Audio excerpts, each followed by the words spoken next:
realtor.com. So I looked at the house on realtor.com. This was around June 5th. It showed that the house was off the market. It took you months to look at the house on realtor.com? You weren't checking it? It took you a month to look at the house?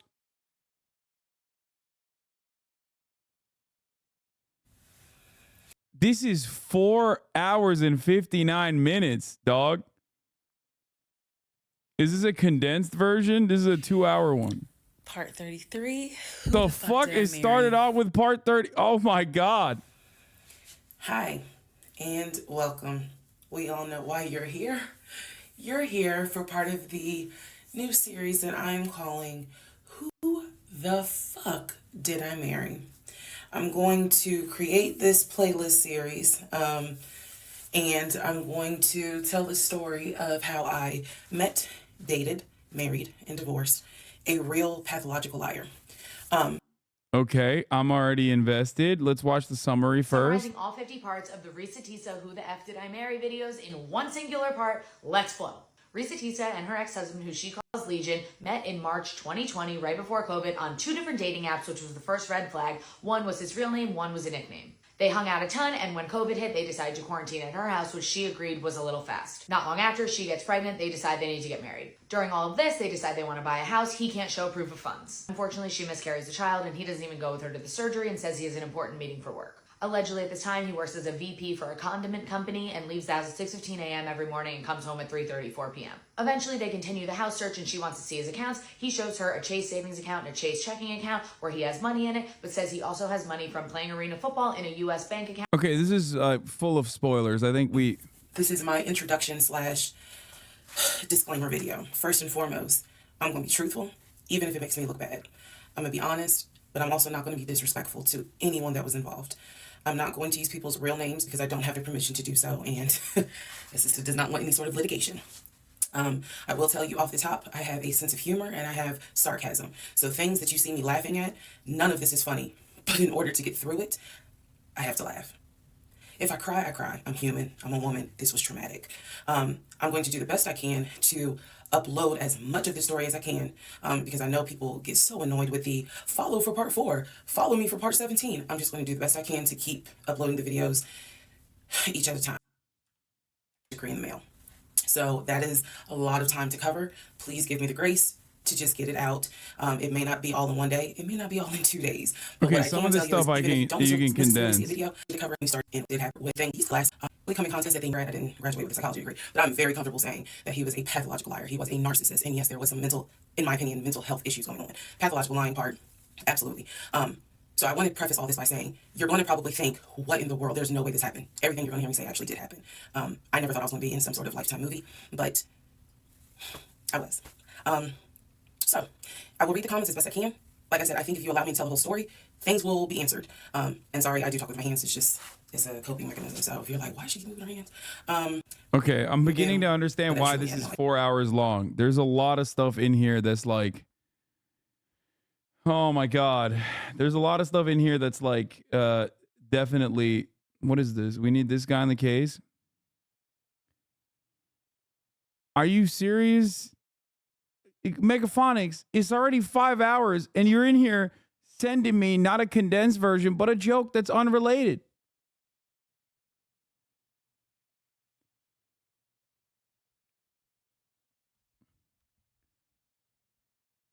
Idea who the fuck I married.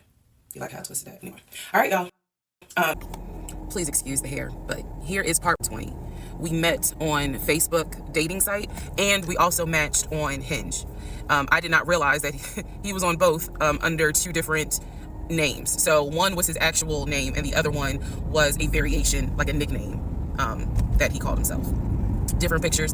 So it was a running joke between us. Oh, you ain't even recognize. What's happening on the top of her head here? What is that? Is that like a bow? Recognize that you had matched with me on Hinge. No, I didn't. And also that should have been a red flag. By the way, you will notice in this story, I called it the United Nations of red flags. It is so many red flags that, I mean, you would have thought I was colorblind because I ignored all of them. So anyway, back to the story. We met around March 4th. We exchanged phone numbers. He called me and we talked on the phone for the first time. In the first phone call, he told me that he had just moved to Georgia from California, from San Diego. His job had transferred him because he was being transferred in as the new regional manager for a major condiment company that is based here in Georgia. I'm not gonna say the name. And so we also talked about his childhood. He told me he grew up in Philly. He's from Philly. Both of his parents were deceased. This is the first phone call. Both of his parents were deceased. His father was a Philadelphia police officer. His mom was a teacher. He also told me he briefly lived in Augusta with his family. He had 2 brothers and 2 sisters. He also had 2 half-brothers on his dad's side. First phone call.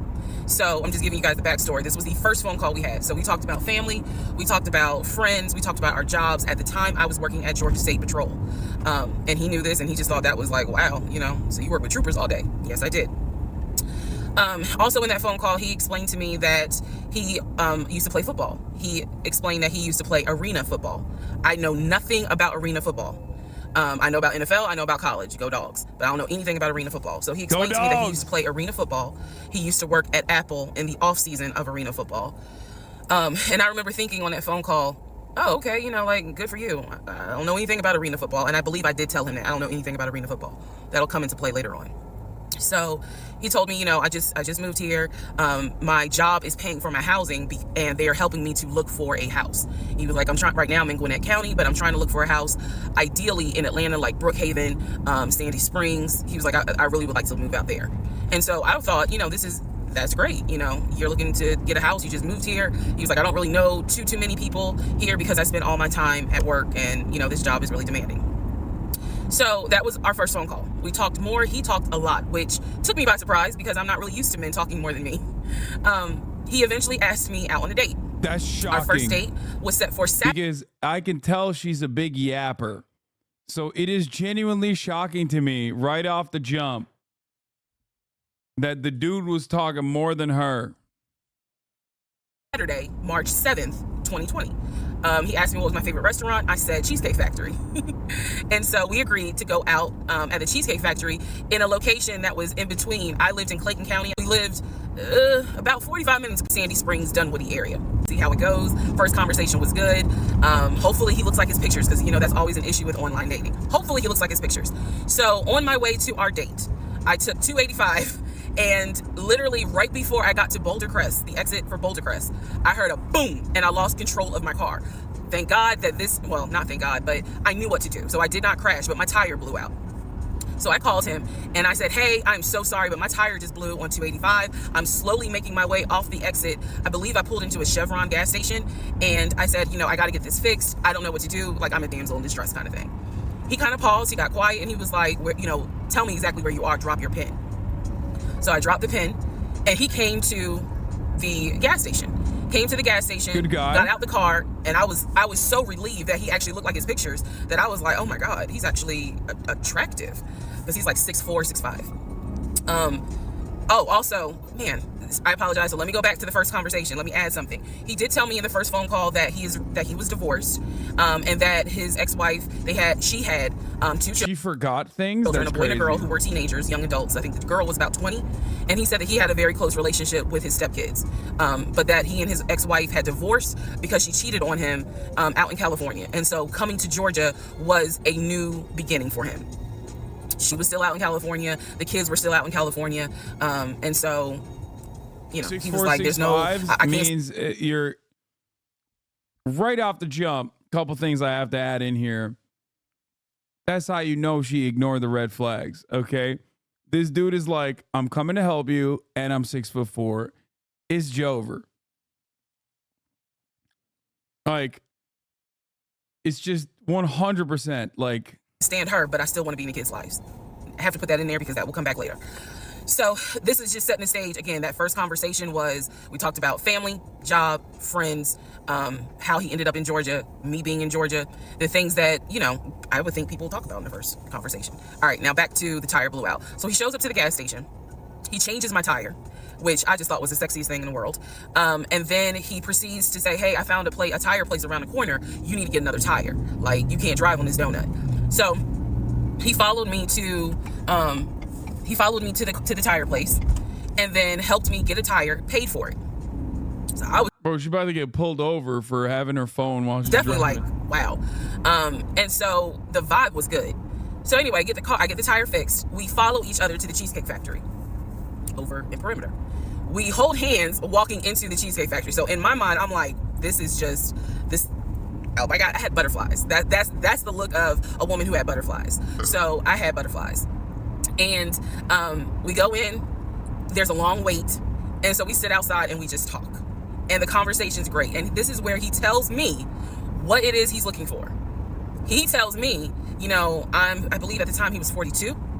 He was like, I want to get married and it be for real. He's like, my parents were married 40 plus years before my mom passed away. And I want that. I want marriage, family, a house. Like, that is what I want. One tire on a first date is at least minimum $200, $300, by the way. That's crazy. He's like, I'm as a man, I'm ready to get married, but I want it to be for real because the first time, you know, it really hurt me when she cheated on me. So he's telling me everything that I wanted to hear. And so he was like, what is it that you want? And I said pretty much the same thing. I was like, I'm ready to get married, definitely want to have a family, and I want to marry my best friend. So we both put on the table that we wanted marriage. And this is the end of part 1. All right, who the fuck did I marry? Part 2. So we both put on the table what it is that we wanted. We both had established we were dating for marriage. We were not dating just to date. We were not trying to be friends with benefits, none of that.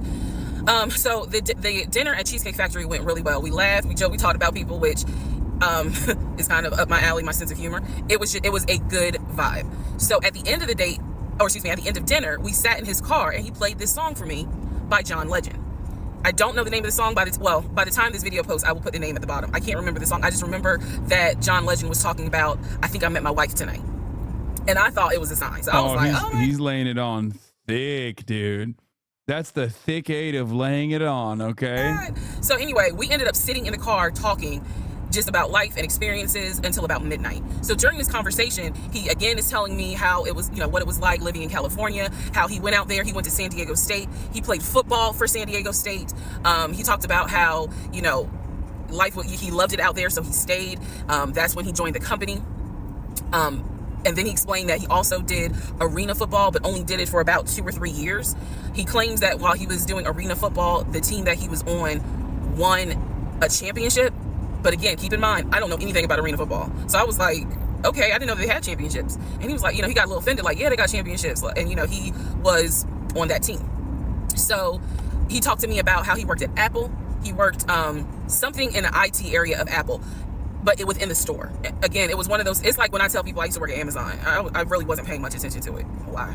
So we talked about all that. We talked deeply into what happened with the ex-wife. It's because I asked. He was not volunteering all this information. So in other words, I get very uncomfortable when men start talking about their ex a lot. That's not what happened. I was asking questions because I was really trying to figure out, okay, are you ready for a relationship, or are you still missing her? So we talked about that. We talked about my exes. That was a mistake I made because I talked about how I dated at one point in time somebody I worked with. That will come back later. And he seemed real cool about it. He was like, you know, that was before me and blah, blah, blah. So the conversation was good. Midnight comes and I go home. Yes, I went home. We ended up talking. Mind you, our first date was March 7th. And within about 2.5 weeks, Brian Kemp, our governor, shut Georgia down. We were going to be on lockdown. So during those 2.5 weeks, we talked every day. We went out again at Red Lobster. I remember Red Lobster. But everything was going great. The issue was, where are we going to quarantine? So the question was, are we going to quarantine at his place, which he had like a studio type of situation? Like, it clearly, where he was staying, I was like, it's like a studio apartment, but he kept telling me like, this is temporary because I'm looking for a house. Like, he showed me the email from a woman who worked at the company where she was out on maternity leave, but she was putting him in contact with a realtor to help him find a townhome or a single family house. So I was just like, okay, this is definitely temporary. Like, he's not trying to. The chatter I banned was being really fucking annoying nonstop. That's why I banned him. Stay here long term. And she was apologizing in the email. I'm so sorry, you know, this should have been taken care of before you got here, but it wasn't. Da, da, da. What's wrong with the studio? I mean, dude, are you kidding me? Cabin fever? You'd lose your mind if you're quarantining inside of a fucking studio apartment with a dude that you're like kind of dating when you first started? I saw the email. I read it. I read the email. So the decision was, one room. We're going to quarantine at the studio, or are we going to quarantine in my house? First mistake I made. Well, there's a lot, but this was a mistake I made. So ladies, caution moment. During one of our dates, because keep in mind, in those 2 weeks, we were seeing each other quite a bit. Nothing physical or anything like that. Just two people who I thought were really on some, if this is going to grow into something. Big mistake. Can't do that during quarantine. You can't be like, let's test this relationship out by maxing out the amount of time. Like, because even if you move in together, that's one thing. Moving in during quarantine, holy moly. He came to my house. When he came to my house, I had a 3-bedroom, 2.5 bath. Bro, the moral of the story is being 6'4" goes such a long fucking way. It's crazy. Okay? Being 6'4" goes the longest of ways. Like, there is no way, dude. There's no way. What the fuck? I mean, he's like nice on top of that too, seemingly. Like he's selling himself as like a nice guy on top of that. I hate tall people. Me too, man. Straight up. Townhome. He was in a studio. Now, I'm telling you guys all of this in order of how it happened. So some things I'm probably going to insert what I was thinking and the mistake I made. No matter your height, though, you will still see the top of the hour ad break at the top of every hour. If you no longer want to see those ads, you can't grow it inches, but you can subscribe for $5 or for free with a Twitch Prime by connecting your Amazon Prime account to your Twitch account, where you get one free Prime subscription a month. You could also get gifted a sub. If you're lucky, here's a 3-minute ad break now. Now that 34MKD50 can't sign on to the website because he's blocked, because Recep Tayyip Erdogan saw how much he was fucking gifting subs. Can I turn this on? No. Okay, so leave that.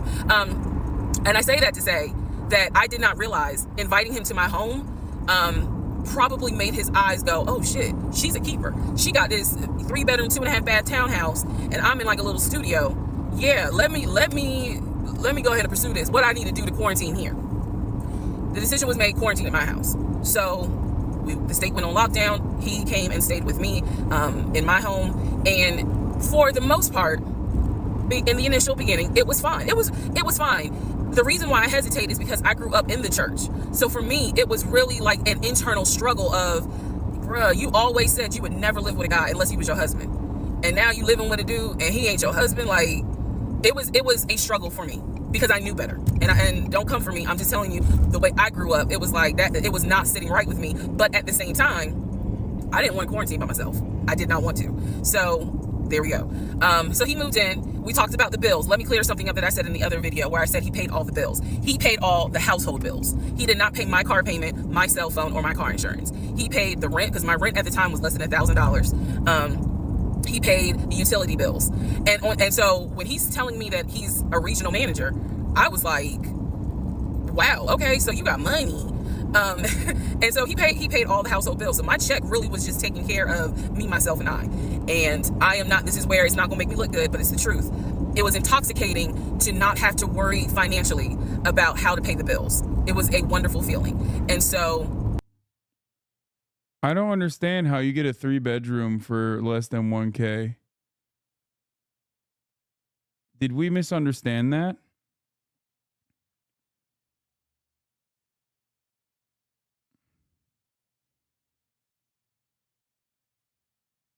How does that work?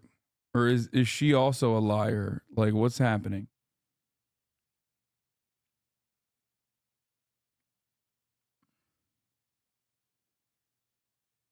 It's because you live in California. I kind of pushed to the side the fact that, yeah, you shacking up, because it's like, but your paycheck, you don't have to worry right now. Like, he's taking care of all of April's bills before April even comes, because this was still March. So we're living together. And I'm cooking, I'm cleaning, he's helping to cook and clean. And then we have a conversation about house. Is he still going to buy a house just for him? Or is he going to buy a house where it's for us? Because we are going to try to make this thing work, be official, get married, have a family. So the question now on the table is, what are we going to do? Because I didn't want to stay in Riverdale, Georgia. I did not want to raise a family there. I refused to have a baby in Clayton County. So the decision was made, let's start looking for a house for both of us. Remember, he was already looking for a house for him. But then he was like, you know what? We're together. I plan to marry you. Let's look for a family home for the two of us. I mean, that's crazy. This is like, how many weeks? If you can count the amount of weeks in two hands, you should not be fucking thinking about getting married.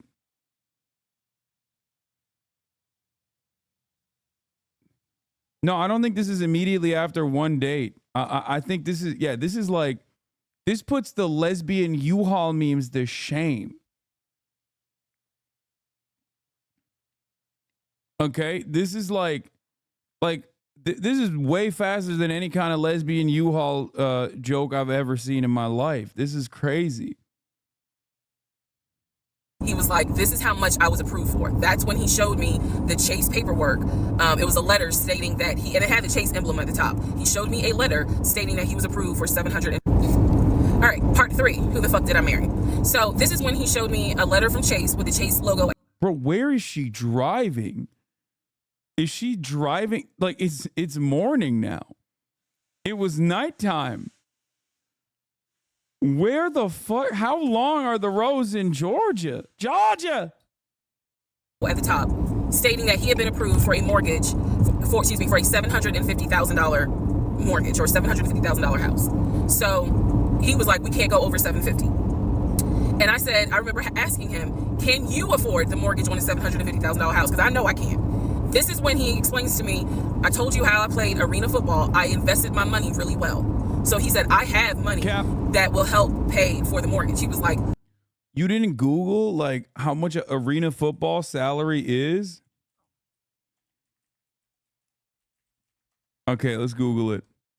Bro. Arena football players in the United States make $18.76 an hour. Bro, that's like, hello? $18.76 an hour? Be for fucking real. You didn't fact check it all?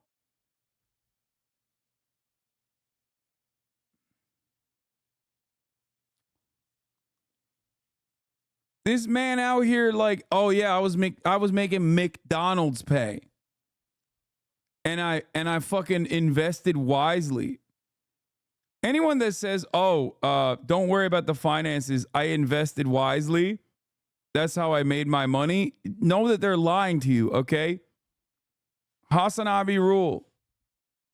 There is no such thing as investing wisely. Unless you're just rich already, you are not investing your way up. we're good. Like financially, I am okay. He was like, that's why I'm able to get approved for $750,000 mortgage. So he told me that his money was in different savings accounts. He said he had an account with Chase Bank, he had an account with US Bank, and he had an offshore account. This is what he told me. Arena football player with an offshore account. Come on now. Offshore account. I was like, why? And he explained something about, the U.S. the U.S. imposes taxes on money when you have a certain amount in U.S. banks. He was like, so everybody knows that it's smart to have some money in an offshore account. Y'all, look, I live paycheck to paycheck. I was like, okay, that's whatever. I said, so you have the money to pay for a home. I'm also holding in my hand. Also, no, you don't need to do that in the United States of America, okay? For the record, like the United States of America, I always mention this, already has like offshore states, okay? This dude is just saying things he's heard. Like there ain't no reason to go offshore unless you're talking about the shores of Delaware, okay? Unless you're talking about fucking South Dakota, there ain't no goddamn reason to go offshore. And a letter from Chase saying that he was approved for $750,000. So I went off of what I saw. So we contacted a realtor. I won't say his name, but man, if he ever sees this TikTok, I owe this man such an apology. But we contacted a realtor who was based in Cobb County because I was very adamant. I wanted to move back to Marietta, Smyrna area in Cobb County, Georgia. He was fine with that. His whole attitude was, You know, you're gonna be my wife, happy life. So we met a realtor. I would find houses that I wanted to tour. Keep in mind that this was COVID. So at the time, we could not tour a home. It would have to be a virtual tour. So brother, what you just described doesn't make sense. It might make more sense to go offshore when you're poor in America because loopholes are for the rich. First of all, offshore accounts are for the rich. That's number one. And number two, if you're a broke boy, then like there is no like what if you're too broke, then you don't need a fucking offshore account. There is no offshore account anyway. What are you talking about? If you're a broke boy, just say so. This particular realtor, we found a house in Douglasville, Georgia. Not Cobb County, but nevertheless, it's in Douglasville. I was fine with Douglasville. So we found a house in Douglasville, Georgia. The realtor did a FaceTime tour of the house. The house was really a nice home. 5 bedrooms, 4 baths. So we did a FaceTime tour of the home, and the home was listed, I believe, roughly 400 and something thousand. I really like the house. I could see myself living there. I could see us living there. I could see us with the kid there. This is now April, just for timeline purposes. This is April. I'm in awe of how long she's driving. Okay. So he really liked the house. He was like, you know what? We'll put an offer in on the house. He was like, if you like it, because again, it was COVID. We weren't going to be able to see the house in person because the family still lived there.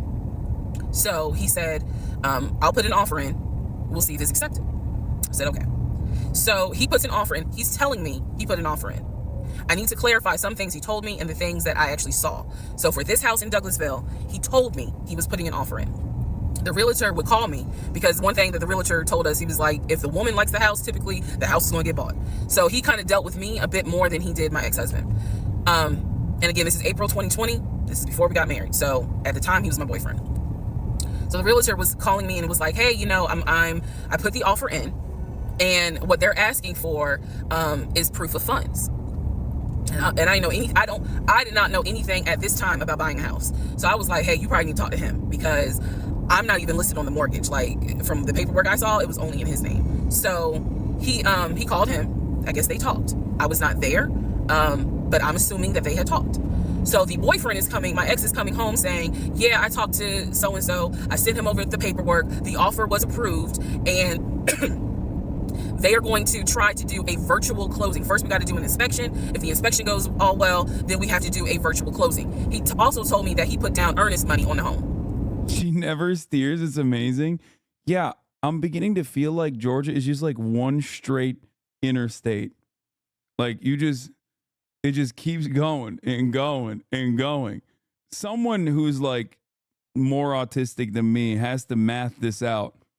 Like if she's going 60 miles an hour, judging by the cars that she's passing, how long, what is the mileage here? Like how many fucking miles does she drive straight? What the fuck?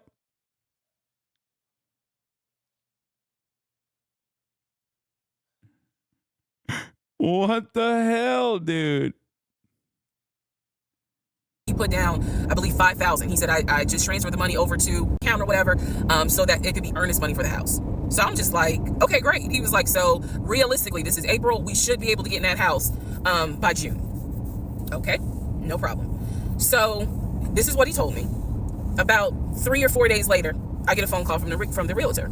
And the realtor is like, hey, I'm just checking to see what you guys want to do about that house. So I was confused. I'm at work. And I said, oh, I was told that he put an offer in. And the realtor was like, he did? I didn't know that he put an offer in. And I said, well, why wouldn't you know? Like, he told me he put the offer in, and he had paid earnest money, $5,000 earnest money. And so the realtor was like, well, let me call him and find out what's going on with that, because I didn't know anything about it. So red flag, of course. So I call him, and he, in true narcissistic nature, he flips the script, and he like goes off. He's like cussing, going off, like he shouldn't, excuse me, I have the hiccups. He shouldn't be calling you. If he has a question, he should call me because I'm the one that's on a mortgage. He was like, I love the fact that she keeps burping. I'm sorry. As a mic burper myself. and now it's going to be an issue. And I said, well, did you put the offer in with him or not? And he said, no, I did not put the offer in with him. I put the offer in with a friend of mine who is a realtor, so I can give him the business. So how did he find a realtor friend? so quickly after he just had moved to Georgia. I did not hear from that realtor again. So I was just like, is the house under contract or is it not? He was like, yes, the house is under contract. This is how crazy things work out. About 3 days later on realtor.com, I'm looking at the house because I was trying to figure out in my mind how I'm gonna decorate. It shows the house is under contract. So show my boyfriend. My boyfriend's like, I told you it was under contract. He was like, I did you not believe me? And I ain't had a heart to say, hell no, I didn't believe you. Like, it seemed too good to be true. But once I saw the house was under contract, I absolutely believe that, okay, it's under contract with him. Like, yeah, we're about to do inspection. We are about to move. And so we had driven by the house because, again, keep in mind, a family's still living there. So we had driven by the house. At this point, he was like, I want us to start looking for furniture so that way we can go ahead and order it. So when it's time to move, the furniture is ready because, you know, it takes like 6 to 8 weeks sometimes for furniture to be delivered if they don't have it in stock. Like, he was very methodical in planning and saying, this is what we need to do. So we started going to Home Depot, Lowe's, because we had a printout of what the sellers were going to take. They were going to take the appliances. He had a printout. Let me be clear. He had a printout. So it said on there that they were going to take the appliances. So we needed to get a new stove, new refrigerator, new microwave, all that stuff. So we went to Home Depot and Lowe's and I went ham. I chose all these new appliances, and here's where we get into the shopping. All right, part 4. So we go to Home Depot, we go to Lowe's. I'm choosing all these appliances. He's taking pictures of the SKU number. We have representatives helping us, and he basically explained to them, hey, we're buying a house. We should be closing sometime in June. Can we order this stuff now? Can I put a hold on it? Like, what can we do? Because we're not ready for delivery. I stood there as the Home Depot rep said, we can hold it in our warehouse. Like, you can buy something and we can hold it. People do it all the time, especially with COVID. So I watched him pay. I want to say it was about it was either $350 or $500. I watched him pay a deposit on a whole new set of appliances for them, and they were going to hold it until we were ready for delivery. I watched this. So I was like, okay, good deal. Like, we got the appliances. Next, let's go to Rooms to Go and Ashley Furniture and find actual furniture. So we went all around Rooms to Go. We went to Ashley Furniture. We went to American Signature. And I saw all these things that I wanted. Again, he's taking pictures of it. He was like, I can go online and order it. I didn't think anything of it because, again, I just saw that we held the appliances. So I was like, okay, that's fine. So April turns into May. May 2020 comes. This is where things start to get a little interesting. May comes, and obviously we had not done inspection. And I'm asking him all the time, what's the deal with the house? He was like, oh, because of COVID, they're trying to get someone to do the inspection. But the guy that they had, it was always something. The guy they had caught COVID, so they're going to. Bro, there is no house at this point. Like, there is no house. It's completely made up. At this point, I'm trying to figure out, like, how he's even, like, going along. Like, what the man thinks is what I want to know as a misogynist. Like, how does the man in the situation even think he's going to get away with it? I mean, obviously we know he did, but like, it blows my mind that he thought that he could get away with it, which, I mean, I guess he did, once again, for a long ass time, it seems. But, like, how do you develop that courage?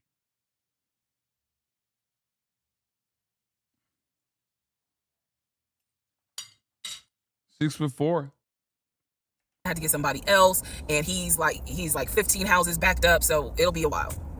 So at this point in May, I know I look crazy. In this point in May of 2020, I started recording audio diaries. I don't know why. It was something just made me just start recording my thoughts in an audio diary, and I still have them. And I would save them by the date, and I would just start talking about what's on my mind. So I was like, I knew there was something was nagging me, like, but I kept pushing it out of my mind. I was like, you saw, this is what I reminded myself. You saw him pay for the appliances. You know the house is under contract. You know that he told you that he's the one who put the house under contract. Why would, like, I remember saying to myself, why would he lie about that? This is so easy to verify. Why would he lie about that? Have you caught him in any other lie? And at the time, the answer was no. So I really was like, maybe you just aren't used to a guy who actually does what he's supposed to do. Like I was questioning myself and then answering my own questions. So inspection didn't happen. Around mid-May, I found out I was pregnant. May 2020. When I found out I was pregnant, he was ecstatic and I was like, oh shit. The reason why I was oh shit is because number one, I'm plus size. Number two, because of my age, I felt like it was probably gonna be a high risk pregnancy. And I wasn't married. And that nagged. I cannot tell y'all how much it nagged me. There was a lot of internal struggle in between. My family didn't even know that he had moved in at this point. I told them, that I was pregnant, went to the doctor, everything looked good. But again, because it was COVID, he couldn't go in with me into the actual room. So, doing any sort of ultrasound, doing the blood test, because my HCG levels were really high. So the doctor was like, hey, it might be twins. We don't know yet. You're still kind of. How many months?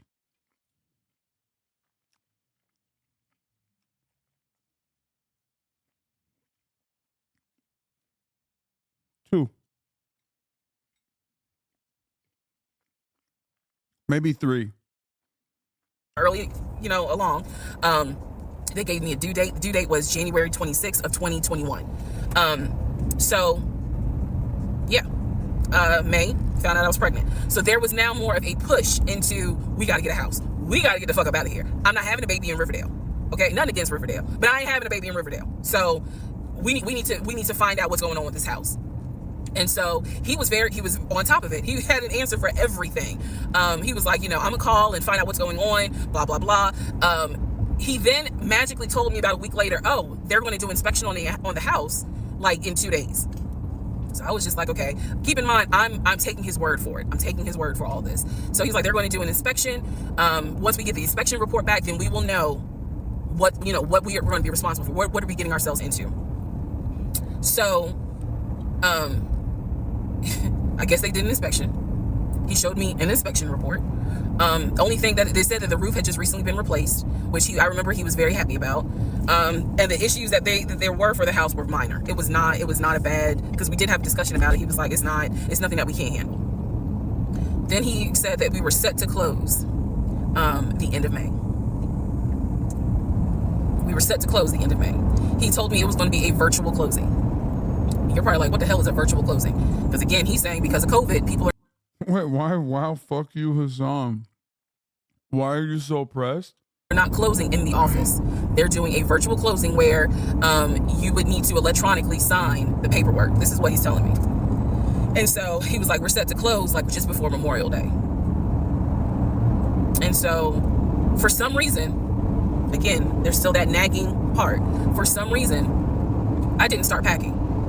Anyone that knows me will tell you I hate moving. I've done it enough in my life. I hate moving. But I did not start packing up that house at all. I was just like, I'm pregnant. My body was changing so fast that it was like I can barely keep my eyes open half the day.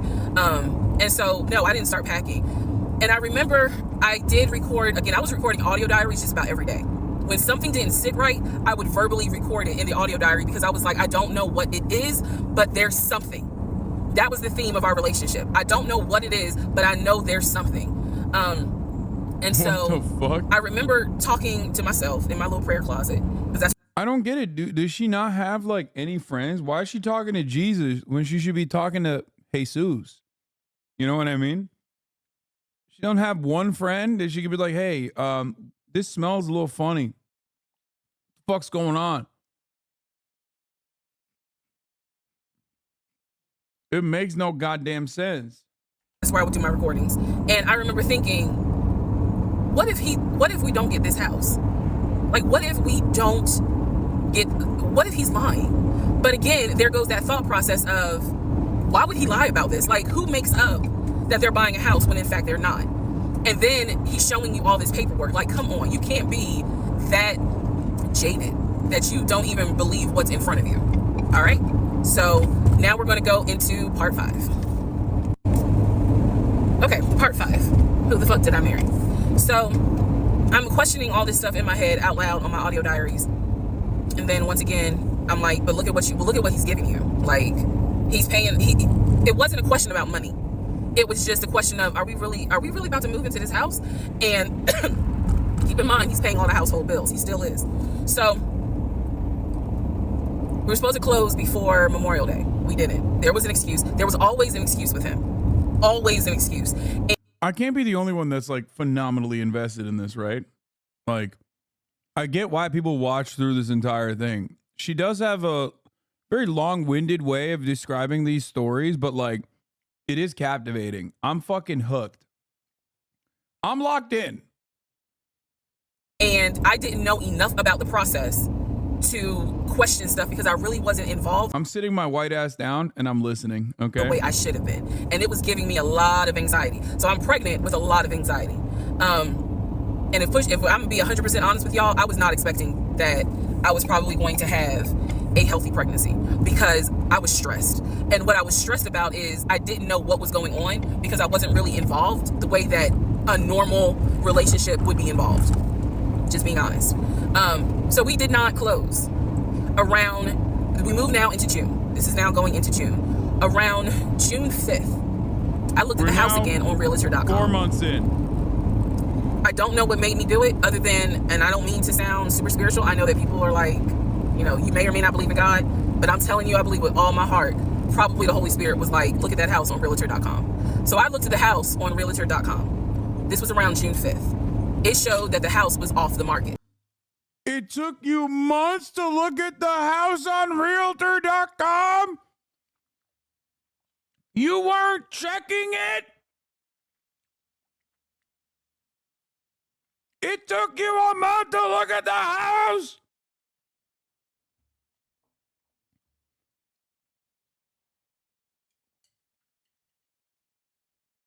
That's insane, okay? Like, even the enthusiasm of getting a new house, like, you didn't fucking check? No, I'm sorry. When I bought a house. I bought this fucking house that I'm sitting in. And I would still, like, check, not because, like, there's some discrepancy, just through, like, interest, pure interest in the house. Or you show it to other people, like your friends or something.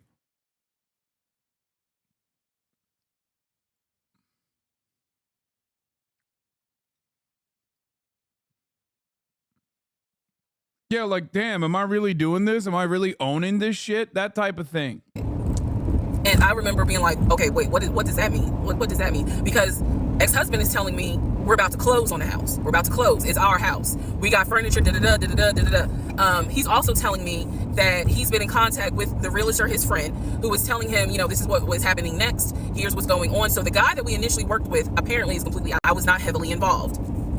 So I'm just like, let me look at the house. I see it's off market. What the fuck does off market mean? Like, now I'm really freaking out. So it shows the name of the... It means it's sold. Quite recently, as a matter of fact, to whoever the fuck actually bought it. That's what that means. Real estate agent for the seller. I don't remember her name. I called her and I said, you know, I said, my husband and I, even though I wasn't married, my husband and I were looking at this house at 123 Main Street. And we really wanted to tour it, but now I'm showing it's off market. Is it not available? Or, you know, I pulled that card. And she was like, oh, no, ma'am. The home closed yesterday. It closed June 4th. Again, there are certain dates I just remember. And I said, oh, it closed June 4th? I was like, really? And she said, yes, ma'am. She was like, my sellers sold the house. And I was like, oh, man, okay. Well, I said, my husband and I really wanted, you know, we love the pictures of it and we're getting ready to start a family. So I would have loved to have been able to, have the opportunity to see it. I asked her something. I don't remember the specific question I asked her. And I know why I asked the question, because I was anticipating that my boyfriend at the time was going to have some sort of excuse. So I asked her something about the buyers. And I remember, and somehow, again, forgive me, I don't remember the question I asked her, but the answer was that it was an older white couple. So I get off the phone with her. I record an audio diary, and in the audio diary, I specifically say, okay, there is no house. He's going to have to get out. This dude is 6'4", and I kept I kept writing the audio diary. He's 6'4" over and over again. I kept saying it. And I kept forgetting all the other very obvious red flags. Out of this lie somehow. By the way, chat, at this point, you have to understand, she hasn't married him yet. We know that there's no fucking house. It's been like a couple months at this point, and she still married him. Because now I realize, at the very least, he was lying about him being the one who was under contract. I knew enough about that. So I was like... No, you didn't. I'm going to be honest. You did not know enough about that, okay? It feels like you did not understand the situation if you still ended up marrying him. How is he going to get out of this?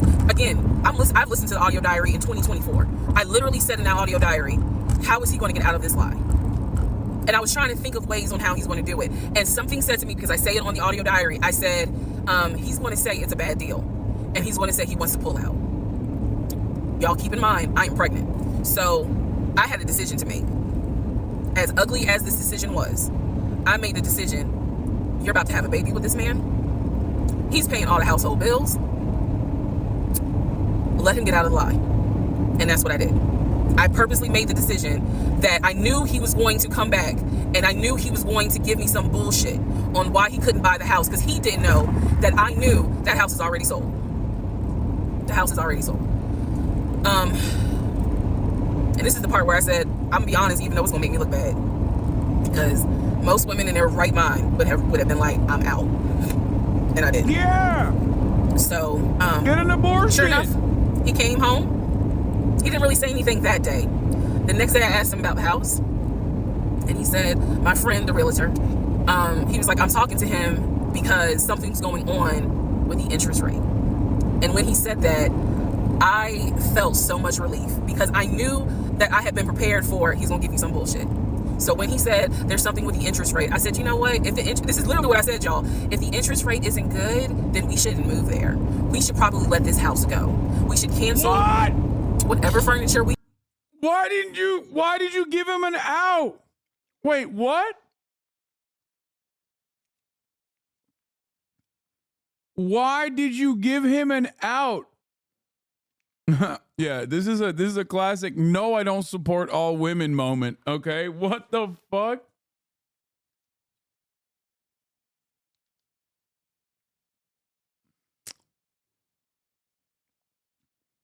She literally said, why you're not listening? Abortion!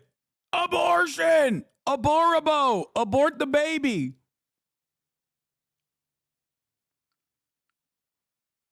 We ordered, or, appliances, and let's just look for another house. I said I would like to be moved before the end of the year. I said I really don't want to be 9 months pregnant moving into a house. I would like to be done with this before then. And the way I said it was so calm, and he was like, okay. He was like, I'm gonna call the realtor, and tell him I'm backing out of the house, and I'm gonna see if I can get my earnest money back. And I remember looking at him, I was standing in the kitchen, and I cocked my head to the side, and I said, okay, get your earnest money back, and let's find another house. And so that's how that first house felt. Bro, she's literally leaning into the delusion. Like, she at this point has recognized she caught him in a massive lie, gave him a fucking out. Bad listener shaking my head. No, I don't, dude, there's no, first of all, people who love Jesus get abortions too, okay? Wait, did she just say first house? I'm sorry. Did she just say first? What is happening? How many houses? How many houses is this house? No. No, that must have been a mistake. I don't think she meant that way. I think she means like. So, fast forward. I keep looking at this to see how much time I have, because they only give you 10 minutes. So this is part 5. Part 6 is coming up. But subsequently, what ends up happening the next week, which is mid-June, I was at work, and I started cramping, started bleeding. And at this point, my doctor, I had just had an ultrasound earlier that day.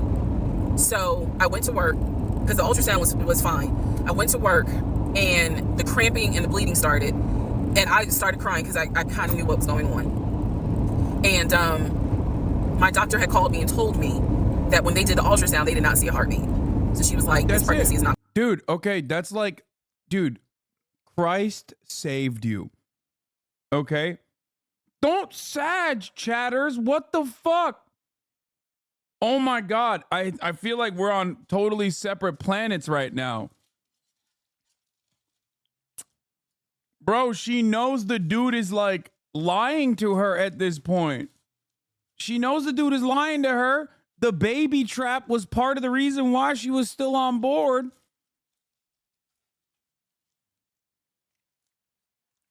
It's divine intervention. What the hell is God's plan, man? The fuck? Not going to be viable. So I'm crying hysterical. And now we're going to get into part 6. Okay, so this is part 6. Oh, she made it. Oh my God. That's it. 55 minutes at fucking 2x speed, and she finally made it to whatever the location was. So where we left off. So obviously, that's crazy. My doctor had called and told me there was no heartbeat. The pregnancy was not viable at that point, and I was cramping and spotting at work.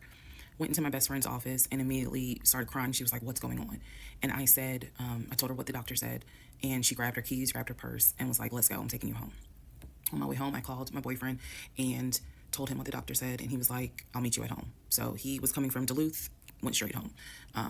And so about 24 or 48 hours later, I had a doctor's appointment, and my doctor gave me 3 options. First option, let everything happen naturally. Your body will expel the fetus on its own. Second option, you can take a pill which will induce expelling the fetus at home.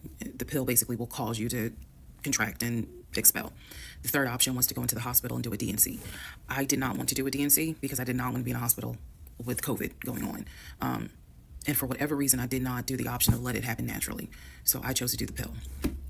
His birthday was June 17th. My ex's birthday was June 17th. So the decision was made, we're going to celebrate his birthday that day, go out to eat. And then that night I would take the pill because we both were off from work the next 2 days, next 2 or 3 days. Wait, what did you mean ex? So went out to eat, tried to celebrate as best we could, and then took the pill that night. Oh, like the ex-husband. That night was the most traumatic, excruciating pain I've ever put my body through. I do not recommend any woman, if prayerfully you don't have to go through that, but I don't recommend taking that pill. If you don't have to, don't do it. I spent the whole night in the bathroom just crying in so much pain. I couldn't take, they gave me a narcotic. I couldn't take it because I found out I was allergic to it. So it was causing me to like projectile vomiting. It was a mess. So, and he was right there. You know, he was scared that he needed to take me to the ER, but in the morning, the pain kind of subsided. So about 72 hours later, I had another doctor's appointment where the purpose of this appointment was to do an ultrasound to see if everything had passed. Everything did not pass. So because of that, my doctor was like, we're gonna have to do a DNC. My DNC was scheduled for the— That's right. Another name for abortion is DNC, brother. first week of July. My boyfriend, my ex, was going to take me. That was always the plan. I knew it. 2 days before my procedure, he comes home and tells me that he is up for promotion. He's up to be promoted to VP. Because of this, the president of the company, excuse me, is coming in, and it was going to be this huge business meeting he had to go to. The business meeting was scheduled for the day of my surgery. And so I'm throwing a fit because I was like, you know, there's no way you can do that meeting. Like, I need you to take me to the hospital and all this. No, it does not stand for dilation and cutterism. It stands for Democratic National Communism. Other stuff. And so he offered to have his sister take me to the hospital. Apparently his sister lived in Douglasville. I was like, no, because I've never met her. Like, I'm not having a stranger take me to the hospital. No, this is a private situation. I don't want to do that, blah, blah, blah. So my aunt had offered to take me. And then my friend who took me home from work had offered to take me. So at that point, we get into an argument because he's like, my sister is, you know, you about your family. So why can't she step in? And I was like, no, because I don't know her, period. I don't know her. So my friend offers to take me to the hospital because I was all distressed that he's saying he has a business meeting and he can't take me. So I remember being on I-75. That's wild that, like, this massively consequential and genuinely traumatic experience. This is another insane red flag, probably as big as the house, I would say. When you have a situation like this and your partner that fucking put the baby in you anyway is literally like, yeah, let's have a stranger take you to this medical procedure. Like, get the fuck out of here. On the connector, on the phone with her crying because I was so embarrassed that he wasn't going to be the one to take me and that I was needing to rely on someone else to take me to the hospital in order to get a D&C done. And she was really great. She was like, girl, this is why you have a village. Like, it's okay. Things happen. The world is crazy right now. I will take you. You're going to be okay. So he did not take me to the hospital for my D&C. My friend did. She could not stay because of COVID protocol. So when they wheeled me into pre-op after I got checked in, I texted him and was just letting him know, hey, here's the update. I'm about to, I'm in pre-op. They're going to get me prepared to go back to the surgical ward or whatever. And the response I got was from his new executive assistant named David. Now, when he told me he was up for the promotion, he did tell me that part of getting this new job would be that he would get an executive assistant named David.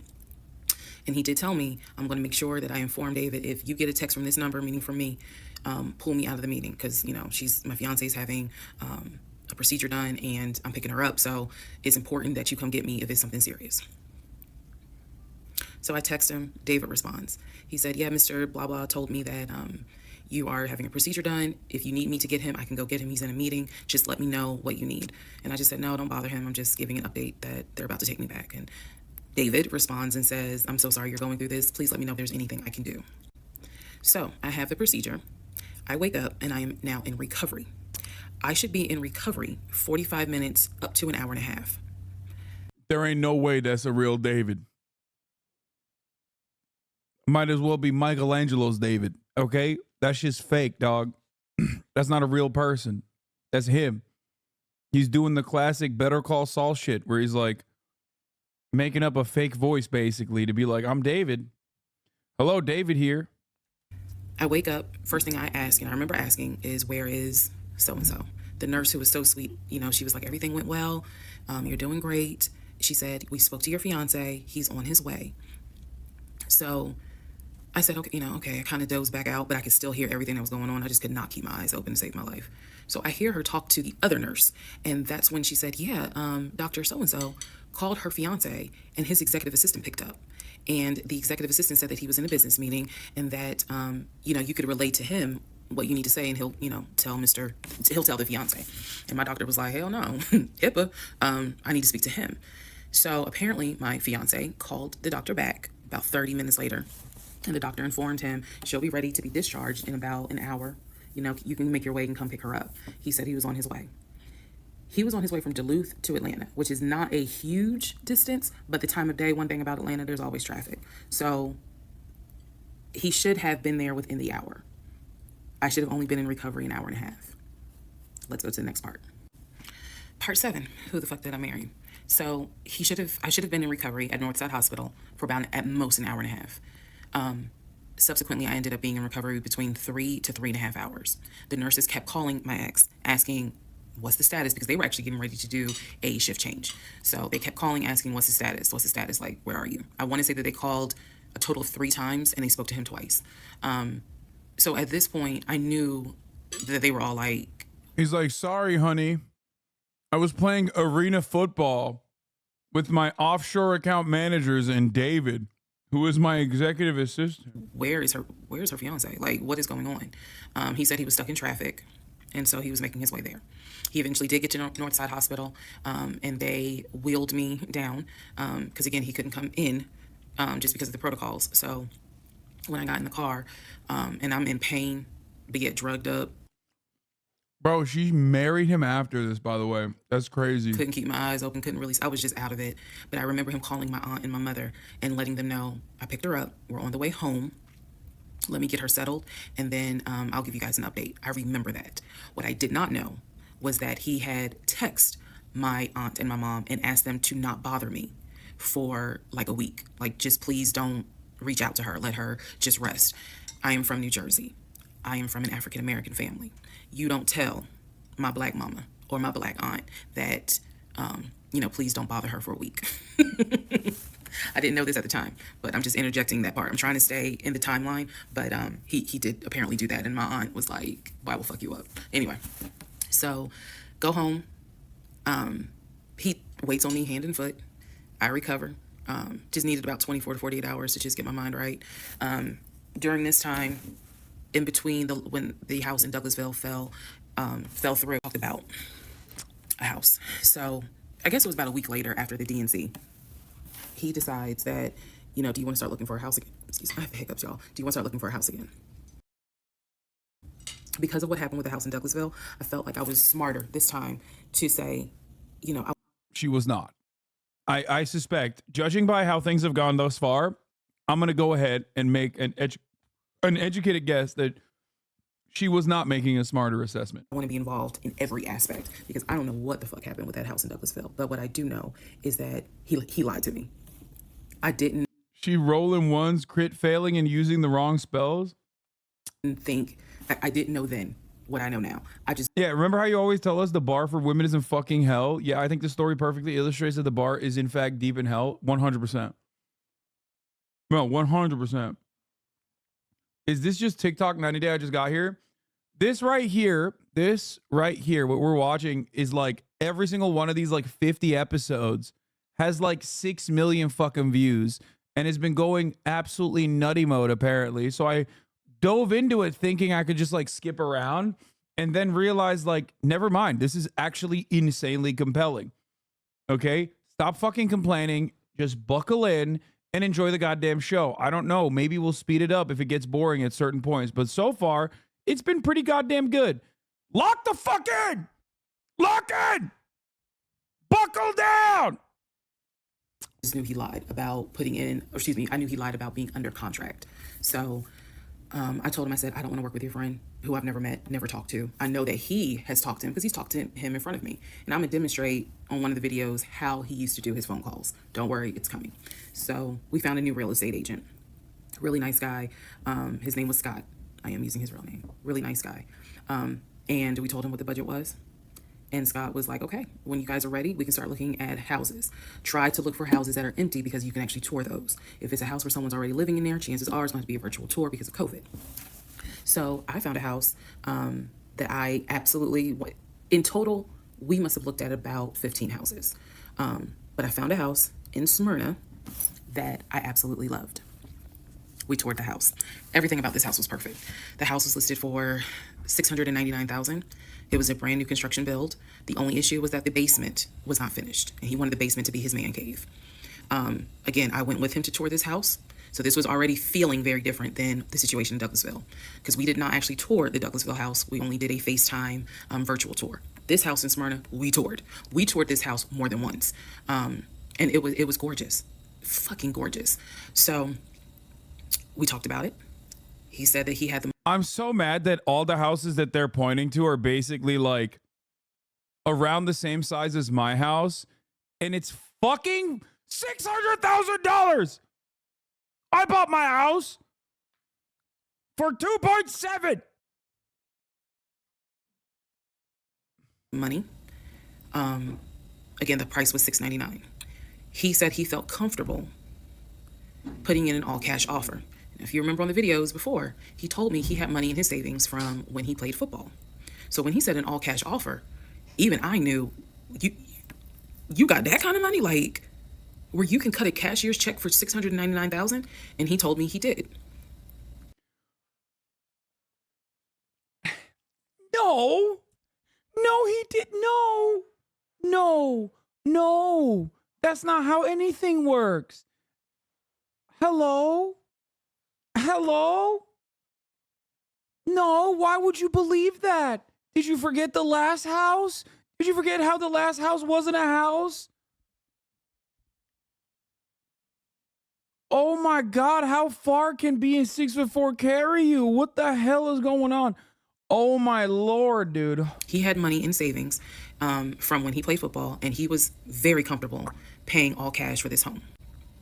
So the real estate agent, Scott, sent over the paper.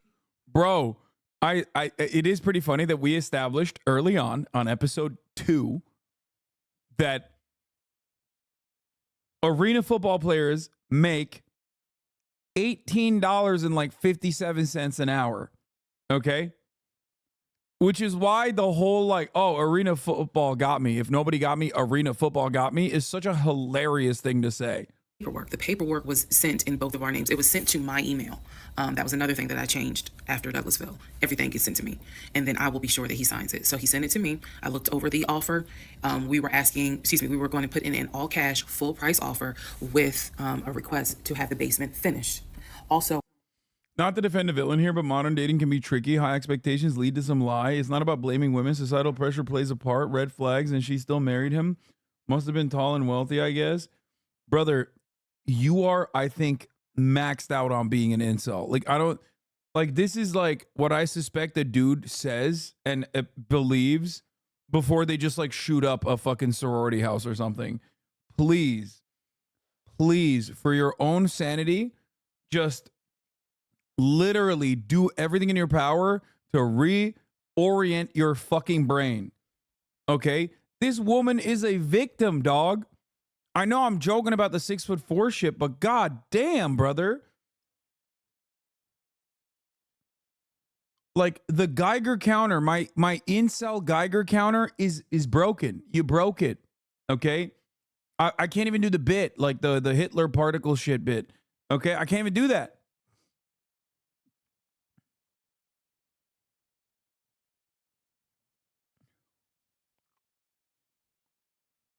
It's worse than $18 an hour. It's 18.5 an hour for the games they play. It's only like $12K a year because the seasons aren't that long. Holy shit, dude. Please, brother. You looked at a situation where like this woman has been severely victimized by a pathological liar, and you were like, I'm gonna be honest with you, it's her fault, honestly.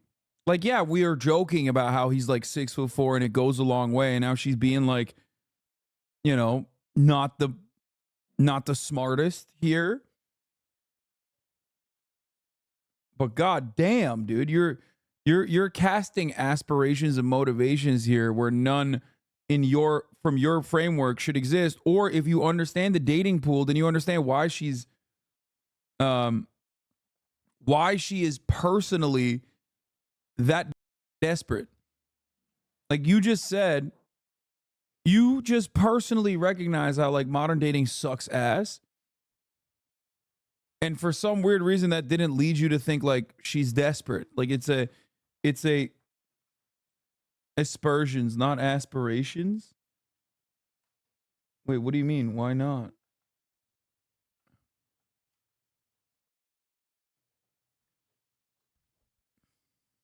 Wait, did I use the wrong word? No, like to aspire.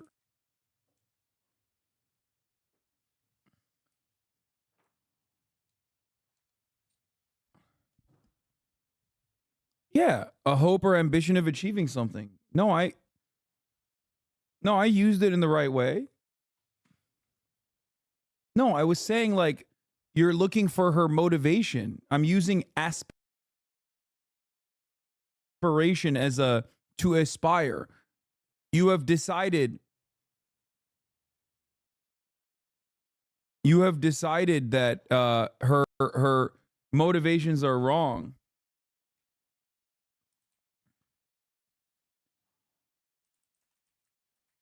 Casting aspersions. Oh, that's not what I was talking about.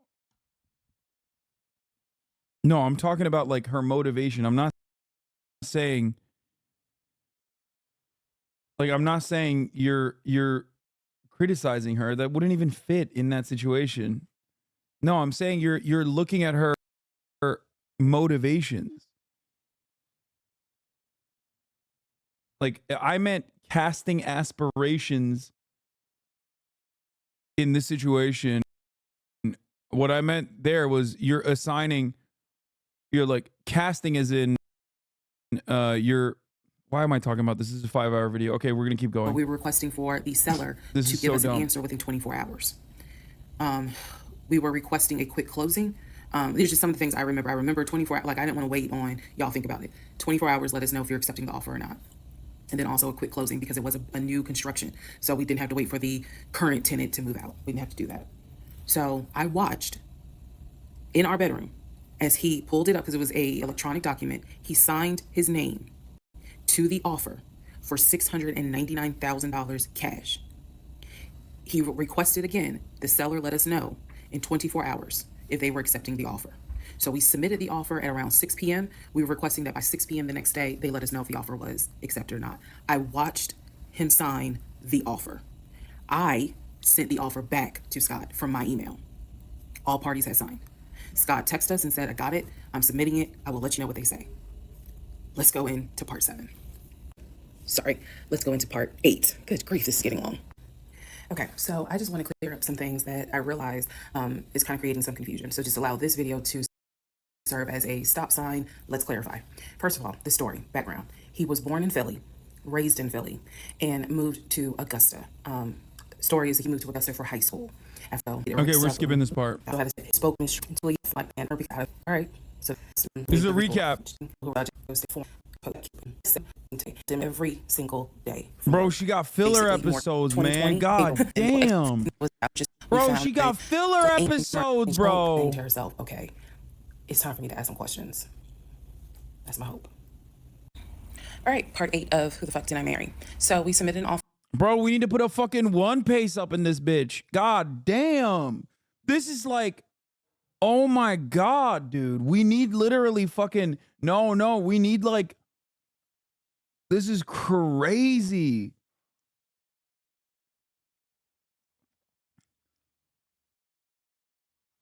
Offer on the house in Smyrna. I sent it over to Scott, our realtor, and the next day comes, Scott asks if we can take a phone call. So he calls us and tells a lot of fans don't know, but this is actually where the manga caught up, or the anime caught up to the manga. So Toei Studios had two options. Either they do a filler recap arc, or they continue making the story even longer and put the filler and bake the filler in. And obviously I, as a One Piece fan, would have much rather had filler episodes so I could skip those later. And I think that eventually she basically bakes the fillers in to the story. Tells us that the offer was not accepted and the builder did not do a counteroffer. We don't exactly know why. We don't exactly know why he didn't accept it, but the bottom line is that we figured out later on that he didn't want to finish the basement. So the offer was not accepted. The house fell through. I was okay with that because yeah, there ain't no fucking way, okay? This dude came in cash on hand and the offer wasn't accepted. I guess he didn't accept it, as she's saying, but again, I knew we know why he didn't accept it, because he doesn't have that money. Put in an offer. So, you want to know why I know he doesn't have that money? Obviously, because he's a scammer and whatever. Nobody that has $600,000 sitting in their fucking bank account is dumb enough to buy a house with cash. Especially because if you have that kind of fucking upfront capital that you can dump into a house, then you absolutely would take out a mortgage, okay? That level of wealth, you take out a goddamn mortgage and you put the rest of the money in the market since he's such a savvy investor, okay? Nah, dude's got that arena football offshore money. Especially at that time when interest rates were super fucking low in comparison to what it's at now. Remember. So we continued looking at other houses. We found another house in Smyrna that he... With interest rates at 7 to 8? No, this is in 2020. This is before the interest rates rose. What are you talking about? No, interest rates are super low at this point, guys. What are we talking about? Hello? I think you guys are forgetting. I bought my house in 2021. I remember part of the reason why I bought my house in 2021 was because I knew that if I got a 30-year fixed interest with a 30-year fixed mortgage, I knew that this was going to be the last time mortgage rates were going to be that low. Just because I'm a fucking socialist doesn't mean I don't understand the market, for the record. Suck my dick to every fucking broke boy capitalist. Let's fucking go! For the record. Just want to say to all my motherfucking haters out there, Hasan, you're socialist but rich. Yeah, that's right, baby. That's right. Suck my fucking dick, bitch. I locked that shit in.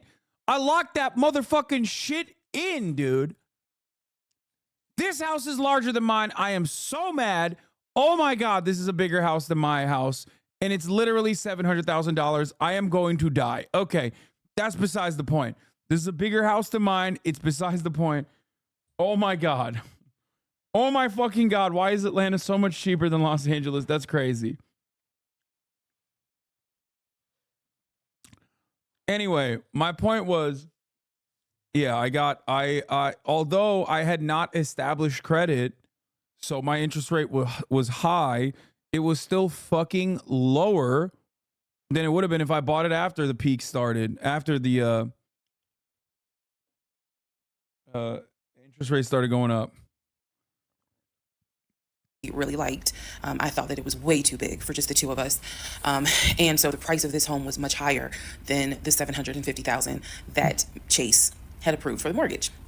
So what he explained to me was that he was willing to do the $750,000 mortgage, and he was also willing to put a significant amount of the money in savings on the house, which meant that he was now comfortable going from $750,000 up to about $900,000. You didn't pay cash, motherfuckers still mad? Of course I didn't pay cash. You think I have, especially back then, 2021, $2.7 million in cash? Dude, you have to be literally 14 to think I was like that fucking caked up. And I just described to you once again, $2.7 million in cash, even if you have that, is dumb as fuck to just dump it. People think you wrote them a check. Well, I know, I remember, because so many people are like, why didn't you fund the communist revolution with the $2.75 million in cash that you clearly fucking wrote a check to this homeowner to buy the house? Down payment had to be in the 80K range or something. Well, no. What? It's $2.7 million. No, it was more than that. First, what down payment would be 80K?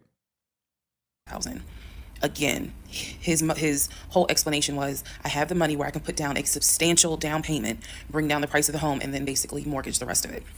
So that was now the plan.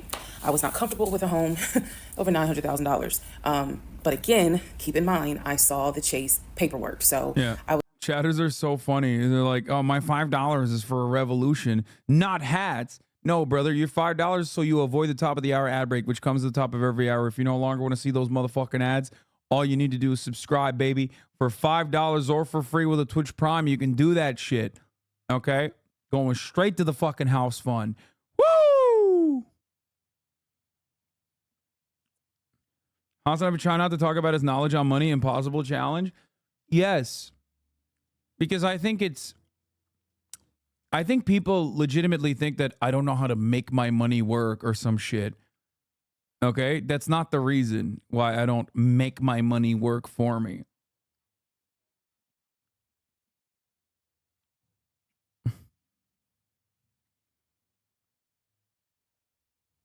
Anyway. Yeah, I know how to fucking do capitalism. And I have enough liquid cash to have capital. The reason why I don't do it is because I don't need it. Why the fuck would I do that? I spend it all on my family. And for the most part, it's just like whatever, the rest of it is retirement. Here's the 3-minute break now. You are not a socialist? Fuck no, baby. I'm a capitalist, but a really bad one for some reason, even though I understand the dynamic of the market and how it works and how I could just... Dude, listen, brother, you can't say you're not a socialist in this circumstance, especially because, like, the only thing that will help you under capitalism is to just have money. If you have pre-existing money, that's it. It's the cheat code. Okay? That's the cheat code. These guys aren't fucking wise investors for the most part. They just put the money in the market and the market always fucking grows. Unless there's like something genuinely devastating happening. Unless there's something genuinely devastating that's happening, or you went in to too aggressive of a portfolio. You went in with a very aggressive intent and you didn't leverage and you didn't put it into different assets. You didn't diversify your portfolio. Then ultimately, you know, maybe then you can make some mistakes and lose money. Scared little capitalists that don't give anything to socialism. What? So you block people like my friend after you make fun of them? You are not a socialist? You might be a Bernie socialist, as Cobra Commander. You a scary little capitalist that don't give anything to socialism. Yeah. Don't give anything to socialism. You blocked my friend. Wait, who did I ban, I wonder? Yeah, let me go pay into socialism. I was like, I just feel more comfortable sticking at the 750,000 mark. That's what you were approved for. Let's go with that. By this point, this is now fall of 2020. We had been talking about marriage. I had my ring. He had made VP at the company. I didn't block Anson. And again, he was calling me every day from work. I need to kind of explain how the company was ran, because when you think VP, you would think he would be in an office. It was a condiment company, so they actually were producing the condiments, and I'm not saying the name of the company on purpose, but they were producing the condiments in this particular plant location. So a lot of times, he would simply tell me that he walked the floor, checking in with his subordinates, basically. Now, how did he go to work? For the most part, at this point, he left before I woke up. However, pretty much he wore dress pants, kind of like a dark navy blue cargo pant, and he had a polo shirt with a company logo on it. What I saw a lot of times is that he would not wear the polo shirt to work. He would wear like a company t-shirt. He would wear rubber sole shoes and the navy blue cargo pants. I didn't think it was a uniform, but it reminded me of what someone would wear when I worked at Amazon, if you're going to be doing manual labor. He didn't go to work sloppy looking at all, but it definitely was not suit and tie. Nowhere near suit and tie. It is fair to note that outside of work, he was a man who he loved to dress. He loved to wear the latest Jordans. He loved to collect watches. He collected a lot of Invicta watches. He loved to collect hats. He wore hats, baseball caps everywhere because he didn't like the shape of his head. So in terms of how he dressed casually, the man, he could dress. In terms of how he dressed for work, yeah, he didn't dress like a VP. But his excuse was, I'm constantly walking the production floor, and I can't be in a suit and tie walking the production floor where they're creating the condiments that we're selling. So by this point, again, this is fall. We're still looking at houses. We're still touring houses as much as we can because it is COVID. We had found another house that we really liked and a house that I really, truly wanted to put an offer in on. This was now going to be the second house that we put an offer on. This man had a huge fossil collection. Invicta is like the Michael Kors, dude. It's like, oh man, he was really loaded. He had a whole bunch of Michael Kors. He put in the asking price, I believe, was about $700,000. He put in under asking an offer for about $650,000. I'm guessing, but I'll try to find the house and put it on the story. The reason that house fell through, we found out that the home was sitting on a septic tank. We found out that the septic tank had an issue, and it would have taken about $15,000 to $20,000 to fix the septic tank. The sellers were not willing to fix the septic tank. Personally, I didn't really care for the house that much. I'm the one who was like, I don't really want it. So even though we put an offer in, we had 24 hours where we could pull our offer back. And so we did. Once we found out, I believe it was in the disclosure. And if you're a realtor, please feel free to tell me if I'm using the wrong terminology. But I believe it was in. Dude, it's so hard for me not to respond to LARPers like this, dude. Anson is nice. I know you fools, and you would get the wall. Like, it's so hard. It was Anson, and he got timed out for a week because he was like duking it out with other chatters, and I already unbanned him. But I'm gonna be honest with you, this type of stuff is so funny. Like, Anson brought his own. Wait, Cobra Commander, is Anson actually 44 years old? Be honest. How you escaped the wall? First of all, brother, and I mean this in all sincerity, I wish for a future where I am executed as a reactionary. Okay, so that's number one. That would imply that society has advanced so far beyond, hopefully not like in a fucking silly ass like Maoist struggle session. That would be shitty.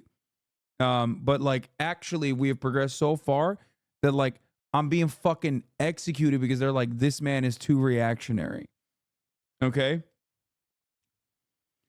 On a planet where I would be considered a right-wing figure is a planet where we have already gotten luxury gay space communism.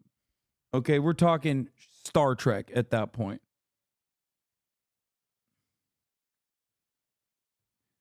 We can hope. Yeah, I like that your hoping is, however, simply that I just get executed, which is, once again, a phenomenally funny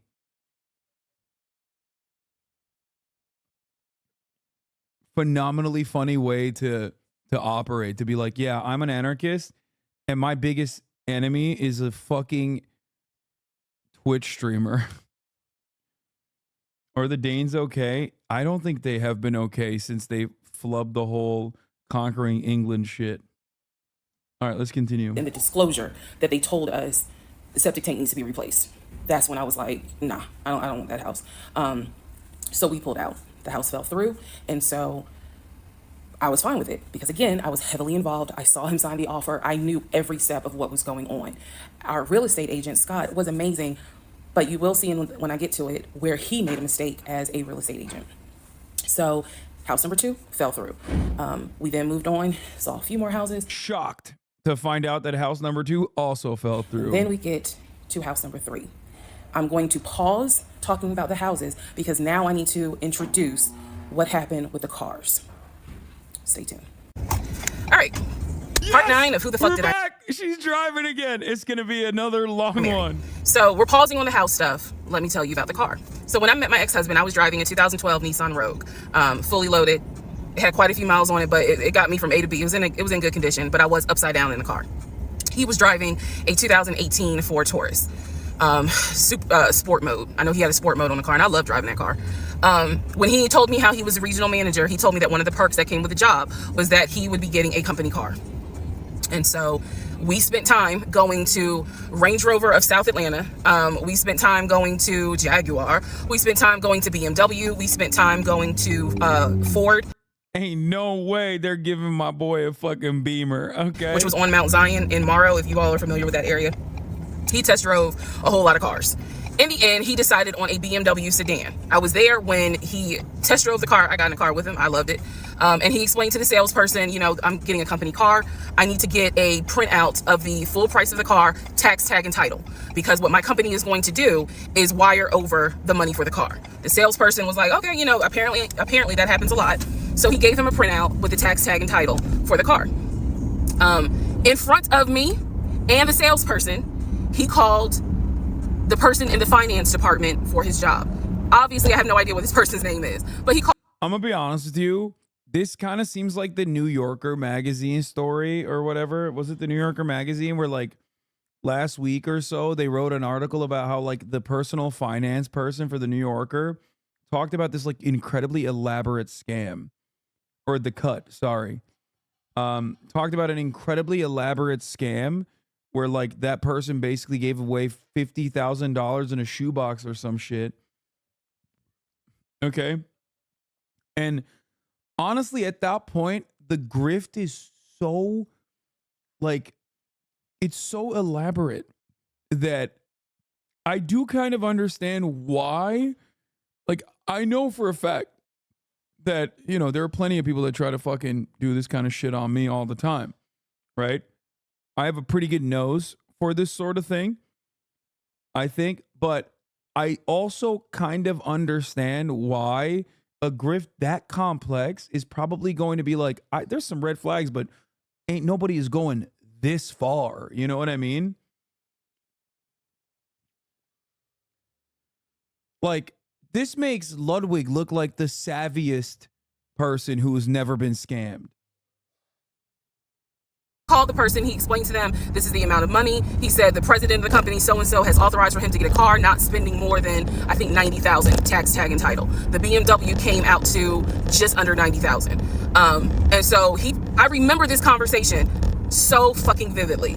So he's on the phone in front. I'm sitting down, the salesperson sitting down at their desk, and he's like, they put me on hold. And so he's like, I guess the person comes back and he says, yeah, the price of the car is blah, blah, blah. He was like, give me a second and I can send you a picture of that printout that shows tax, tag, and title. A Fed called a woman over the phone instead of showing up at her front door. Yeah, Feds do call you on the phone, for the record. That is a thing that people will do sometimes. Just saying. I can confirm. For the BMW. He gets off the phone. He takes a picture of it. Oh my God. Speaking of Feds. Okay, this is random, but I have to describe this. I was shocked. Detective showed up at my front door the other day before I started streaming. I can't believe I forgot to explain the story. And like, I look through the camera, I see that like she's in civilian clothes and she has her badge and she has her gun. And I was like, oh shit. Like, I assume that I got another fucking death threat or something. You know what I mean? Or, I don't know. Was she 6'4"? No. I was like, it happens. It's common. Or, you know, like in other circumstances, if it was like an actual patrol officer or a SWAT team, I would know exactly what's going on. But the fact that this person was dressed in civilian clothes, I was like, oh, it's a fucking detective. Not the first time I've talked to detectives, but definitely the first time a detective has come to my house. And so she walks in and she's like, oh, there was a robbery in this place. Can we there was a robbery in your neighborhood and we wanted to look at the security cameras, which was incredibly shocking. Which was incredibly fucking shocking because I genuinely did not realize that the LAPD even fucking cared about cars being broken into. Answer the question, is she hot? No. I was actually in awe. I was actually in fucking awe that you literally had. No, I'm not even joking. Like, this shit is so motherfucking commonplace out here. Like, people breaking into cars is so motherfucking commonplace. What up, big dog? Wait, LAPD detective or FBI? No, LAPD detective showed up at my house. FBI has never shown up at my house, but I have had phone conversations with the FBI. What do you mean? For you to say they care if it's a rich person? No. This shit happens all the fucking time in my neighborhood, okay? I've never even heard of a cop actually giving a fuck. Did she enter your house because something similar happened in my family, but they were looking at trying to get my dad on a charge? No, I welcomed them in because I thought originally that it was like probably like a death threat or some shit. But it was genuinely a shocking moment. She was investigating something else. She just lied. No, she literally showed me the fucking police report. Did you give him the footage? I scrolled through it. There was nothing. It didn't come up on my camera. Like, as in, it was outside of the vision of the camera.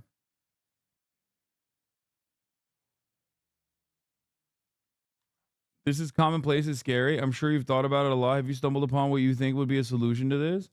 Well, yeah, no. Rich, poor, doesn't matter. Cars get broken into in Los Angeles literally every day, nonstop, and cops 100p do not fucking. This is the first time.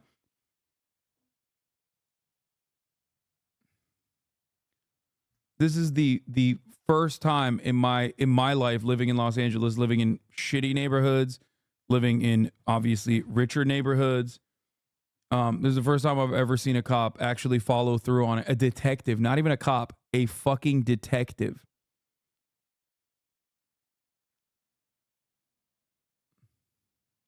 People keep saying they must have been looking for someone, but you don't understand. Like, they had the fucking report.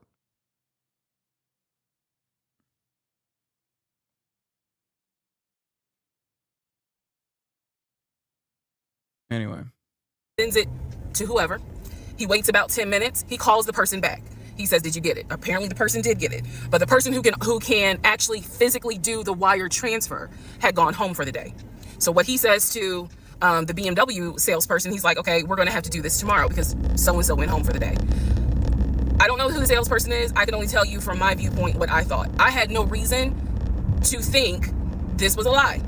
I really didn't. Because again, you got to please keep in mind the circumstances that all of this is happening. We're inside the dealership. We're sitting at the desk of this person. He gave us the printout. He's on the phone, doing business, basically saying, look, this is how much money the car is going to cost. He's taking a picture of it. He seemingly is texting someone saying, this is how much, this is proof of how much it is. Then he asked the BMW salesperson, I need your wire transfer information. The guy got up, rushed over to, I guess, their finance area to get the bank wire information, because obviously you have to wire it a certain kind of way. Rushes back over.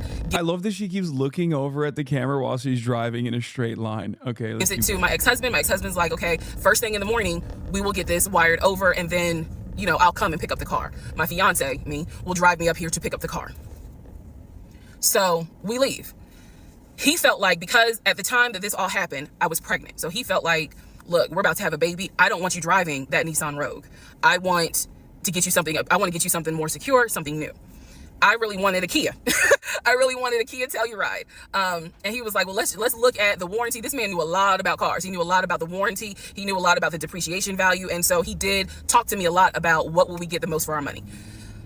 We test drove, when I say we, I test drove a Kia Telluride, a Kia Sorento. He didn't like either of those. He had me test drive a Ford Explorer. He didn't really care for that. Then came time where he really wanted me to get a BMW. He really wanted me to get a BMW X5. So he took me to Global BMW Imports, which, if you know anything about Atlanta, it's off of Cobb Parkway, but you can see it off the highway. I believe 285 is where you can see the Global Imports BMW dealership. He took me there. He had me test drive an X5, an X6.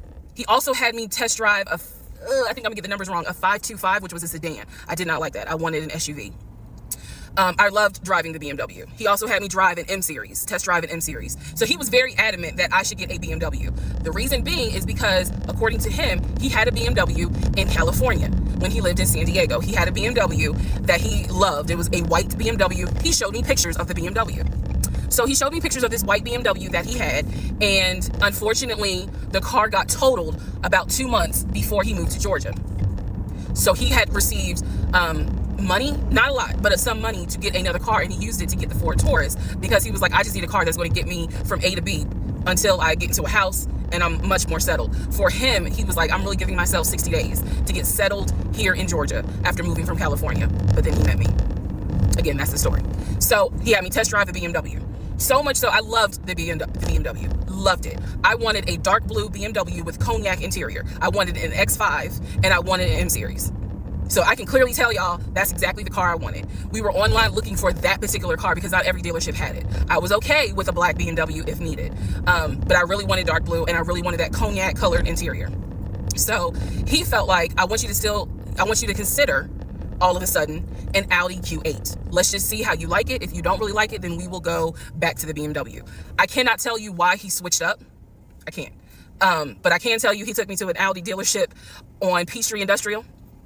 He test drove an Audi, and I test drove an Audi Q8. I loved the Q8. Loved it, loved it, loved it. But I was tired of test driving cars. By this point, I had test driven so many cars. Our weekends were spent either looking at a house or test driving cars. And I was picky, I will admit that. So he had me test drive the Q8. I really liked it. I finally just told him, look, I'm good with either the BMW or the Audi. Car. Because I'm tired of test driving cars. He told my family he was buying me a new car because, keep in mind, not keep in mind, let me let y'all know. He had met my family initially on Zoom because, again, we were locked down. He had met my family. BMW X Series over Audi Q Series. Audi Q8 is a great car. Audi Q8 is a fucking phenomenal car. Literally the exact same car as the Porsche Cayenne and the exact same car as ding, ding, ding, the Lamborghini Urus, as a matter of fact. So I would say it's a better car than any Beamer you'll fucking buy. I trust. A lot of gas though, bro. Oh yeah, 100%. I mean, SUVs are fucking gas guzzlers and dumb as fuck, but you have a Urus? No. He also had met my family in person because at this point... Yeah, bro, I bought a fucking Lambo. You think if I bought a motherfucking Lambo that you wouldn't know about it already? It would be in every hater's paste bin. Every hater, every fucking hater would be talking about how they already lie and say that like I bought a gas guzzler. It was like, look, if you're not showing any symptoms, maybe we can do family dinner. And so he had met my family in person. And now we will go ahead and move towards part 10 of this series. Okay, part 10. Who the fuck did I marry?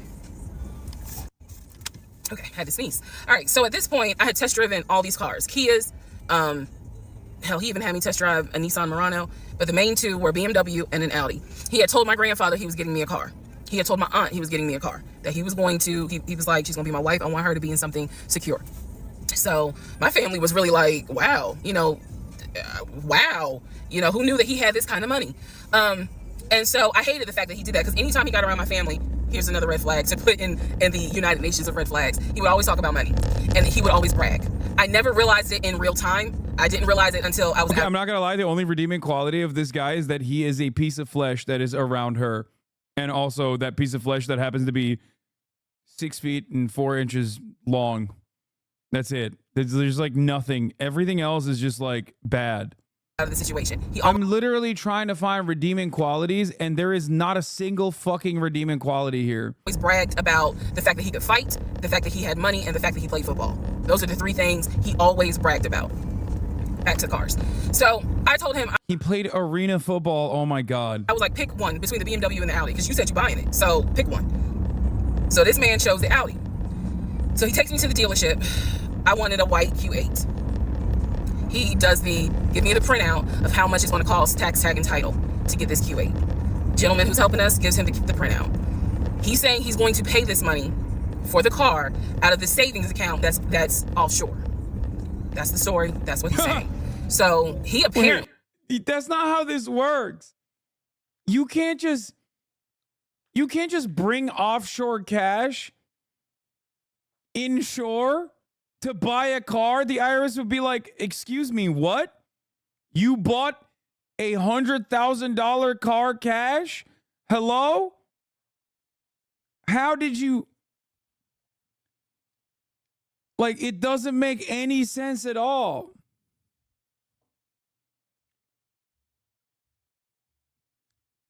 That makes this so dumb. Is asking the guy, is there a holding fee? Can I pay a holding fee to secure this car while I'm working to get the money transferred? Because obviously with COVID, it's going to take long for the banks to transfer the money. Actually, you can, but it has to be shuttled in through a complex trust system. No, I'm saying that, like, you can't just directly pay for a fucking car with offshore funds. The IRS is going to see that you purchased a car. And yes, the IRS does not care that you are 6'4". Okay? The IRS would not give a fuck. If that was real, that's a major red flag. Like, there's probably an automatic protocol for that to be triggered as a red flag. Guys, in these United States of America, you can't even fucking take out $10,000 from your own bank account without the bank literally automatically triggering the FBI.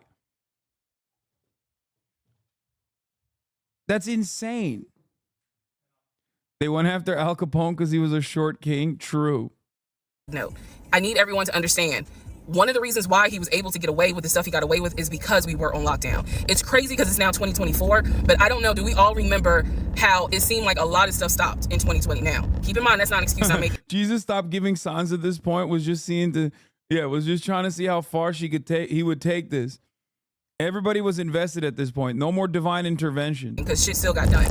But in terms of business as usual just was not happening in 2020 at this time. So when he's saying, oh, it's going to take a while for the bank to transfer the money, the gentleman who was working at Audi he didn't make a face. He didn't blink. He was like, I know it's going to take a while because of COVID. So basically what ends up happening is we leave. He has the printout. He calls the bank, or he calls his financial advisor, who does have a name. The financial advisor's name is Eric. I feel comfortable using certain people's names, especially if we find out they didn't exist. So he calls Eric. He tells Eric in front of me, hey, I need to transfer $72,526, whatever the amount was, because I'm buying a car for my fiance. This is the bank account information. Do you need me to give it to you over the phone, or do you need me to email it to you? Pause. I can't hear what the person's saying, but that's what he would do. Do you need me to give it to you over the phone, or can I email it to you? Okay. All right, give me a few minutes and I'll go ahead and email it to you. All right, let me know. I'll call you back to find out if you received it. Okay, hang up. So I'm hearing this because, again, I'm not paying attention socialism or to, did I hear anybody on the other phone? Did I hear anybody on the other end? Give this subs. So he proceeds to type up an email, type up something, telling him this is the information that we need. I didn't think anything of it. He called me at work the next day to tell me that the money was sent to Audi, that he called Audi, and he confirmed with Audi that they received the money. What he told me is that the car is going to be delivered to the house. Y'all, it's not that I lived in a hood, because I didn't. But I did not live in an area of Clayton County where you would have a brand new Audi delivered to your house. So I remember saying to him, I don't want that car like delivered to the house, not yet, because I need to put that car in the garage. And my Nissan I only had a 1-car garage, so my Nissan was in the garage. So he said, okay, well, let me call them back and change the delivery date. Can you be home, or can you do a half day? So he's asking me, can you work a half day so that they can deliver the car and you will be home for it? I said, yes, that's fine. Because why is she still taking his word? Bro has not produced anything to date. Excuse me. He's produced a fucking long dick, I assume. I hope. Okay. I suspect that he was dignitizing her a little bit. Like, there's no other fucking rhyme or reason for this story to go on for as long as it did. Again, it's COVID. I'm working from home anyway. I only had to go in the office 2 days a week. So I'm at home the next day. He told me the car would be delivered between the hours of 1 and 3. Obviously, between 1 and 3, nothing happened. So 3 o'clock, I called him. He's at work. He sends me the voicemail. He calls me back. I said, it's 3 o'clock. No one ever came with the car. What's going on? And then I remember I was like, well, do I need to call Audi myself? Because I thought that you handled it. But if you didn't handle it, do I need to call them? And so whenever I would suggest I will handle it, he would get very, very defensive. Red flag number 472. So he was like, no, I will call Audi. Don't do anything. I'll call Audi and find out what's going on. Okay. So I'm at home chilling, cooking dinner, normal night. He calls me back and says, yeah, the car was stuck on the truck in Spartanburg, because apparently that's where their deliveries come from. So when he told me this, I was in the kitchen laughing, because by this point, I will be honest, and I told you I'll be honest even when it makes me look bad. I was guilty of... Wait, you guys know what he looks like? There ain't no fucking way, dog. Wait. Okay, I need to see what he looks like. It got leaked. He looks like Drake. Oh, he's made hella videos. Wait, he started posting too? Okay, that's a spoiler. Let's not spoil it. On one hand, I believed him. And on the other hand, I was like, let me see what lie he come up with. Let me just see. But keep in mind, my brain was really like not rationalizing, not comprehending how deep the lie was. I just thought that no one told him. Given the popularity of this story on TikTok, I suspect this will be like a pivotal moment in the gender wars, I think. If he's also making these videos, I feel like YouTubers are going to start having her on and him on, and like the Manosphere is going to have him on, and then the Manosphere is going to be like, you were actually right, King, that type of shit. Oh my God. And if you got a significant other, and I don't care. Oh my God.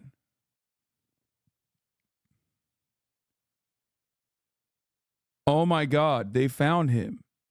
I'm not going to spoil it. And the car was going to be delivered, and he made that up. I had no idea how deep the lie went. So he said, the car's in Spartanburg. It should be delivered this weekend. The weekend came, he had a whole other excuse. I don't remember what the exact excuse was as to why the car was never delivered. I do remember we got into an argument, and I was like, don't even worry about it. I'm gonna get a new car my damn self. I don't even need your help.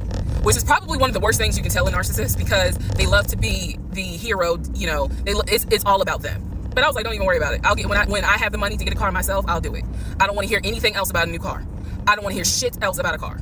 Because at this point, I was spending way too much time trying to figure out, are we getting a car? Are we getting a house? Like, what the fuck is going on? Always there was an excuse. So when I told him I don't want to hear anything else about a car, and I am not going to a dealership to test drive another car, that ended that whole discussion right there. So this is where I'm going to interject what I believe was happening. I believe that my ex-husband is the type of person, he gets off, nut.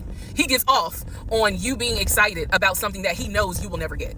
So I believe that he enjoyed going to car dealerships. He enjoyed watching me test drive a car and get excited about it, knowing I was not going to get it. It is the level of cruelty. And again, I'm telling y'all stuff that I found out way later on. It is the level of cruelty that I still cannot comprehend. So the whole issue about the BMW and the Audi, I think he just enjoyed seeing me get excited and then pull it away. Part 11 coming up. All right, part 11. So for this part, she's still in the car. Yo, this crazy. At this point, she's got to be doing it in the car for, to continue for continuity purposes, right? She lives in the car. God damn, dude. I'm just going to get this woman her Q8, okay? God damn, that fucking Nissan. What does she have?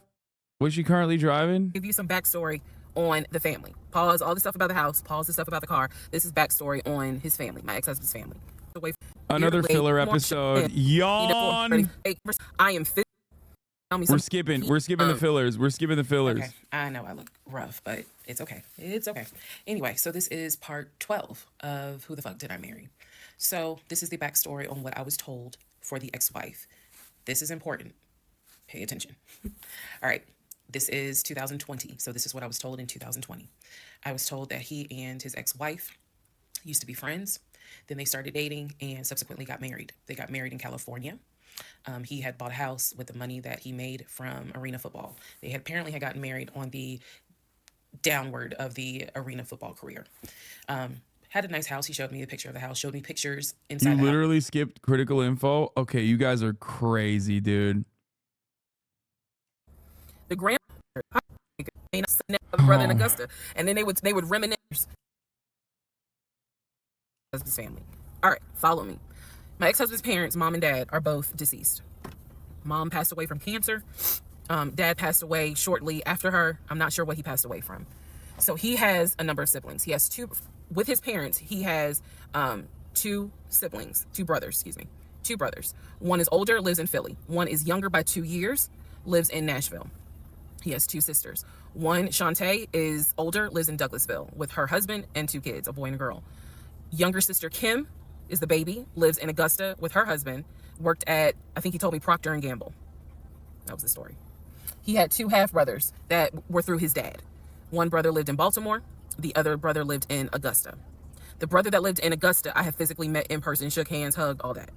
The brother that lived in Baltimore, I have FaceTimed with, talked to him. The brother that lived in Philly, the older brother that he looked up to, I have never talked to him on the phone. I would always talk to him through my ex-husband. So the conversation would be like, hey babe, brother so-and-so said hey. He didn't call him brother so-and-so. We'll call him John. John said hey. Hey John. I would be in the bathroom doing my hair, brushing my teeth. Hey John. And he'd be like, did you hear?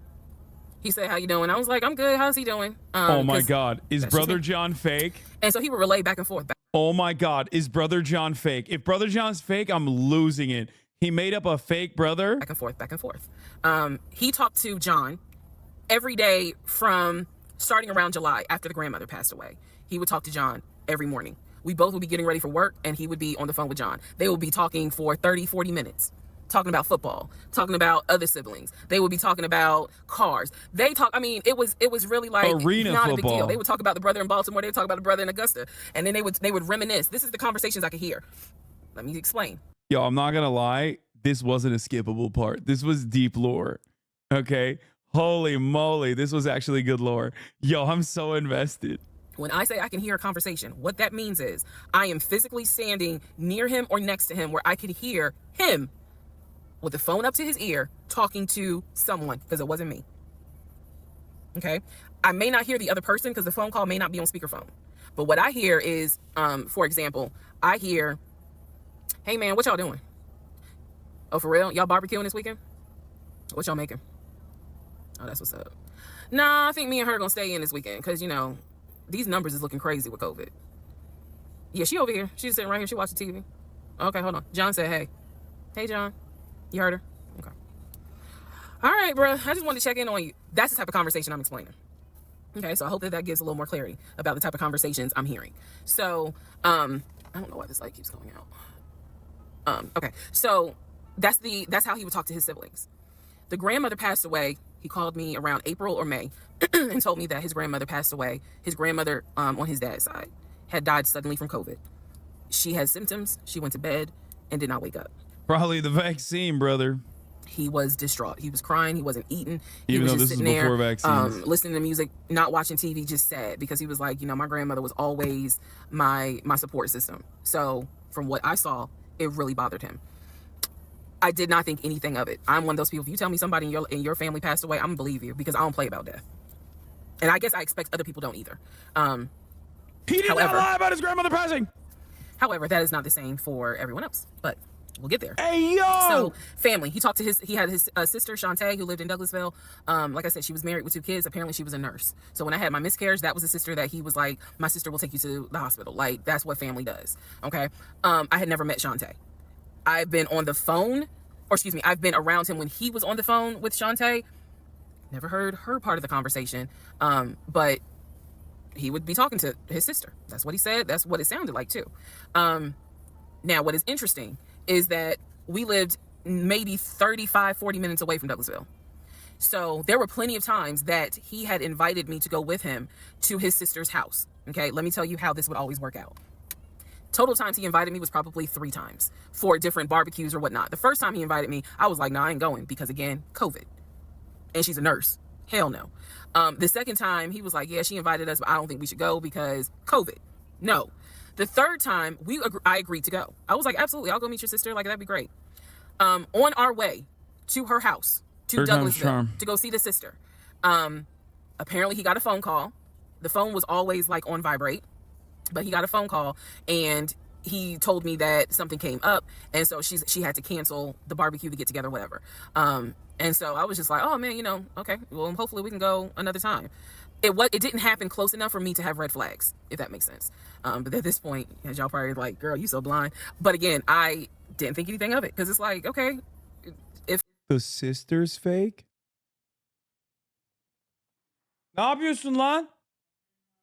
Nice. fell through, we'll reschedule. And so we just went out to eat, and then he talked to another brother, the brother from Augusta that he would have on speakerphone. So it was like, you know, I didn't think anything of it. I really didn't. Wait, so the real family members are like on speakerphone, fake family members not on speakerphone. Man, and the more I talk about it, the more I realize, like, I'm not a dumb person, but it just never dawned on me the things that you have to now investigate. It didn't dawn on me, but nevertheless, that is the backstory for his family, right? Grandmother passed away. 3 weeks later, he called me and told me his uncle had passed away from COVID. The uncle had tested positive, had to go into the hospital, and he died. It was a bit of a red flag. But like I said, I don't play about death. So I was just like, wow. Because of these 2 deaths, he became a stickler about COVID. Yeah, at this point, I'm assuming he lied about being 6'4" too, and then this whole thing falls apart when he's like standing next to something that she knows the height of and realizes that he's actually 5'11".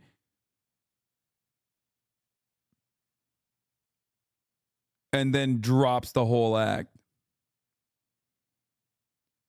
She's like, I found out that he wasn't 6'4". Episode part 78. I found out that he wasn't 6'4" and he was wearing lifts.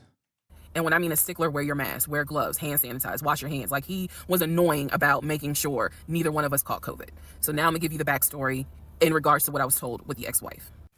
Okay, I know I look rough, but it's okay. It's okay. Anyway, so this is part 12 of Who the Fuck Did I Marry? So this is the backstory on what I was told for the ex-wife. This is important. Pay attention. All right. This is 2020. So this is what I was told in 2020. I was told that he and his ex-wife used to be friends. Then they started dating and subsequently got married. They got married in California. He had bought a house with the money that he made from arena football. They apparently had gotten married on the... Bro, one Google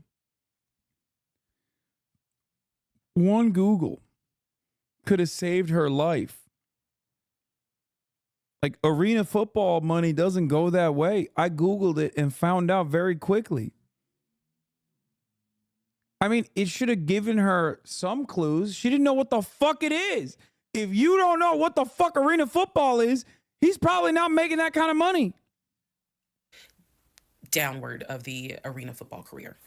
Had a nice house. He showed me a picture of the house, showed me pictures inside the house. Remember that? Showed me pictures inside the house. It was a really nice home in San Diego. And basically what happened was that he came home from work early one day and the hiccup, sorry. Came home early from work one day and his wife was sleeping with another man. The man was in the house. He and the man get into it. Her son, who is about 17 years old in 2020, she had 2 kids, a daughter and a son. The son apparently was on his way home from school when my ex-husband found his previous wife in bed with another man. So the story goes that he and the guy fought. He kicked the guy out. He kicked his ex-wife out, but told her the kids could stay. The kids are not biologically his. Those are his stepkids. She was like, you must be kidding. Like, I'm not leaving my kids here. The kids are old enough to where they were like, we don't want to go because you fucked up. We don't want to leave. So apparently she leaves.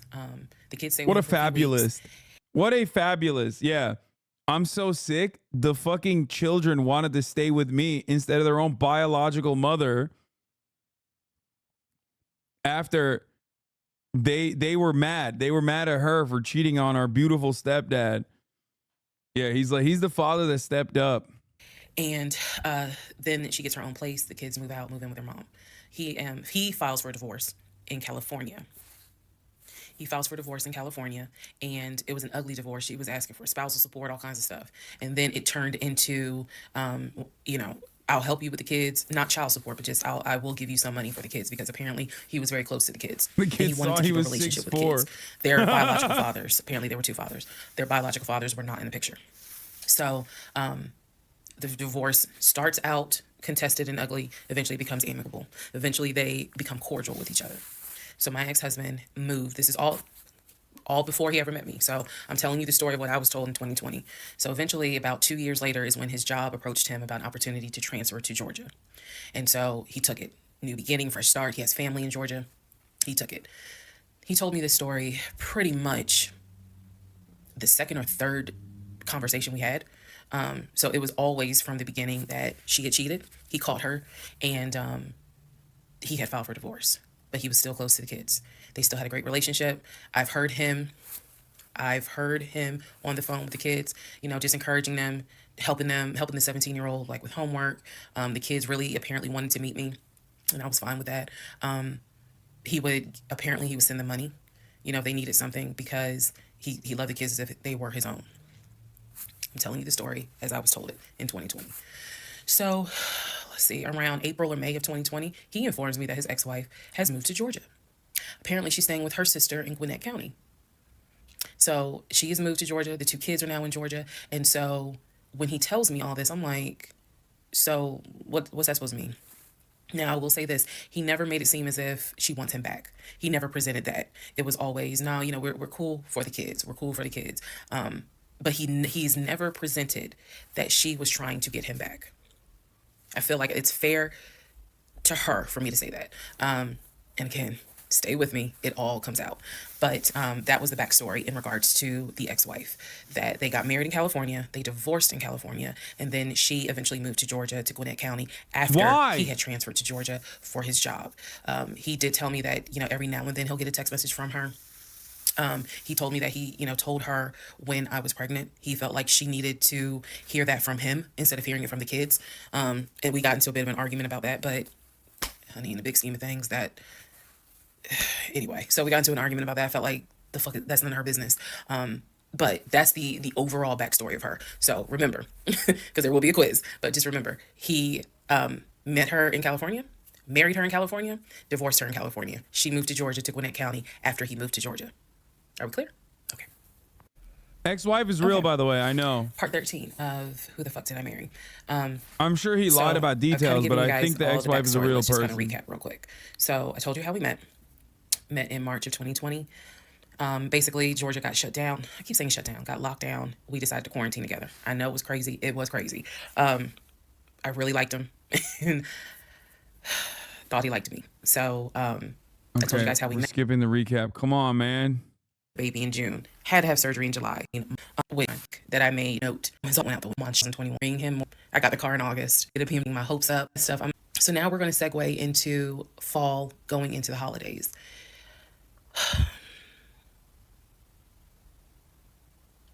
Here's what happened. In October, we looked at another house. This house was in Maryland. Okay. The recap is this. 2 weeks, I mean, in like a matter of a couple weeks, they literally decide to move in together. He says he's going to buy a house. He lies about it. She finds out that she is lying about the house. Then they do it a second time. He lies about it again. This is the third house that they're going to. Yes, immediately after meeting. She gets pregnant in the process. She gets pregnant in the fucking process and has a miscarriage. He doesn't even show up to the fucking miscarriage, doesn't even bring her to the hospital. She knows he's lying. She knows he's got hella red flags. She starts doing an audio diary. Basically doing like, Dear Diary, this man ain't shit, but I'm still with him. Marietta, absolutely gorgeous. It was gorgeous. I want to say that the house was about $700,000. I really like the house. Where are these houses? Living there. Where? Why? Why are there so many $700,000 houses that are bigger than mine? What the fuck? And they're all so gorgeous. See myself cooking there. And so subsequently, my ex-husband put in an all-cash offer on that house. I watched him put an all-cash offer in on the house. Yeah, he's done this before. Our real estate agent, Scott, called us about 24 hours later. And he said, the sellers love your offer. The offer was an all-cash, full asking price offer. $700,000. Let that sink in for a moment. He said the sellers love the offer. They are asking that you show proof of funds so that they can accept the offer. My ex-husband said, I will show proof of funds when they accept the offer. The seller said, great, we'll accept the offer when you show proof of funds. So basically we got into a standoff. And if you're a real estate agent or you work in real estate, I would love to know your thoughts on this. Wait, what? No, that's normal, Chad. It's not a standoff. That's just normal procedure. You absolutely, no, you do show proof of funds. What do you mean? That's like, hello? Why am I having this conversation? Why am I having this conversation with people who are fucking 20 years old and living with their parents? Oh my God. Yes. I had asked people in my personal life, like, have you ever heard of this before? And I've had plenty of people who said I side with the ex-husband. I would not show my bank statements until they accepted the offer. And then I had other people who were like, I wouldn't accept an all-cash offer unless I verified that the... Bro, by the way, this isn't even for buying a house. Like in like Los Angeles or even in New York, for example, if you even have to rent a fucking house, you half the time have to show proof of funds and shit like that. person can pay. So I'm just curious what your thoughts are. Income. Okay. So our real estate agent called us and was like, guys, the sellers are giving you 2 days to show proof of funds. I had the letter that he showed me from Chase. I sent that to Scott, but that was for a mortgage. The offer was for all cash. So he needed to show proof of funds that he had the cash to pay $700,000. He didn't show it. He refused to budge on showing them proof of funds until they accepted the offer because he was afraid that they were going to create a bidding war. So what ended up happening was Scott called us and said, I apologize because I didn't do my due diligence as a realtor. He said, before I ever started showing you guys a house, I should have collected your pre-approval letter and proof of funds. He said, so at this point, my broker has informed me that I cannot show you guys another house until you show at least us, meaning the... Yeah, this is where the professionals are like now going, yeah, no, actually. No, that is not normal. The realtor for the realtor to ask that, for the realtor or the broker to ask that means that they were like sussed out. That means that he was having his time wasted and they were like, yeah, no, this is not, that part is definitely not normal. Showing proof of funds when you're in the when you're gonna purchase a house, that's normal. Showing it to the fucking realtor, nah. Real estate firm until you show us proof of funds. And so I'm just like, well, I'm telling my ex-husband, just show them the fucking proof of funds. Like, what's the problem? And so it was a lot of, yeah, realtor seemingly doesn't care about him being 6'4". Really, I find that this is really unprofessional because it's not our fault that you didn't do your job correctly. It got a little ugly and it got uncomfortable because I'm like, I don't understand why you don't show them proof of funds when you clearly just signed a mortgage. And so it was a lot of, I'm just like, well, I'm telling my ex-husband, just show them the fucking proof of funds. Like, what's the problem? And so it was a lot of, I don't understand why you don't show them proof of funds when you clearly just signed a document stating that you're putting an offer in at full asking Realtor price. 6'5". This was the same thing that the realtor was saying. He was like, but you just signed an offer. So what's the problem? Like, you want them to accept the offer and then you'll show everyone the proof of funds? And my ex-husband, without missing a beat, said yes. So Scott did his best to work with the seller and say, look, accept the offer. He'll show you, he'll open the books. He'll show you the proof of funds. These sellers were like, no, that's not. And it wasn't so much the sellers. It was the seller's agent. Big respect to the seller's agent. But the seller's agent was like, no, that's not how we're doing business. He needs to show those proof of funds before I advise my clients to accept his offer, period. If he's not willing to do it, we'll go on to the next offer, because they did have another offer on the table. For it was less than asking price, but they were willing to accept that offer over the all cash offer because those people had basically shown proof. So subsequently, the house fell through. We passed the 2-day deadline. They went with the other offer. Also, at this point, our real estate agent, Scott, and I do not blame him for this, pretty much cut all ties, because what he, I believe, felt like was, I don't know what's going on, but something's going on. And this is not how I do business. So until you guys are ready to show the proof of funds needed to buy a house, you need to get yourself another agent, because we were already about 20 to 25 houses deep by this point. We had already put in 2 other offers. They fell with this house. And once again, it fell through. Okay, so good news and bad news. Number one, this is part 14 of Who the Fuck Did I Marry? Bad news, this is going to be the last post for the night. And the reason why, good news, tomorrow's my birthday. So I'm just going to make this video, post it, and then I will pick back up probably Friday, because honestly, I truly want to enjoy my birthday tomorrow. I just want to enjoy my birthday. All right, so y'all don't be upset. Just, if anything, watch parts 1 through 14, then we'll be ready for part 15. So the house fell through in October 2020. And what I told him was, I said, I don't want to look at another house. I don't want to talk about cars. I want to get through the holidays because it was going to be a holiday season where I could not celebrate my family because of COVID.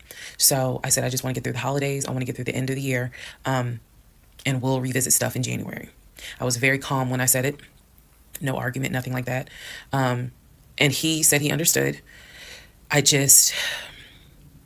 lot of what fueled me staying in this situation really was the fact that, number one, I didn't want to be alone. Number two, I didn't want to look stupid by having the relationship end so quickly, for everyone to be like, we told you something. Oh my God, that's the worst reason. Bro, she says sunk cost, baby. Was up. And number three, I was ready to get married. And that ready to get married fueled a lot of stuff. I would not admit this on part 14. Okay, this shit is crazy that she literally did that. And again, I was still making my audio diaries. So listening back to it, I knew something was wrong. I admit that. I knew something was wrong. But what I thought it was, truthfully, was like, why does it seem like there's always something? Like, why can't we just go ahead and get the house? Why is it always something? Why can't I just get the BMW? It still didn't dawn on me how deep this something went. And for the people who keep asking, I'm going in order of events. So yes, there will be a video where I explain how everything came out and what came out, what was true, what was not true. It's coming. I'm just getting all of this out in order. So I told him I didn't want to look at a house no more. I didn't want to talk about houses. Do not mention the word Zillow. Do not mention the word realtor. Nothing. Let me just get through the holidays. And for myself, the question was, what do you want to do? Do you want to stay with him? Or do you want to cut your losses? Cut your losses! And the part that kept me constantly second guessing myself was, what if he's not lying? What if he's not lying? Literally the conversation I had with myself was, at this point, he's lied like so egregiously. She's gearing us up to be like, oh yeah, this is why I married him. Okay. But he has lied so egregiously, like life-shattering, world-altering lies numerous fucking times. You know what I mean? Like, I'm not just talking like, oh, at the top of the hour, there isn't a 3-minute ad break type shit. I'm talking straight up. Straight the fuck up. Except there is a 3-minute ad break at the top of the hour. Obviously, you might think that's a lie if you're subscribed because you don't see them. Okay. For $5 or for free, you too can also think that I'm lying to you at the top of the hour because you'll never see another ad break ever again. Here's a 3-minute ad break now. This compelling story will continue during the ad break. no way he is lying about having money. You saw the paper from Chase. They don't just approve $750,000 for a mortgage for anybody. I've seen his checking account. You see how much money's in his available checking. Like I don't think he's lying. I don't think he's lying about that. But what is it? Is it that he doesn't trust me? Like, I second guess myself so much. Is it that he doesn't trust me? Wait, is it that maybe he doesn't really When did she see his checking account? Take a week off, which is when we'll be done with the story. want to get married? Like, what is it? Because I know what I saw. I know what I heard. I know that he's having conversations about move the money from this account to that account. I know he's paying my car note and all these bills. Like, clearly this man is making money. I know that I saw the letter from HR that states his new salary is 200 and something thousand. And I remember thinking, like, God, what am I missing? I'm missing something, but what is it? Because I know what I've seen. I know what I have touched. I have physically touched these papers. Like, I know how to read. So what is it that I am missing? He's close to his family. He talks to them all the time. You know, he's just a regular guy that just likes to watch NFL football. He leaves me alone when I want to watch Georgia football. You know, he's paying the bills, groceries. I haven't had to worry financially since I've met him. And as a woman who had lived on her own, paying her own bills, my God, that is the most intoxicating feeling when you meet a guy who just takes your stress and your worry away financially. But the downside is he took away the stress and the worry financially away and instead brought a mental fuck job I've never in my life had experienced. And I could not put my finger on it. I couldn't really talk to anybody about it because I'm a big believer in what happens at home stays at home. So I didn't talk to my girlfriends about it. I didn't talk to my family about it. But I just remember being like, bro, she's self-isolated. Like, she is literally an abusive boyfriend's dream girlfriend. That's crazy, dude. That is crazy. You're not even updating your friends on things that are happening. What am I missing? What am I missing? So we did not talk about houses. We did not look at cars. We didn't do any of that for November. I do love that she didn't even talk about this with any of her friends or family members and did a 80-part TikTok story after the fact. So I guess she did win at the end. December. And he came to me like around Thanksgiving, and what I thought was a very open, loving conversation. And in that conversation, he was like, okay, I know I have fucked up. I know that things are not feeling too strong right now. He was like, I want us to get married. I want a home. No. I will show you whatever you need to see to put you at ease.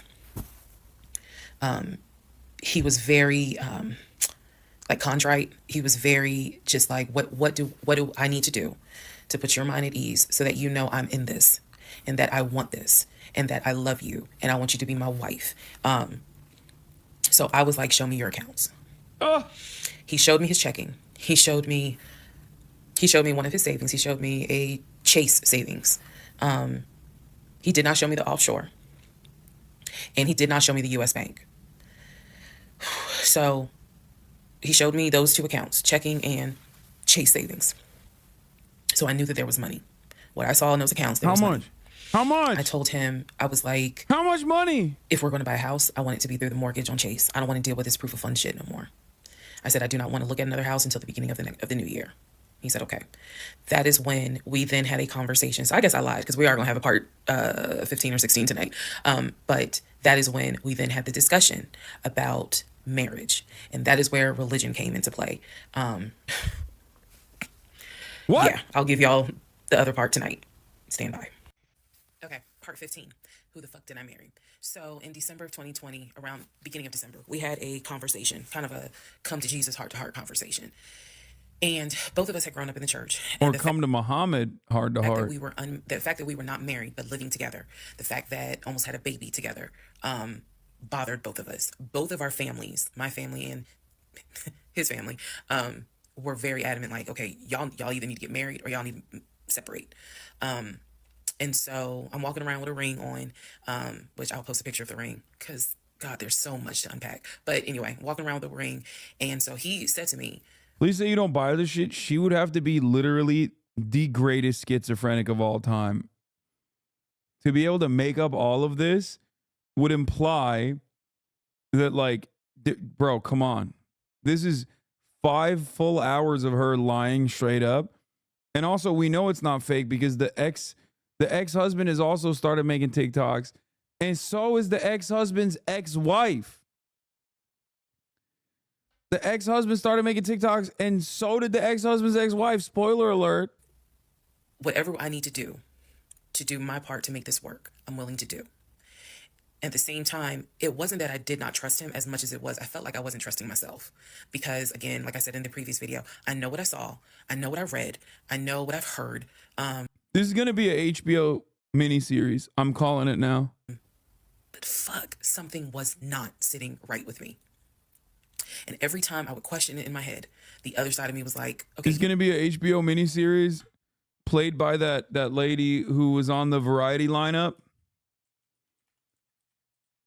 What's her face?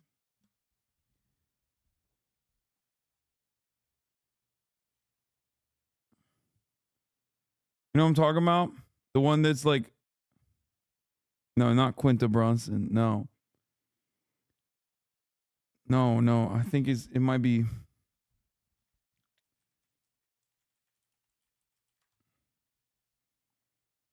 No, not Viola Davis either.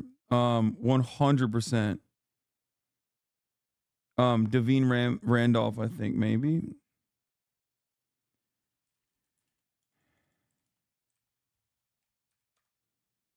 Yeah, exactly. Devine Joy Randolph is going to play her in a fucking miniseries on HBO. I'm telling you right now. Is 100% happening. Like, it's way too fucking viral and it's way too compelling of a story.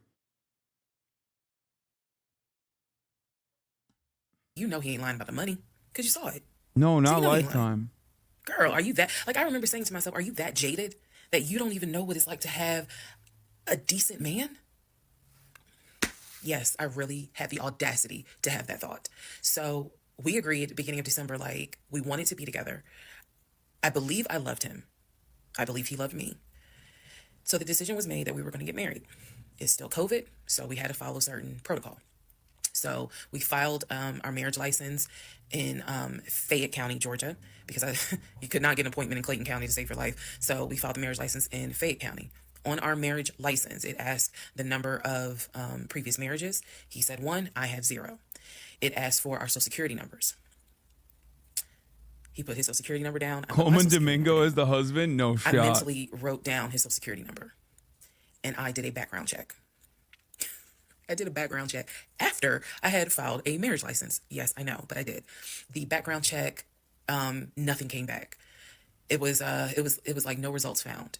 I did a criminal background check, nothing came back. So I thought one of two things. Either I had the wrong social, meaning I wrote down the wrong social, or my paranoia was unfounded. There's nothing wrong with him because he has been always throughout the relationship a big stickler about law enforcement, following the law, because his dad was a retired police officer. So this is someone who has been, this is a guy who would check to make sure my tail lights were working, make sure my signals were working, make sure my oil was good, make sure I had enough gas in the car. So when the criminal history came back with no results, I was like, well, of course there isn't, because the man probably hasn't had so much as a speeding ticket. So we filed the marriage license, and then we made an appointment to get married, and waiting for the judge to come out of chambers so that she could marry us. And the reason why I'm pausing is because, my God, if I could go back and see that young woman sitting in that lobby. Wow. I know we can't go back in time. But damn, if I could go back in time, I would. Immediately, I didn't tell anyone I was getting married because I was afraid that we had tried before in September and something came up. So I didn't want to tell anyone. I didn't want to get anyone's hopes up. I didn't want to get my hopes up. I know that's bad. No, this is not in the 90s. This is 2020. Said I would be honest, even if it's ugly. I told my mom, my family that we got married. Told my friends, they could not believe it. Like my mother was relieved, but she had no idea about what was going on. My aunt was more like, really? You married him? My friend, the one who took me to the hospital for the miscarriage, was like, I wish you would have told me, like, you deserve to have people there, take pictures and celebrate and all this other stuff. Yeah, listen to Auntie. And she was like, she's the type of friend, if you like it, I love it. You rock with him, I rock with him. The moment you don't, I don't either. So she was supportive. My other girlfriends were happy for me. They just hated that I had to get married during COVID, because they were like, we would have loved to have, thrown you a bridal shower and a bachelorette party. You couldn't experience that. So we got married on a Tuesday. On the way home, stopped and got some wings, went home, and I had to get ready to go to work the next day. And life. I got married January 5th. By January 31st, I knew I was in trouble. I still didn't know how deep, but I knew I was in trouble. That's when you found out you were in trouble? To give you all a very, very, very candid idea, I got married January 5th. The normal things that married newlyweds do, when we got married, completely stopped. And that was not by me. You always hear men talk about, man, now that we're married, she don't. In my case, it was the exact opposite. It was the exact opposite. So anyway, because this is not a forum to be all R-rated or whatnot, but y'all get what I'm saying. So we got married January 5th. January 6th, I went to work. It was a lot of people congratulated me because it kind of word got out that I had gotten married. January 7th, I filed the paperwork to change my last name. And if you were following me, you can go back like 15, 16 videos, and I talk about how I had to change my name back to my maiden name. But I changed my name within about 3 days of getting married. My attitude was, this is the bed that I made. I'm going to do right by him. I'm going to do right by my marriage. I took marriage seriously. And when I married him, I absolutely married him thinking, I'm going to be with you for. Bro, this is a conservative wet dream, by the way. This is literally why they don't want like no fault marriage. I mean, no fault divorces and stuff like that. They want to lock women into this situation. Straight up. I mean, she voluntarily locked herself into that situation because she trapped her own mental state with conservatism. But like, this straight up is like a fantasy for conservatives. They salivate at the prospect of having a trad wife like this. For the next 40, 50 years. So we're going to have to figure this shit out. That was my mindset. I did not get married to turn around and be divorced in 6 months. But I got married January 5th, 2021. And by January 31st, I knew I was in serious trouble. So that is where we are. The next set of videos, the next set of all this will be me talking about how things went downhill before it crashed and I found everything out. In the meantime, tomorrow is my birthday. So, happy the stuff that basically, I'm not recapping on this video. I'm just kind of answering some stuff that has been written to me. Okay, I'm gonna skip some of this. This has been internalized since 2020. Also, I don't want to seem like a cautionary tale to other women or to men for that matter, but to my sisters, to my ladies, white, black, Hispanic, Asian, doesn't matter. If something does not sit right with you, investigate it. I cannot stress that enough. January 6th. If just one woman watches these videos and she's like, you know what, something don't sit right with me, let me look into this, then it was worth it.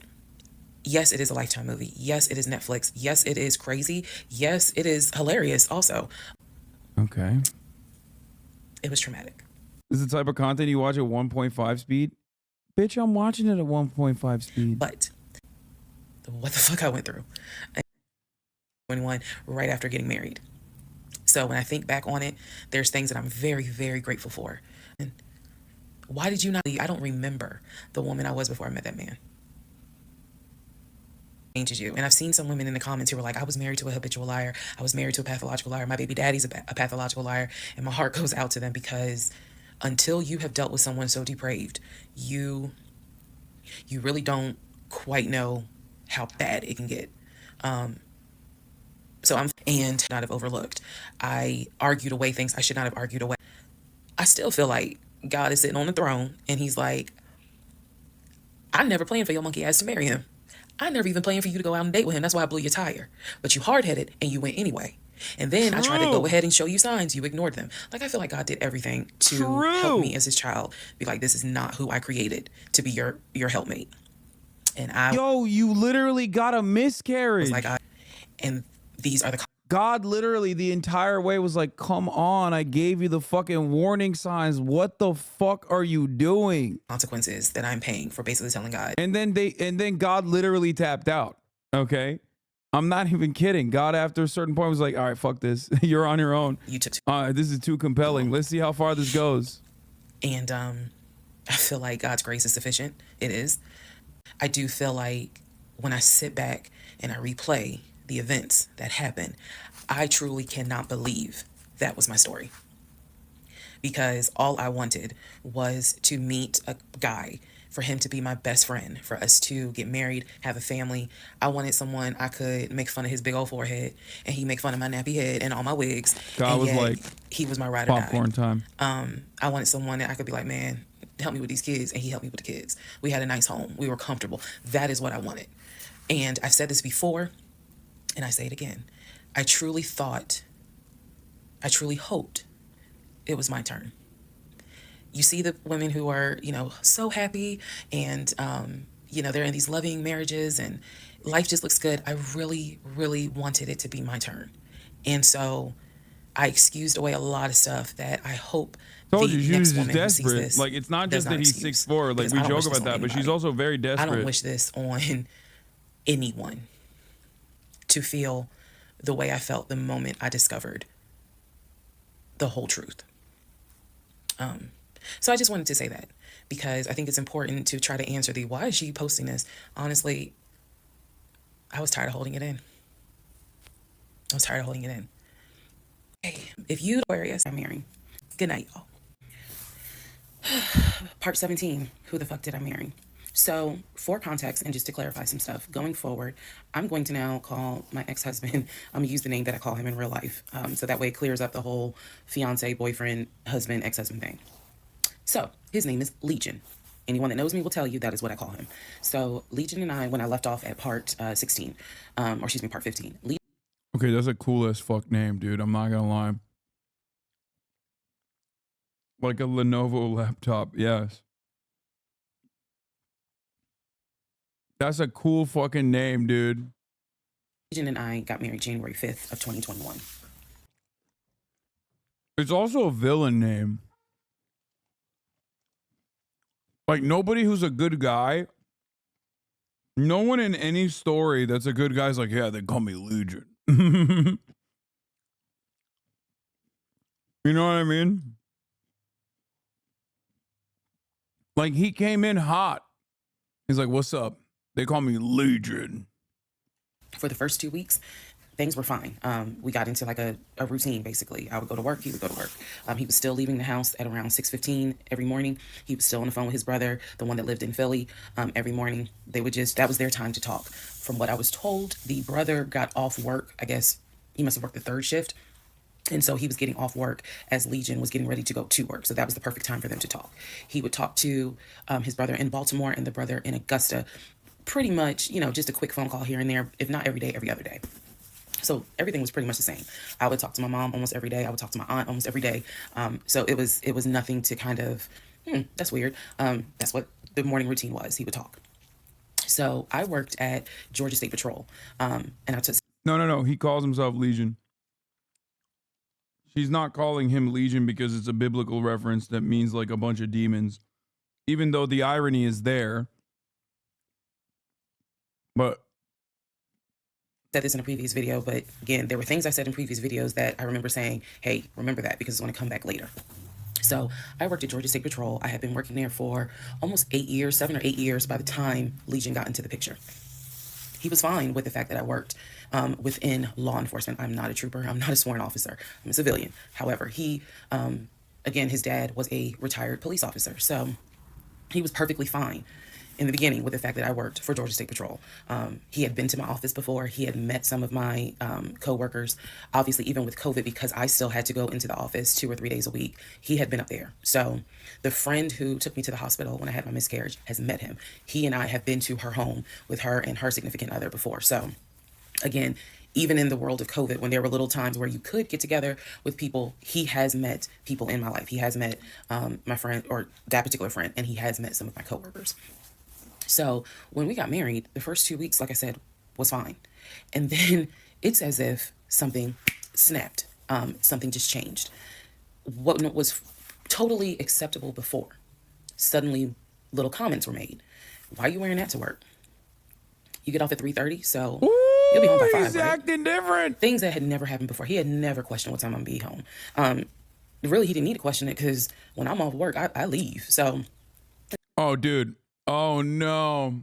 I bet the dick game changed too. it was never a situation of, oh, I'm just sitting around at work and just run my mouth because I have nothing to do.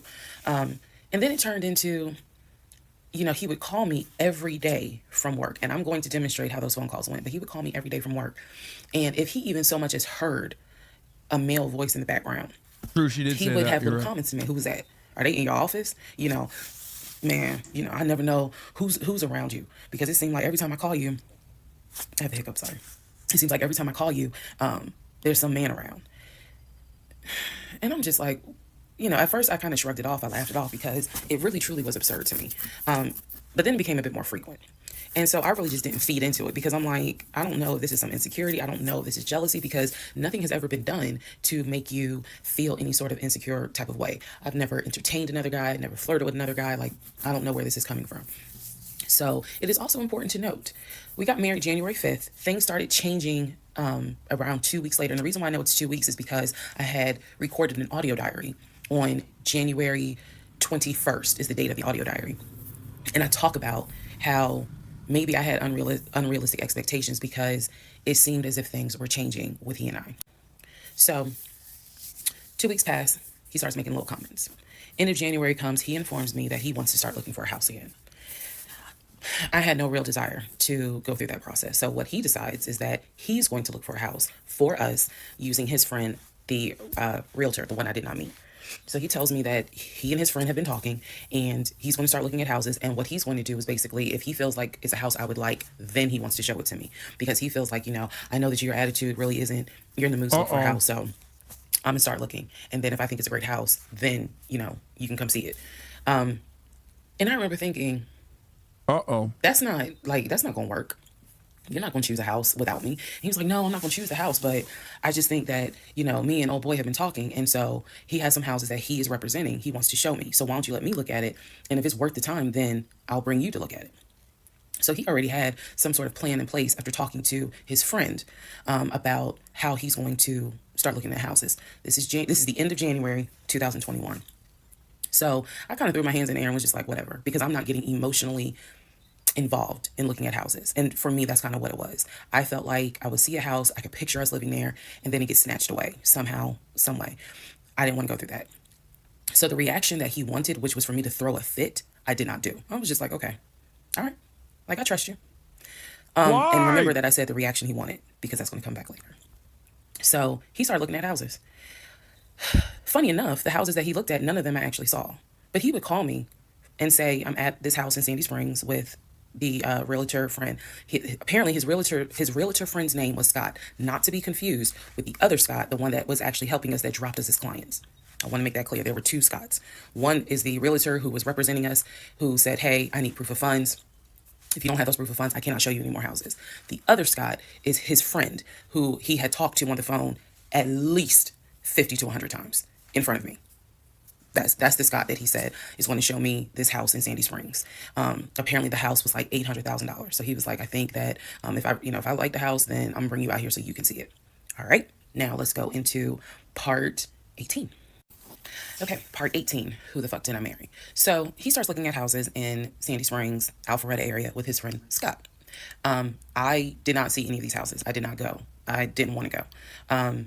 So what was starting to change is, remember I said before, he would leave the house every day at around 6:15. He would be home every day between 3:30 and 4 o'clock without fail. It was so, I shouldn't say it was annoying, but I could set my clock by the fact that I would hear that garage door open between 3:30 and 4 o'clock every day that he went to work. Even during lockdown, he still had to go to work. His job was only locked down for maybe a week.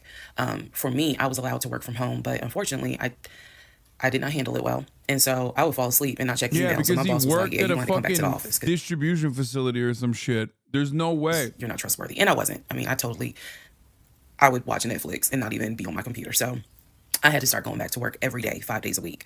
And me and another lady were the only two in there, because we were the only two who did not handle work from home properly. Anyway, that's another story. So Legion he started to not come home by 4 o'clock. He started to come home 5, 5:30, 6, 6:30, sometimes 7 o'clock, because he was saying that he was looking at houses after work with his friend Scott. Cheating. He's So cheating. it definitely was noticed that things are changing. And I just, at this point, kind of emotionally and mentally, I was just like, Either cheating or another family. I don't know what to do. This is the end of January. Remember, I told you in part 15, I got married January 5th. By January 31st, I kind of knew I was in trouble. And by the end of January, sure enough, I knew things were changing in a way that I was like, I hate to sound redundant, but what the fuck is going on? So he's still maintaining the story of looking for a house, looking for a house. I like the way that she's describing this as though we haven't been saying that since episode 3.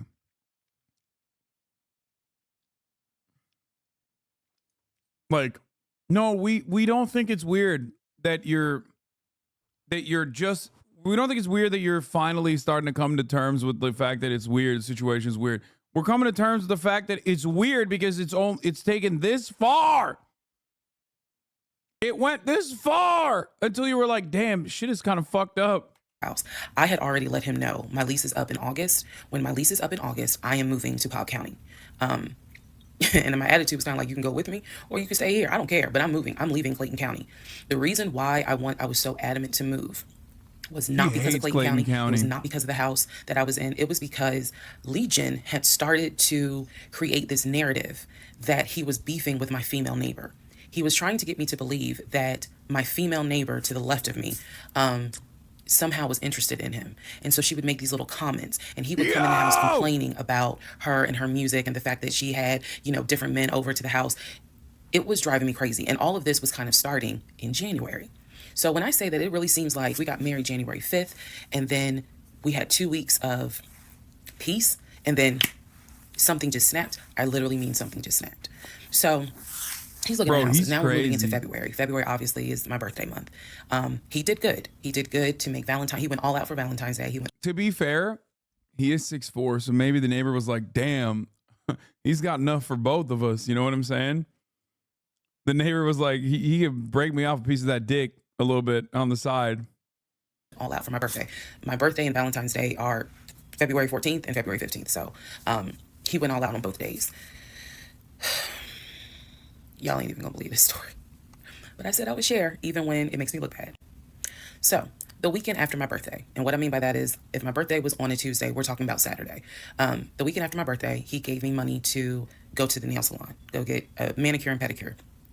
So I leave the house. I take his car. His car was in the driveway. We had a key to each other's car because, again, we're married at this point. We're talking February 2021. So I take his car and I drive to the nail salon over in Morrow. I'm in the chair getting a pedicure, and I get a text message from my husband saying, someone was just at the house looking for you. And I'm like, who was looking for me? Who was it? And he said, I don't know. I think it was this is through text. I don't know. I think it was some dude you used to mess with. Okay. What? I was like, what are you talking about? He was like, I'm telling you, some guy just came to the house looking for you. I told him you were not here. So at this point, y'all, I'm in the chair at the salon. I'm freaking out because I'm like, who the fuck has the audacity to come to my home unannounced, uninvited, talking about they're looking for me? Especially because before I met my husband, I was working the last shift at Amazon as a part-time job. So I had not dealt with, dated anything with anyone for about a year before I met him in March of 2020. So I really was like, who the hell is this coming to my house?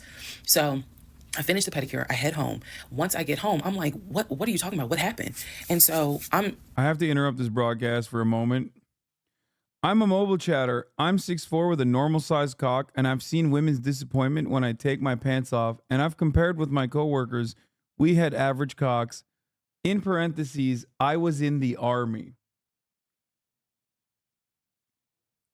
Why did you voluntarily reveal this information about yourself?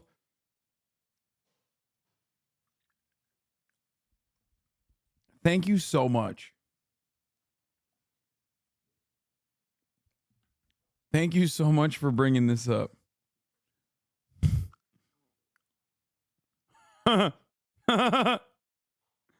frazzled in a way. And he's calm. He was like, yeah, it was a black Dodge Charger. They pulled into the driveway. They backed in. They backed in as if they had been here before. So clearly this was someone who's been to your house. He got out the car. He said, I opened the door and I went out there and I said, is there something I can help you with? And he said, the guy said, I'm looking for, and gave him my name. And he said, I'm sorry, she's not here. And he was like, oh, okay. All right then. And just got in the car and drove off.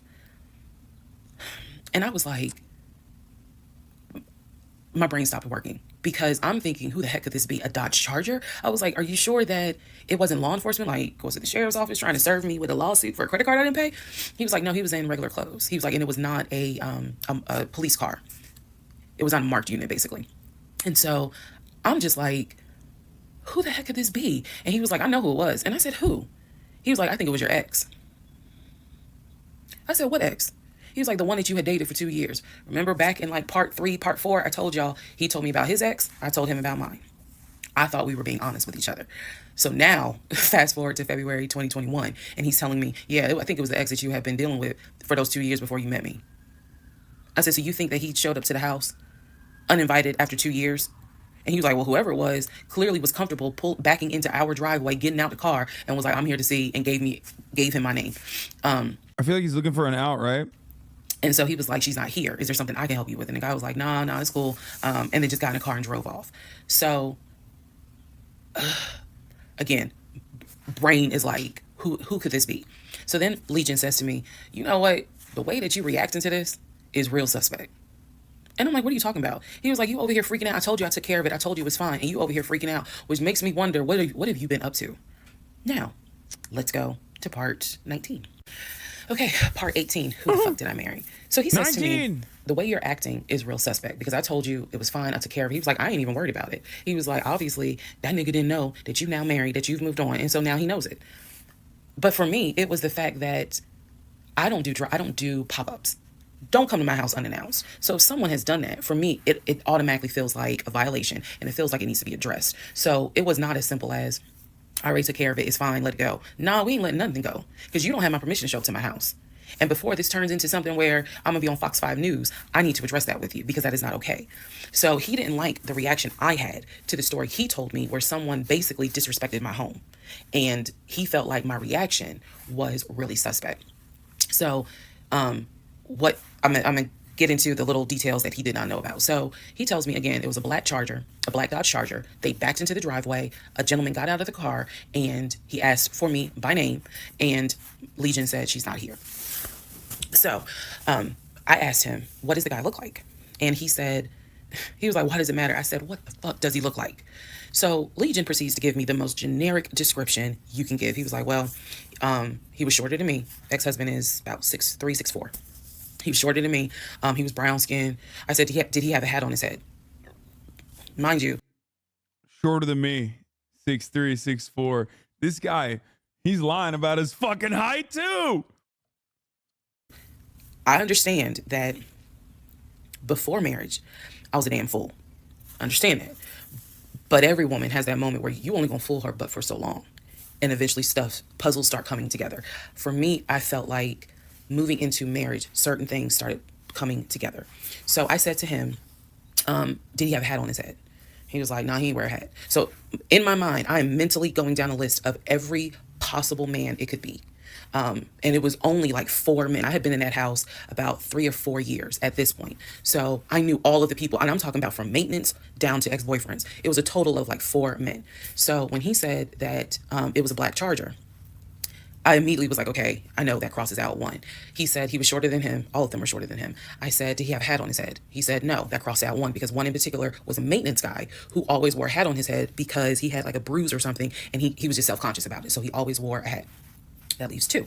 So I said, was he muscular or was he skinny? So Legion's getting all frustrated. I said, just answer the question. He was like, well, he was kind of in between. And I said, okay, he was in between. I said, so was he light skinned or was he dark skinned? He was like, I told you he was brown skinned. I said, was he my complexion? He said, no, he was brown skinned. That eliminates one. So now there's one left. And yes, the one left would have been the ex that I had dated for 2 years. And so he was like, I know it was your ex. I know it was your ex. And I was like, that don't make no sense, because the ex that in my mind, I'm saying this, the ex that I had dated, he and I had no contact with each other. And he was not the type to just pop up at your house. That ain't his style. Not to mention, and I ain't tell Legion this, that man would not be caught dead driving a Dodge Charger. He hated Chargers because he drove it as a patrol car. So I didn't say anything. I just was like, that's weird. So what Legion didn't know is that at the time I had a security system. So I had a security system where anytime the front door, the garage door, or the back door was open, basically any entry point, anytime it was open or closed, it would send me a text message notification. So when he's telling me all this, I'm looking at my phone and I see a notification where the front door was opened and it was shut all within the same minute. So for example, if it says front door open at 1 p.m. He's cheating, he's cheating, he's cheating, he's cheating, he's cheating. Front door closed at 1 p.m. So whatever he did was within those 60 seconds. He's telling me the story of the guy got out the car. He opened the door. He went out there, can I help you? And the guy said, I'm looking for, and Legion said, no, she's not here. And so he said the guy kind of was like, okay. And he was like, all right, thank you. And got in the car and drove off. Legion has also told me that he watched him drive out of the neighborhood, which means because of the way the house was set up, the townhouse, he would have still been outside watching this.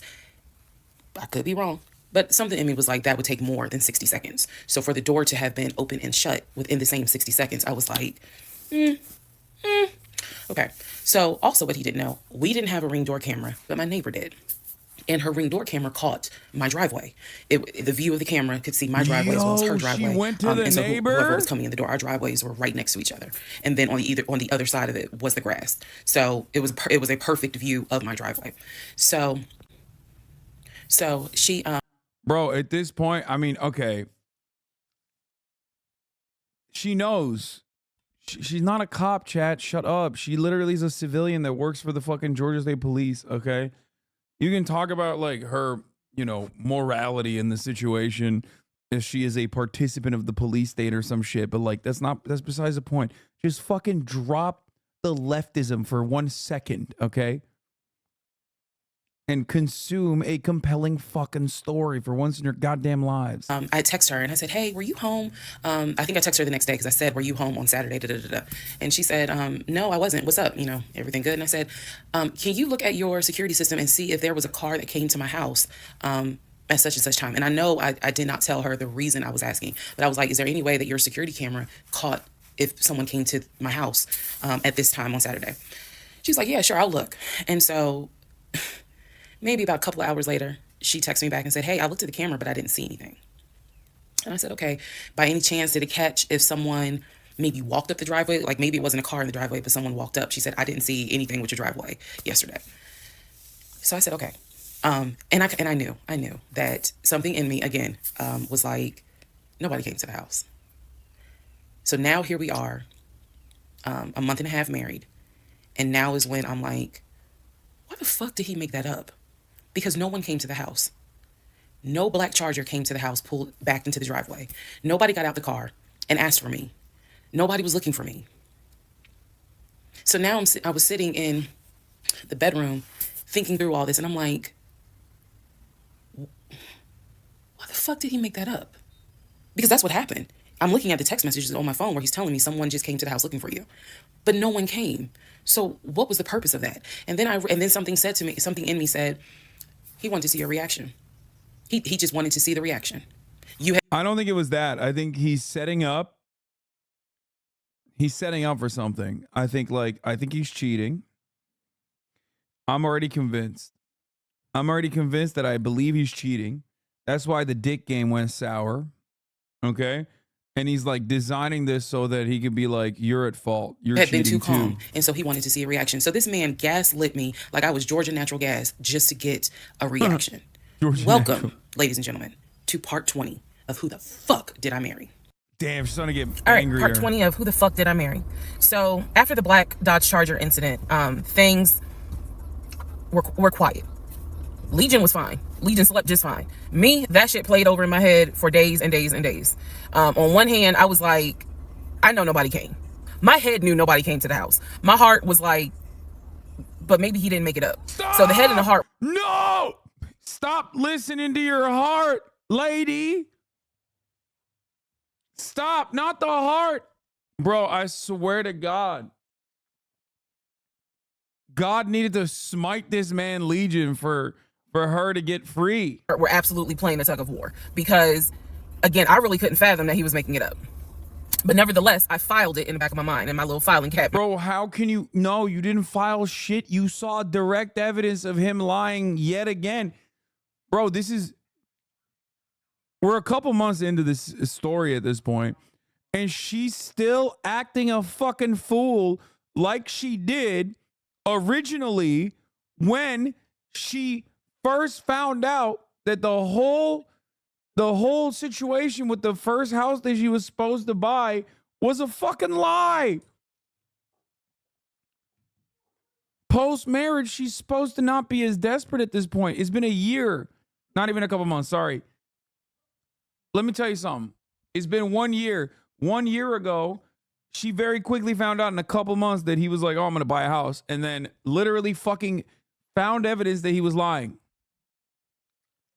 Found evidence that he was lying. You know, that early dick game must have been so wild. Oh, 100%. 100%. There's no other rhyme or reason to this behavior. There's just, it makes no goddamn sense. My mental filing cabinet. So a few weeks later, we go out to eat at this restaurant in Atlanta. It's a burger place, and I'm going to do my best by the time I post this to put the name of the burger place on the screen. So we go to the burger place, eat dinner. Everything was fine. As we are leaving, he says to me, did I ever show you where my grandmother's buried? This is the grandmother that passed away from COVID in 2020. Oh my God. God. I said, no. I was like, we haven't been over here.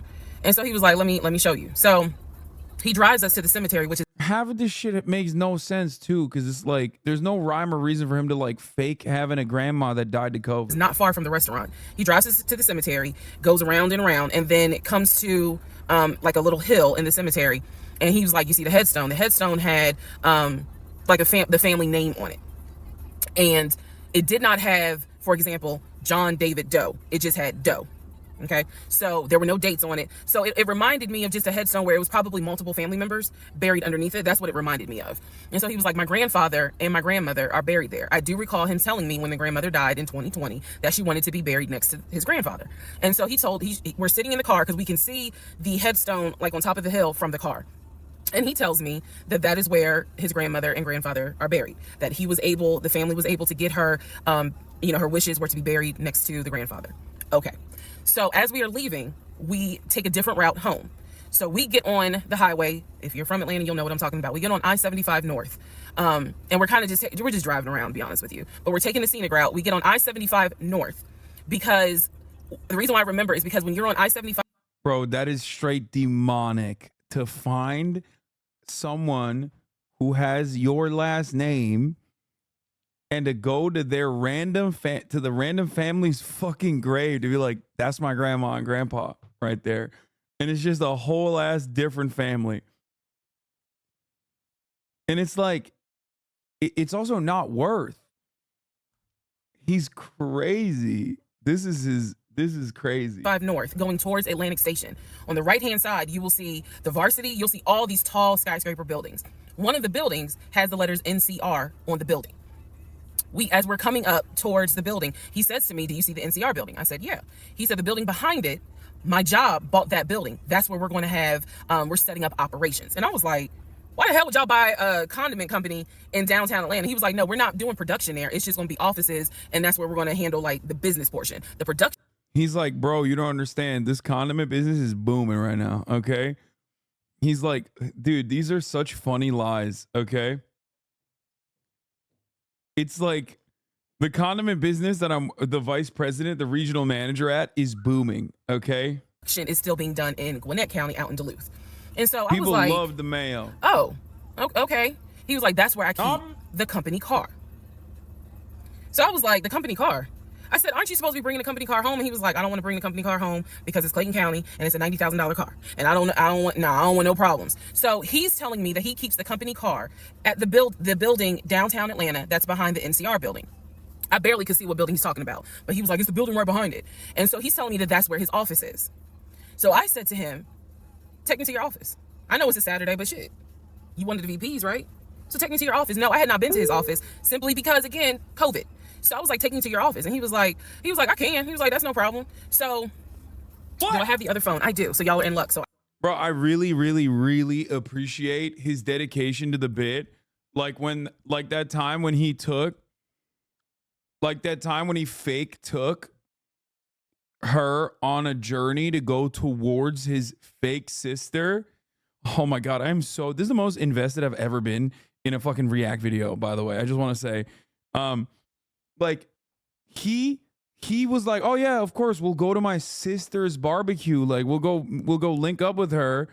And it's like, it makes no sense, but he invests in the bits that he invents. Okay. Like he's like, oh, this is a building that my business bought. Like the condiment business is booming. Everybody loves mayonnaise. And then he's just like, yeah, I'll take you there. What the fuck are you doing? You don't even need to make these lies. I can maybe reenact how this goes. So he gets off the exit and starts driving towards the NCR building. While he's driving towards the NCR building, he always has kept his phone in his left pocket. This is my left hand. So he pulls his phone out and he starts calling. He tells me he's calling Willie. Willie is supposed to be the head of security. So he's saying, let me call Willie real quick to make sure that the building's open. So he proceeds, this is another phone, but he proceeds to go ahead and call Willie. We're still driving, by the way. We're still driving. I'm on the phone, scrolling through Facebook, trying to figure out some random shit. But he's driving with the phone up to it. So driving with the phone, next thing I hear, hey, Willie, it's Legion. Hey, how's it going? I'm good. Hey, is the building open? No, I just want to take my wife up there so she can see it and see my office. Are you up there right now? You're not? Okay, is Mr. Justin working? Okay. So is there anybody up there that can TikTok physically open the building? Because I don't think my badge is going to get me at least in the front door because of it's on the weekend lock. Okay. Okay. All right, let me know. All right, thank you, Willie. Bye. Y'all see how I did that? He's having this whole conversation while I'm sitting in the passenger seat. So then he gets off the phone and he says to me, Willie is not working and Justin apparently called out sick. So the building is locked and my badge won't get us in the front door. He was like, Willie's going to see if there's someone else that can open the front door so we can actually get in. He's like, my badge will get us on the floor, but it will not get us in the front door. No one ever called. So when he's getting off the... Bro, imagine if she was like, let me talk to him. He said the weekend log. Imagine the vice president, the regional manager can't get into the building. Come on, dog. Also, where's the card? Why is there no key card? Like, has she seen a key card? There ain't no fucking way. But imagine if she was like, yeah, let me talk to Willie. The highway, he basically turns onto Spring Street. Again, there's all kinds of shit I distinctly remember. He turns onto Spring Street so that he can then get on 75 South so we can go home. Never saw the office that day. But again, this is where he's saying that he keeps the company car. So when we get to part 21, I'll kind of go into detail about the whole company car a little bit more. Part 21, who the fuck did I marry? So the company car apparently was a charcoal gray BMW. I believe it was a 5 Series. It was a 5 Series. I don't know much about the sedans. Y'all know I wanted the X5, dark blue with a cognac interior. He got the BMW 5 Series, charcoal gray. Wait, he sent me a picture of the car. So I did see a picture of the car. After this whole NCR building, take me to your office, that is what he's claiming, is that he leaves the company car at that location. He's saying that he drives from Riverdale to Midtown, switches out cars, and then drives from Midtown to Duluth. Those that don't know how Metro Atlanta is, basically Midtown would be in between where we live and Duluth. I only know that he left. She's such a great storyteller. Like, she's filling the gaps. My Lord, she's so... Wait, why is he switching the company car? House every day at 6:15. I know that I never physically saw the company car come to our home. What? Saw pictures, plural. He works for a condiment Murat's like low key at first. He was like, oh, I don't really like this, that you're watching the same video for this long. And now he's like low key tapped in and invested. In the corner, he's sitting there and going like, what kind of company does she work for? Like, dude, I'm telling you, I started off being like, this is a 5-hour fucking TikTok sequence. This makes no goddamn sense. Yes, bro. It's so compelling. Every part of this is so compelling. Whoa. Goddamn, Kaya. When he told me that he got a BMW 5 Series, keep in mind, this is after I had been promised a dark blue X5. So I was a bit salty. I don't care if it is a company car. I was a bit salty. I will admit that. Because I felt like you get to drive the car that you know I really want, which is a BMW. And so he would call me from the car. He would tell me, yeah, I may just drive home in this car and not switch back to his personal car. He's like, I don't know. He did that a lot. And yo, what? He's like teasing her with like extra fake shit. I realize now in 2024 he did that because he knew how excited I was to actually see the car. Because shit, I wanted to test drive it myself, to be honest with you, and he knew that. So reactions. So he would say stuff like that, like, man, I'm so tired, I might just drive the company car, go ahead and go home, and then just let me park it in the garage type thing. So eventually he stopped doing that because I didn't want to hear nothing about that car. I'm driving a Nissan, you driving a BMW, after you promised me a BMW. So I don't really want to hear nothing about it. So in terms of the company car, I did see that it was a, according to the pictures, a charcoal gray BMW 5 Series. If you're asking me the exact model, I don't know. But I know it's a 5 Series because I know the 7 Series is slightly longer. She's so valid. It's a 5 Series sedan. She's valid for that. He lied to her about getting her a Beamer, and then he's like flexing on her about having the Beamer, but she doesn't even have the Beamer. So after the whole situation with the cemetery to see his grandmother and grandfather's headstone, then there was the NCR, the office is open, oh, it's not open, Justin ain't working, Willie ain't working. Willie is supposed to be head of security, but he ain't working. Okay. So at this point, I'm already numb. It is important for me to point out. I want to know who he was calling. Because, like, obviously, if it's a fake phone call, you're going to hear the like on the other side, even when you're sitting next to them. Like, did she never pick up on the fact that he was just not calling a single real person? Because he was like,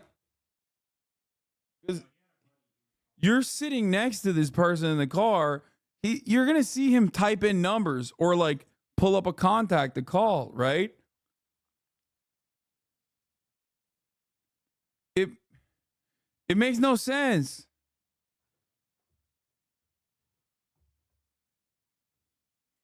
How numb I became dealing with him.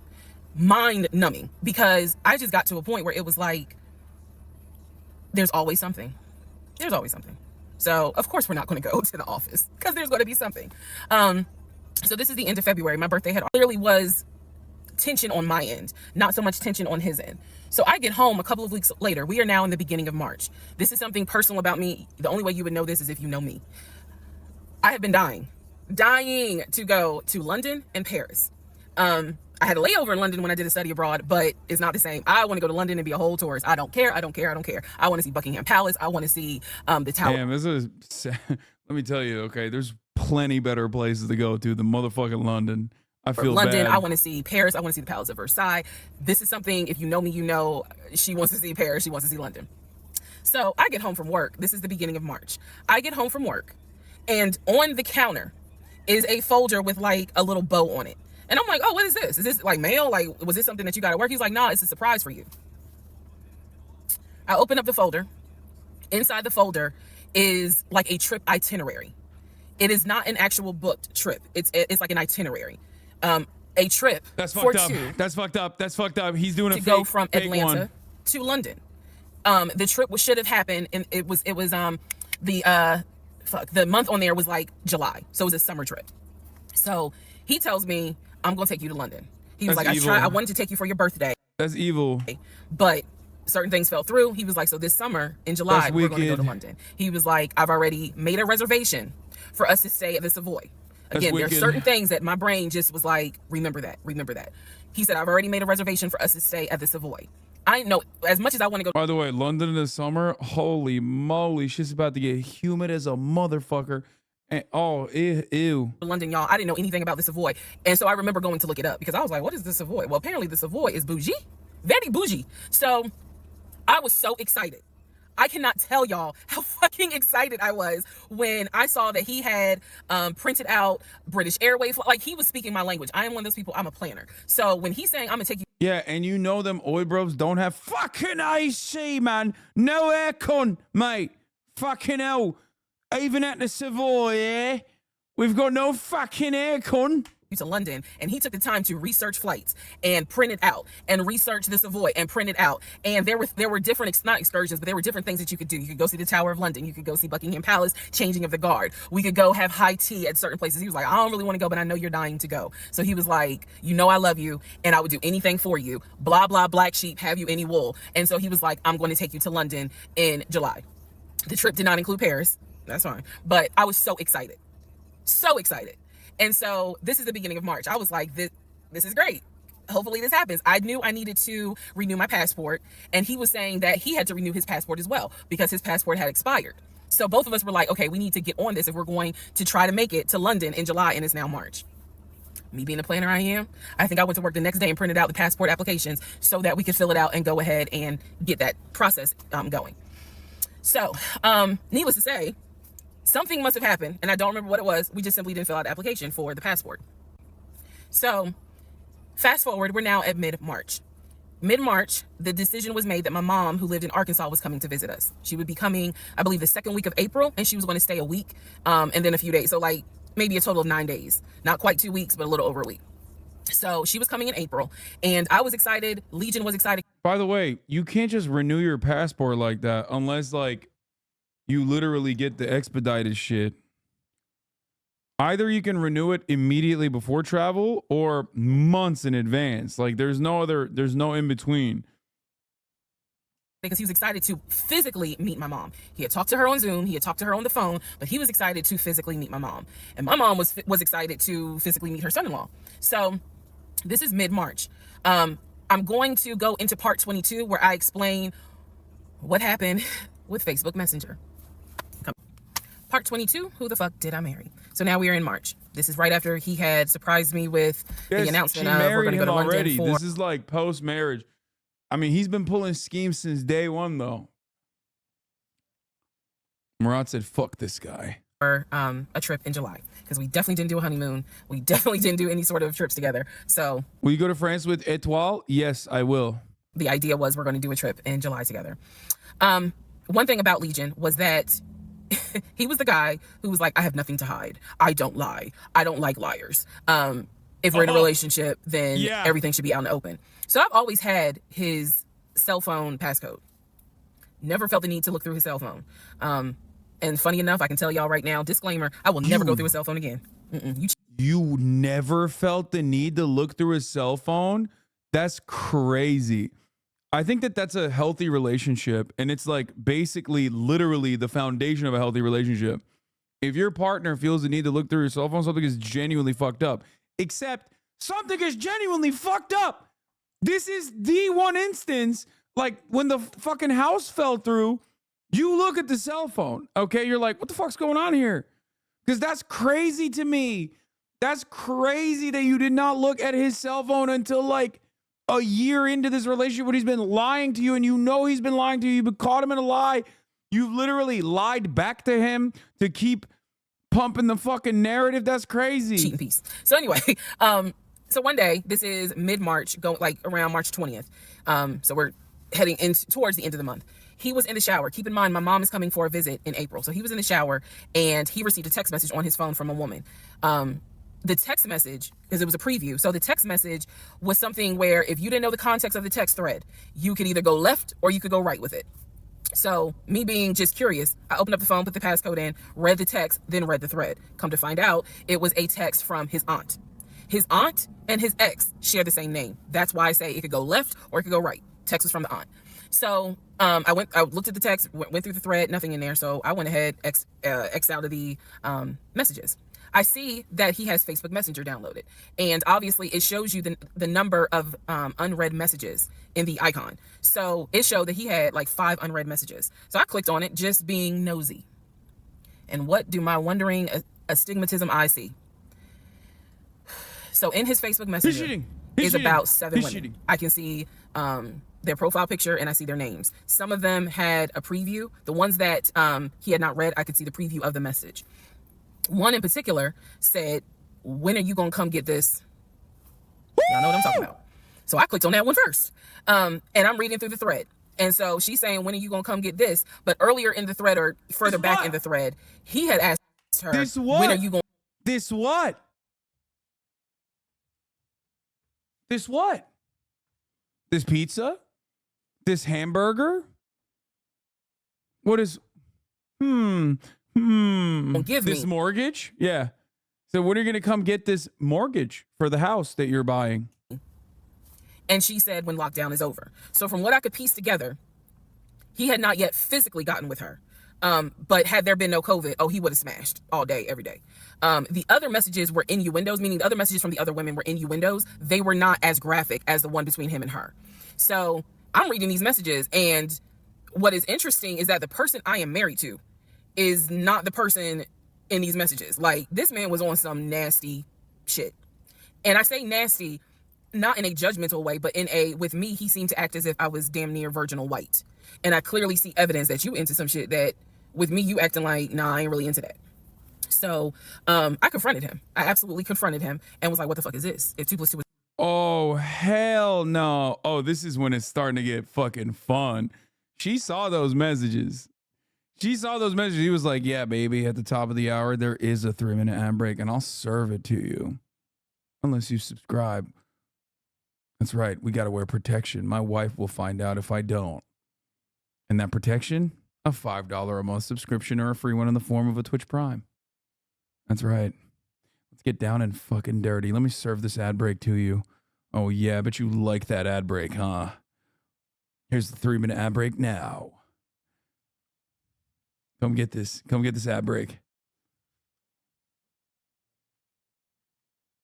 Was 4 and 5 + 5 is 10. Thank you, Winter Rose. And so he did not, that ain't what happened, blah, blah, blah. Instead, what he hit me with is, man, I was just playing around. Like, ain't nothing happened. That was the ick for you? I gave you the ick? That's crazy. I feel like I gave the ick to you and maybe not. 18,000 people probably had a different opinion. Clayton County wept. Thank you. Clayton County wept.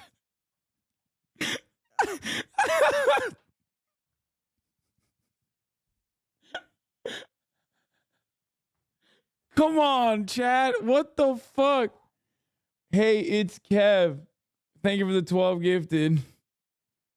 Thank you for the 5 gifted.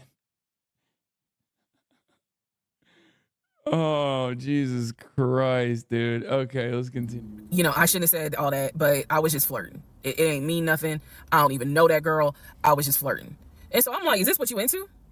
And so he was like, no, it's not what I'm into. It was just stupid. It was stupid because I shouldn't have done it. So I'm going to be honest with y'all, because I've been honest all this time. What pissed me off the most was that here I am as a woman behaving, trying to do the right thing by him in this marriage. And you mean to tell me you out here offering your dingaling to random chicks that you don't even know? I was more angry at the fact that I'm like, dude, do you know how much I have turned down in order to be faithful to your dumb ass? Okay, I'm sorry, but like, that's a L for you. You know what I mean? Like, you had other dick out in the fucking meat market, okay? And you didn't jump on the next pole. That's crazy. So you had exit ramps too. So you had options. You had exit ramps. You fumbled so many different ones at this point. And I'm seeing that you basically are out here acting like you got Skittles taste the rainbow. I was hurt. I was angry. I thought about getting my lick back. I'm just being honest, I did. And he played it off like it ain't nothing serious. It ain't nothing serious. Don't overreact. Don't get emotional. It was just dumb. He was like, I will delete the messages. I'll even delete Messenger. And I told him, I was like, that's really not good enough, because that's not going to fix the root of the issue. So this is where I introduced that we need to do marriage counseling. He didn't have any issue doing marriage counseling. We did not do premarital counseling, but he was like, that's fine. He was like, I don't have no problem doing marriage counseling because if anything, it can help us. So I thought that, okay, he may not have physically cheated from what I could see on the messenger. He may not have physically cheated, but he damn sure got caught, doing a little something, because they had exchanged pictures. So y'all know what pictures he sent. And I was disappointed because I don't like menacing. I don't like menacing those type of... Yeah, I'm glad that this is the moment where she's like, maybe we need marriage counseling. You need God. Except God came to you many times throughout the story. You found God and you were like, nah, fuck this. It's probably not divine intervention. Okay? You don't need a marriage counselor. You need a divorce. You need a lawyer, lady. You need a lawyer. Get the fuck out of here. Pictures, but anyway, that's another issue. So we agreed that we would start marriage counseling. We also agreed that we would put on a united front when my mom got there. In other words, we were not going to argue. We, let's just act like everything is fine. But at that point, when my mother arrived in April, I could not stand him. I did not want to be. We couldn't. He moved back into our bedroom. He had moved into the guest bedroom when I saw the messages. Like 3 days before she came, he moved back into the bedroom because obviously she needed to sleep somewhere. So I really could not stand him. And it was because I was busy second guessing myself. Like, damn, what's wrong with me? Like, if that's what you into and I'm supposed to be your wife, like, let's have conversations. Like, shit, I went to FAMU. I understand some stuff, buddy. So it just was one of those things where it made me second guess, like, what's wrong with me? What did I do wrong? What is it that she got that I don't? Because you all out here willy-nilly, messaging her all hours of the night, because the thread went back quite a few weeks. Notice how, like, even then she's like more upset that he didn't tell her that he had kinks. Like, he's still deep down inside at this point is still thinking like, oh, I could do the fun kinky stuff. It's crazy. It's actually crazy that she was like not considering the worst aspects of this. I saw it in March. There were messages from December, November. So again, I'm just second guessing all kinds of stuff. Self-esteem taking a hit. So no, I did not want to be around him. I did not want, I didn't like him. Period. I did not like him. I left and I would just go for a drive because driving clears my mind. I called my aunt, told her what happened. I don't recommend that. I don't recommend calling family to tell them what's going on in your marriage. But I called my aunt, and my aunt lovingly was like, what do you want me to say? You married him. He ain't your boyfriend. Y'all can't just break up. That's the hard part about marriage. Is like, I mean, yeah, I guess you could. Yes, you could. That's number one. And number two, Auntie gave the worst advice this time around. First time around, she was right. Second time around, I can't believe she's still telling people don't talk to your family about this kind of stuff. You absolutely should tell your family about this kind of stuff before it gets to this point, because it wouldn't have gotten to this point at this point if you talk to your family. Like, leave him, but at the same time, you married him. So, honey, you're going to have to go back home. And y'all are going to have to figure this out. She was like, I can't give you advice. She is the most Japanese Georgian wife I've ever seen in my life, dude. I feel like this is very Japanese. Listen, if you understand what I'm talking about. On what you should do. I'm sorry that this happened, but you married him. So even though it was just one drive, I went back home. And that's when the discussion was, we need to do marriage counseling. Part 23, who the fuck did I marry? So we agreed to do marriage counseling. I had found a pastor and his wife who agreed to do our counseling, basically. Our counseling was going to be on Zoom, and it was going to be every other week, every other Tuesday. BetterHelp.com. Participating in it. His body language seemed to be that he was open and receptive. Wait, did she say pastor? The marriage counseling is being conducted with a fucking pastor and not a licensed therapist? Oh my God, dude, what the fuck? Oh my God, what is happening in the South, brother? What the fuck's going on, dude? Oh my God. Seriously, stop. Don't. That's no. Very common in Southern black churches. No. BetterHelp is a company founded and for a long time ran by an Israeli IDF vet. That shit ain't good. Yeah, I was joking about BetterHelp, but I feel like BetterHelp would be better than a fucking pastor. Jesus Christ. To the marriage counseling.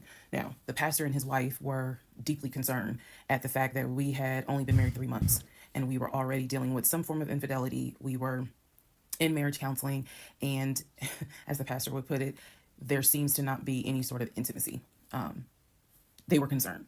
Damn. Rightfully so. I think any person would. They're telling the pastors that they're not fucking no more. Pastor's like, hey, man, he is 6'4", though. If they knew what was going on within those 3 months. So the pastor and his wife, it is fair to note, we started counseling with them in the spring. We continued counseling with them up until a week before I found out what I found out and he got kicked out. So one of the first things that the pastor kind of talked to us about was, what was the deal with the Facebook Messenger stuff? And Legion was like, it was stupid. I shouldn't have done it. It really was just attention, and I got carried away. Like, you can't tell the pastor that like he's into freaky shit and I want him to like fuck me raw. You know what I mean? I feel like you can't say that. Like the stuff that you could tell a therapist, I don't think you could tell a pastor, right?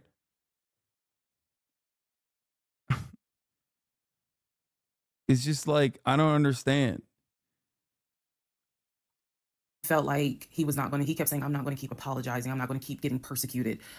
After I told you, I'm sorry, I told you I wouldn't do it again. And I want us to move forward. You're either going to forgive me or you're not. The pastor and his wife were like, wow, the audacity is real on this one. So needless to say, we started moving slowly forward. It was always in the back of my mind, just like it was in the back of my mind with that black Dodge Charger. It was one of those things where, okay, I see how you kind of are moving and operating. He came to me a few days after we started our first counseling session.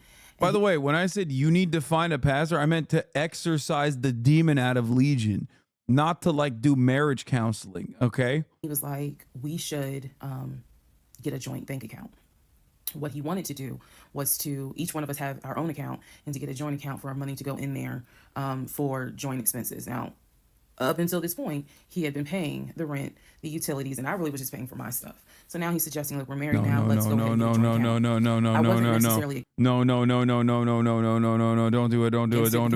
Don't do it. Oh no. Savings. So what I countered with was, okay, let's take a look and see what we're working with. Show me your checking. Let's look at each other's accounts. Look at what we have currently. He was cool with that. So he shows me his checking account. His checking account available balance was just over $9,600. Mine was just over $1,500. So there was a huge disparity in the amounts. And so he logged in on the phone and turned it towards me. How much did he have? Checking, available. He only had 10 grand? So he's not like as fucking rich as he claims he is. And so either. He logged in on the phone and turned it towards me, and I could see available checking, available balance. Like 10 grand is, okay, listen, 10 grand is a lot of money to have in your fucking checking account. But it's still like, but it's not like fucking I'm buying a $700,000 house with cash money, Chad. You understand? Dude, many people are below 3K. I know, before every fucking poverty fetishist socialist comes in to shove the words down my goddamn gullet, because poverty, to be close to poverty is to be the most moral and the most socialist. I know.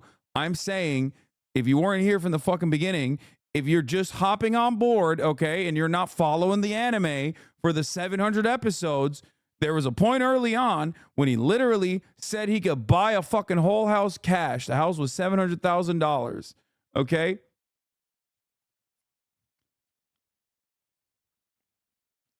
Anyway. And a dude who even claims to have $700,000 that he can drop on a fucking house is going to have a little bit more than 10 grand, I think, in his bank account. It's just over $9,600. I logged into my savings. I showed him how much I had in savings. He logged into, picked up his phone, logged into his Chase savings, turned the phone towards me. In the Chase savings, it was roughly about $15,000. But I also knew that he told me he had a U.S. bank savings and he had an offshore savings. So at this point in time, I asked him, show me the U.S. bank savings, show me the other two accounts. He would not do it. This became a huge bone of contention. He would not show me the two accounts that he claims has the most money in there, the accounts that he claims has money for a house in there, because he still was mentioning, hey, we need to get on this house thing if we're going to move when the lease is up. So I'm just adamant on, why don't you want to show me your savings account? You showed me the Chase one, like, what is the big deal? And so he kept saying, he was like, there's a lot of money in there. And he was like, and my uncle always taught me, this is not the uncle that died, another uncle. My uncle always told me, just keep your money tight, because women can be, I said, women? Like, we're married, so go ahead and show it to me. He would not show it to me. So then we went back into marriage counseling, like the next session, and I bring it up. I said, he will not show me these two accounts that he claims has the money in there to buy a house. I told the pastor and his wife, I said, I saw the Bro really pulled a, I have a girlfriend, she doesn't go here, but instead to his wife, and instead about his finances when they're getting a joint bank account. That's awesome. Pre-approval letter. So I don't understand why he's not going to show me, to just put me at ease that he has the money in there. I had never questioned it before, because again, you tell me who in their right mind signs their name to a legally binding offer, an all cash offer on a house. and they just do it willy-nilly. I don't know anyone that does that. So I actually never questioned what was in the savings because I clearly saw him sign his name to a $699,000 all cash offer on a house. If you don't know what I'm talking about, please go back to the parts in this playlist where I talk about what he did when we were looking for a house. So the pastor and his wife were like, Legion, that's not his name, y'all, that's a nickname. Legion, why would you not show your wife your savings account? Like what's going on here? And so he Bro, the pastor was 6'5". Oh my God. Update. Pastor, 6'5". Didn't get fucking caught up in the dignitization. He's not dignitized. Oh my God. Okay, never mind. Pastor's actually coming in kind of clutch right now.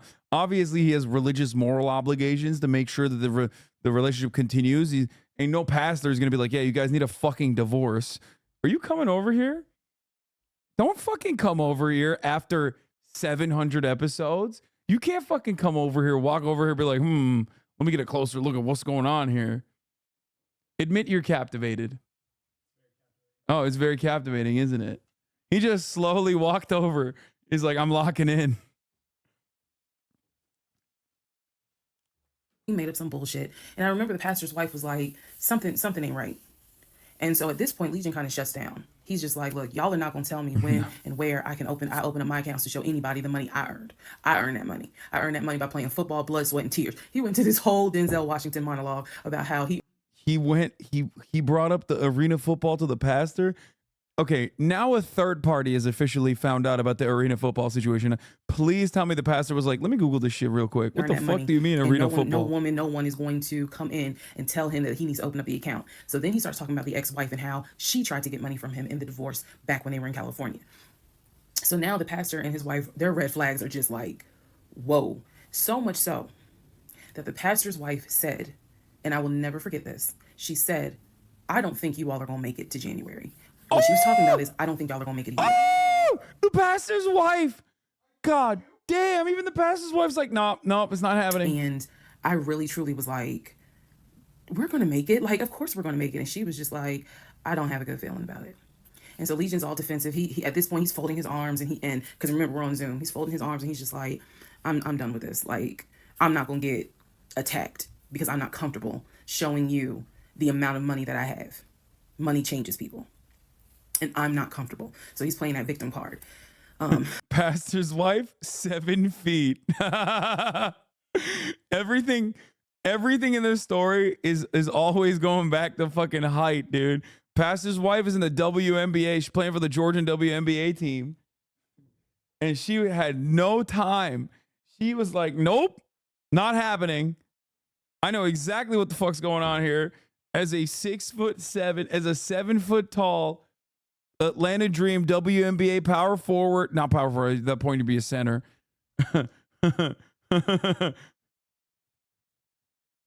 She plays arena basketball. Yeah, she's like, you're in my arena now. And so the pastor and his wife were like, we're still going. Yes, see, this chatter did what I did literally episode 1. Google says arena football players make like under 17 an hour average. How we got $700K cash? That's the point. She could have literally looked it up. They make $17 an hour and they get like 12 grand a year. Okay. We'll help y'all as much as we can. But so he was like, I'm not comfortable. And basically the pastor and his wife were like, look, we'll help y'all as much as we can. But there's some deep issues here. And, this is what they advised us. Had the two of you came to us for premarital counseling, we would have told you, do not get married. Y'all should not even be together. That is what the pastor and okay, that's like the 8th divine intervention.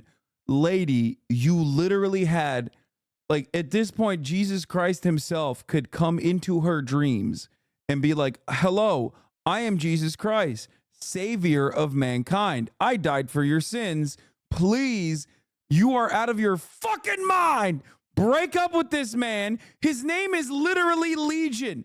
You're calling him Legion. It is a biblical reference to a gaggle of demons. What are you doing? It would be like Jesus would be like, listen, remember when we killed the baby? Remember when you had a miscarriage? Remember when your tire popped? Remember when you had a miscarriage? Think about all the times we gave you out. Yeah, but Jesus, unfortunately, is not 6'4", so she's not listening. His wife told us in marriage counseling, if you two had come to us for premarital counseling, we would have told you, y'all should not even be together, let alone get married. But here we are. So we will help you guys as much as we can. But the pastor's wife was like, I don't have a good feeling that y'all are going to make it a year. Part 24, who the fuck did I marry? So remember, we're in April. We're now moving towards the end of April. And he still did not show me his savings account. Saw the checking, saw the Chase savings. So he decides that we should start looking for a house again, because my lease was up in August, and I made it very clear that when the lease is up, I am moving. I wanted to move to Cobb County. So he was like, you know, we need to get the ball rolling. I didn't want any parts of it. Didn't want any parts of it. He found a realtor. This time it was a woman. It was a woman. And he's cheating. I believe her name was Amber. I think her name was Amber. So he found a realtor, and he told her what the budget was. Amber started finding houses. So please understand, or you don't really have to understand, but I believed he was a sane, rational human being. Sane enough that you would not sign an offer on a home if you didn't have the money. That's what I believed. So when we started working with Amber, I believe, showed us 3 or 4 houses. It was not nearly as many as the other realtor, Scott. So one of the houses, absolutely loved. Ugh, I love the house. She keeps loving houses that she can't buy. An offer on that house, and I'm going to post it on the screen. The house, love that house.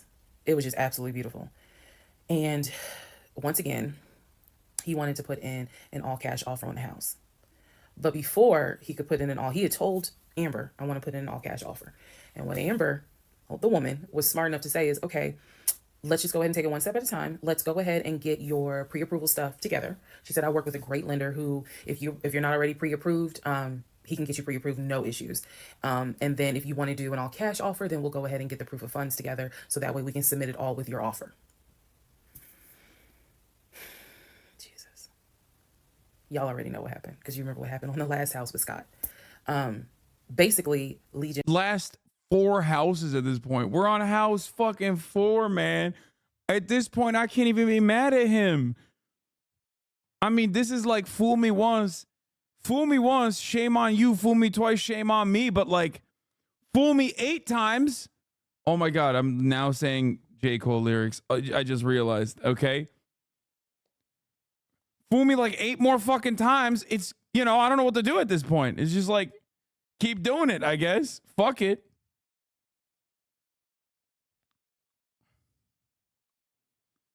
Jen was like, well, I can get you whatever you need. That's fine. But I really don't want to submit proof of funds unless they accept the offer. Amber, and I don't know where she is. I don't even know if she'll ever see this video. Yeah, they could have locked in a 2% interest rate and they fucked up like your boy, okay? Well, I didn't get a 2% interest rate, but mine was pretty low, all things considered. Anyway, let me keep going and I'll explain why that woman has a special place in my heart. So Amber was like, I totally understand, but this is how we're going to do it. I'm going to need that paperwork, okay? And we'll submit it with your offer. She just simply was like, yeah, this is how we're going to do it. And so he did not submit the paperwork when she had asked him to. And I remember I was driving to work and I stopped at a Quick Trip on Upper Riverdale Road in Riverdale, Georgia. And Amber had called me. It was in the morning. She had called me. And I believe with all my heart that Amber knew something was up, but she also knew I did not know what was up. So she called me and she was like, I just don't understand. Like, if he has the paperwork, like, you can submit the paperwork. But the issue was the Chase paperwork that I had was from a year prior. So my understanding was that it pretty much was no good at this point. So she said, all he has to do is just email it to me or take a picture of. She was like, I just need to know that he's able to back up his offer. And I said, I totally get it. And she was explaining some stuff to me. She was like, he needs to do X, Y, and Z. And so I said to her, I remember I said, I don't know what's going on. I said, I'm going to get down to the bottom of it, but I don't know what's going on. And no, so you're not. Let's put a pause on this whole thing. Let's put a pause on looking at houses. Let's put a pause on getting his pre-approval letter because I'm not sure what's going on. And she got quiet. Oh, I know you don't know. And she said, okay. I said, and I know this sounds weird. And she said, no. She said, that is actually very smart. She said, do your research. And if I can be of assistance, call me. She said, whether you buy a house with him or you buy a house on your own, I will be more than happy to represent you. I don't know where Amber is today, but that one sentence, I felt like just woman to woman, she was basically telling me, something ain't right. Baby, something ain't right. And I mean, before Amber, the pastor's wife said it too, woman to woman. now you need open. It seems like anyone that comes in contact of Legion, if he's sitting down and they don't know he's 6'4", they immediately are like, "Oh, this guy is a fucking broke boy. He's a bum. He's a bum ass. Get the fuck out of here." Like, no, he's a scammer.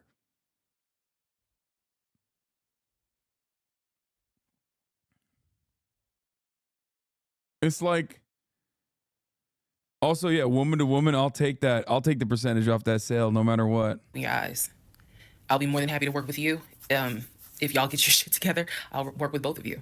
But whether you buy a house or not, do your research and then let me know what I can do. That was our conversation at the quick trip on Upper Riverdale Road. So I got off the phone. That was the last time that we worked with any sort of realtor. That was the last time that we looked at any sort of house. And I don't remember exactly what happened. Yeah, Amber was like, "Hey, do you know what arena football is?" Because, like, he told me what it is. I immediately Googled the salary. I realized he can't put a cash offer on this house. That's what we just finished the house arc. I know, dude, this is the most compelling anime of all time. Then after that meeting that day, I do know that when I went home, I simply told him, I don't want to look at a house right now. I said, I think it's okay if we rent. We'll just find a house in Cobb County and just rent for a year. And let's build, save some more money. Let's not worry about buying a house right now. And basically what I was trying to do was save face, because that was the first time with Amber that I actually was embarrassed at the fact that he and I, because I felt like I was complicit in the fact that I'm going to look at houses with him. I felt like we are wasting these people's time. I did not mean to waste your time. I clearly see my time as being wasted, but that doesn't mean I need to waste your time. And I felt embarrassed at the fact that we wasted her time coming across as serious buyers. When time came to put up or shut up, nothing was put up. And I knew nothing. I had nothing to add to add to this, because we're talking about a $650,000 house, and I don't make that. I don't make anywhere near that. So it just became one of those situations where I was trying to save face. I was trying to save face with my husband, and I was trying to save face with Amber. And so I did say to him, let's just rent for another year, and then let's see at that time where we are, if we should go ahead and buy. So now is when shit is about to get real. Part 25, who the fuck did I marry? So we weren't looking at houses anymore. We were not working with a realtor anymore. The end of April, I had decided that I wanted to look for another job. I did.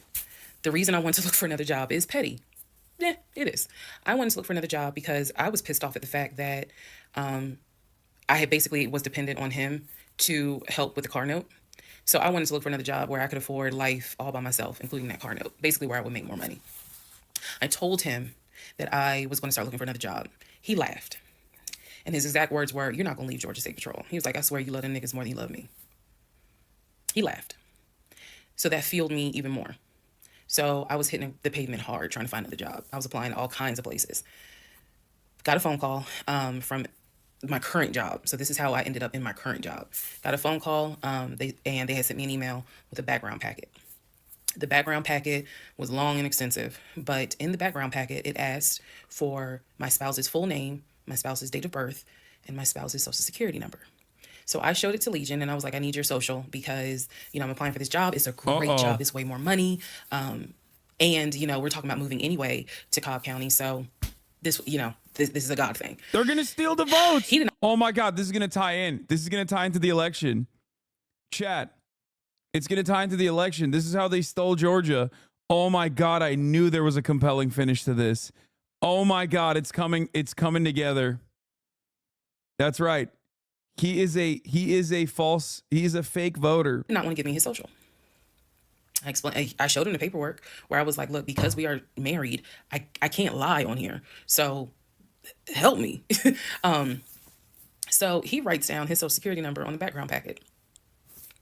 And I eventually turned it in. I scanned it, saved it in my email, and sent it in.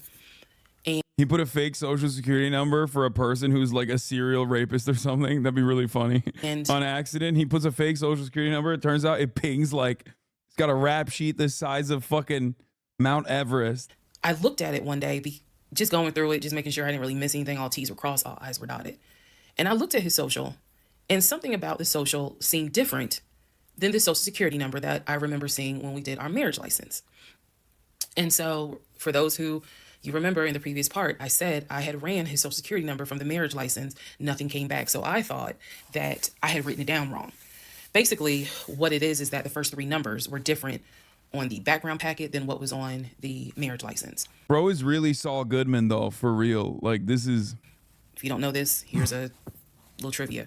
Your social security number, the first three numbers... God, I love con men so much, though. Like, whether it be George Santos or this fucking guy, no matter how petty, no matter how small, no matter how minor the con is, it's still so goddamn compelling. The Tinder swindler, you know what I mean? Trump. Pretty much are dictated by the state you were born in, the state that issued your birth certificate. So he was born in Pennsylvania. So the first three numbers of his social security number should be attributed to Pennsylvania. Yeah. Pennsylvania, shit, they probably got like 5, 6 different numbers, 3-digit numbers that your social security number can start with. So the social that was on the marriage license, The for tabby example, thief. was probably 1, 2, 3. What was on the background was 4, 5, 6. Both of those social security 3-digit prefixes are issued through the state of Pennsylvania. Again, this is just an example so I can make it clear. So when I saw his social on my background, I immediately knew that was a different social than what I saw on the marriage license. And when I compared, because I had found a copy of the marriage license that we turned in because I had filled it out on the computer. So sure enough, the first 3 numbers were different. The rest of the numbers were the same. So one of two things, either when I ran his background, I did in fact put in the wrong number, or the number on the marriage certificate or the background packet is wrong.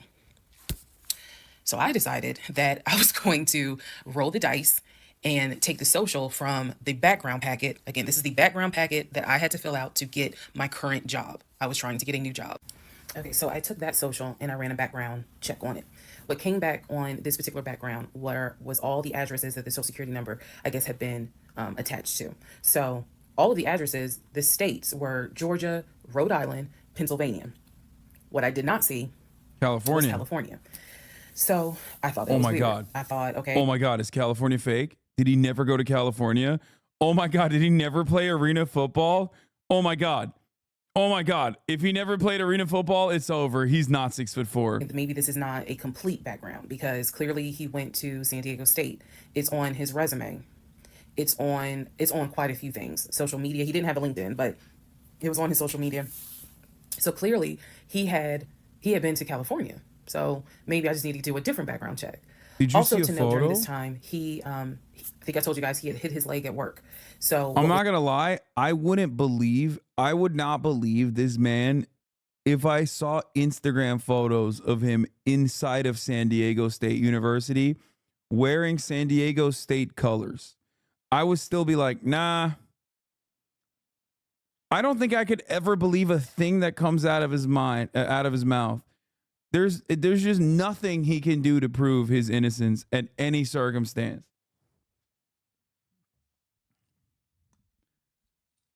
No shot. What was happening was it was getting more and more difficult for him to walk, like put pressure on that knee. He was still able to go to work. He was still leaving at 6:15 in the morning. He was still coming back between 3:30 and 4 o'clock. But I clearly could see where he was in pain. He would elevate the knee, ice the knee. It was getting worse. And I was constantly like, go to the doctor. Let me take you to urgent care so that they can look at this knee because you shouldn't still be limping and having a hard time putting weight on that knee. And every single time he was like, I oh, don't believe that it's, either. it's fine. I have a doctor's appointment on Wednesday. The It's doctor just fake. told me to Don't ice it believe and to that. elevate it. This is an old football injury. It happens all the time. It used to happen a lot when I was out in California. So I'm mentioning this knee issue for a reason. That's definitely fake because California notoriously has dry weather and therefore your old injuries won't act up. So that part is definitely fake. When I go to a more humid area, I have more issues like nagging pain and shit. Nope. He's lying. He's fucking lying. But back to the background. So once again, when I ran the background the second time with the second social, it showed me states of Georgia, Pennsylvania, and Rhode Island. And that's all that I saw in terms of addresses. I didn't see anything for California. So by this point, we're moving into May of 2021. Things are starting to reopen. One of the things that reopened was San Diego State. So I called San Diego State. I called the registrar's office. Oh, hell Someone no. did answer, and there was instructions on how to request a transcript. I was able to try to request it online. You needed the student's name, and I believe you also need their social. And when I typed it in, it said no results found. I believe that I sent an email asking, this person is saying that they were a student there. Can you verify it? The response I got was there were no records found with that social security number. So I'm like, okay. I asked him about it. And in part 26, I'll tell you exactly what his response was. Oh, no. Part 26, who the fuck did I marry? At least So, she's starting to I confront asked him. what's the deal about San Diego State? He was like, what are you talking about? And I said, why is there no records of you there? Just came right out and said it. Without missing a beat, this man said, well, I was a private citizen. Oh my God, he's a libertarian. He's a libertarian, folks. Oh, hell no. What the fuck does that mean? And what he said is that when he started at San Diego State, his father paid money so that, okay, it's important to say this with a straight face. His father paid money so that his name and social would not be publicized and he would be considered a private citizen. He said that he had a card where all he had to do was show the card. He does not have to give his name. He does not have to give any information because he had that card. He said so San Diego State would not have any record of him, but he was in fact a student there. I said, and you claim that you played football. He was like, I did play football. I said, so you're saying that the school did not publish your name anywhere and they were in violation of NCAA rules? And he was like, why are you asking all these questions? And I said, I'm just curious. I'm just curious. You're saying that you were a private citizen, but yet how were you in compliance with NCAA if you were a private citizen and they did not publish your name on any roster? So that was his excuse. He was like, all I can tell you is that I was a private citizen. My dad paid for it. Okay. So now I know that San Diego State has no record of him. Now I know that his social security number, at least the one that's on my background packet, only shows that he lived in Georgia, Rhode Island, and Pennsylvania. Okay. So at this point, the pain in his knee is getting worse. It's getting to the point where when he would come home from work, he would take a shower and immediately get in bed, elevate his knee. He was not even eating the way that he used to eat. It was getting to the point where at times, if you remember when I told you all about the miscarriage, they gave me pain meds because I had taken that pill. But the pain meds I was allergic to, so I couldn't take them, but I still had them. So the pain in his knee was getting to the point where he would take one of those pain meds just to get through the night. He was constantly in agony, constantly kind of tossing and turning, so much so that in May... Why would he lie about playing at SDSU? They aren't even good at football. To be fair, that's like the perfect place to lie about then. I mean, I don't know enough about SDSU football or college football in general, but yeah, it'd be better to lie about a fucking shitty team than like a really good one. You know what I mean? He moved into the guest bedroom because I couldn't deal with the tossing and turning thing. And he just said he was more comfortable there. So what at first was I hit my knee at work turned into, no, it was an old football injury. This has happened before. Turned into, it's painful for me to walk on it. Turned into, it's actually hard for me to work on it. But he was still going to work at 6:15 every morning and coming home between 3:30 and 4. So it is, again, I'm just giving you guys the chronological order of how all this happened. So at this point, we're not looking for a house. I still have not seen the 2 savings account. I'm pretty sure there's no money in those savings accounts. But again, he was going to put in an all-cash offer with Amber, the realtor. So I really didn't know what to believe, but I believed what I saw, which is I saw that background is not showing where he went to California. So at one point in May, it was close to mid-May, he calls me from work. He calls me from work, calls me while I'm at work, and tells me that he got a phone call from his stepson. The phone call from his stepson, the stepson was crying and was just absolutely distraught. And I'm at work in my office like, what's going on? And he says to me that the stepson informed him that his stepdaughter passed away. What? That she died from COVID. The stepson, this is the story. The stepson found her in her apartment because they had not heard from her for a couple of days. And she was unresponsive. He called the ambulance. Bro, this dude's whole family is dying of COVID. Like, the entire family's gone. Every single person. He was like, when COVID first happened, he was like, oh my God, this is such a good opportunity for me to milk it. I can just keep making up family members that are dying to COVID. They pronounced her dead when she got to the hospital. So he was calling to tell me that she had died. And he was also calling to ask me if I would object to him giving his ex-wife $2,000 towards the funeral. As I've stated before, and I still am this way to this day. I don't play about death. So when he told me that she died, I immediately went into all right, I'm sorry to hear that. Whatever we can do to help, let's help. Because surely no. The craziest part about this con is that he's not really like getting anything from her. It's not like he's like milking her for money. Because like usually when you have an elaborate scheme like this, it's not just purely to satisfy your pathological narcissistic desires. Like he's literally paying the rent. He's paying the rent. He's like, in a way, he's pure evil. He's lying for sport. And he's even paying a price for it too. Which is crazy. He's not even having sex with her no more. He just got married to her and he's just still like, man, I'm having so much fun. I'm about my business. Like, and my business is just fucking habitually lying. It's so weird.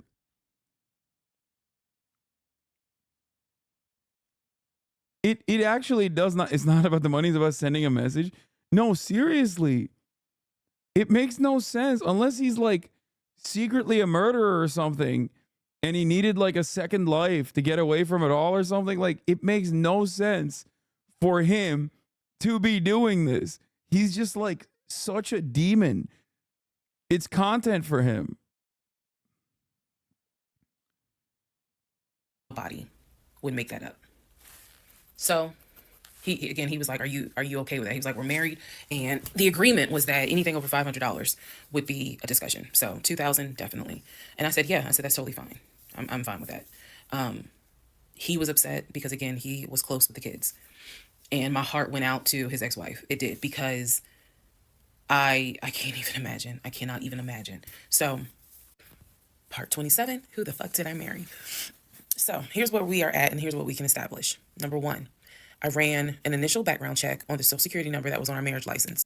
Skipping the recaps. The states, it gave me addresses, and it also, one of those names was his background. I did a search that she was associated with him, because we're there, the ex-wife. Oh. One of those names was his ex-wife. I've always known, he's always told me the name of the ex-wife, but now I see it when I ran his background. Ex-wife is real. We've established it. She was not there. So the address that it showed that she was associated with him, because remember, his story is we got married in San Diego, we lived in San Diego, we divorced in San Diego. Men lie, women lie. The U.S. federal government, with your social security number, does not.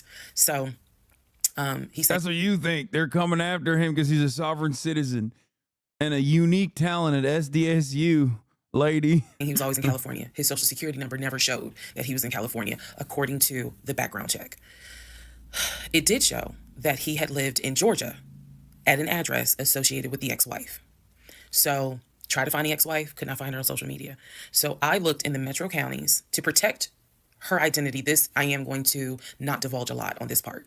I looked in the metro counties, in the the open record courts. So typically, you know, you can look in like Superior Court or Magistrate Court or Probate Court. So I looked in open records for the different counties, metro Atlanta counties. Let me be clear, metro Atlanta counties. God And I damn. looked under her name, and I found where they had filed for divorce in a metro Atlanta county.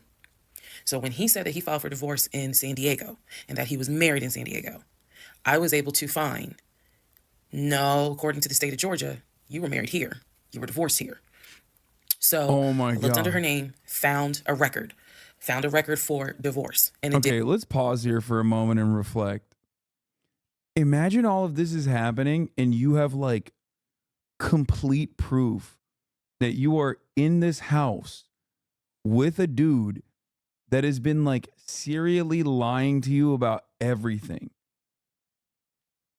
And now you're married to the dude, and it's like that's got to be a little bit terrifying. Cuz think about it. You don't know anything about this guy, and he's just like not a reliable narrator of his own story. Like, what is he doing? Is he a murderer? Why is he lying like this? I just, like, I don't know how I would just go about my life.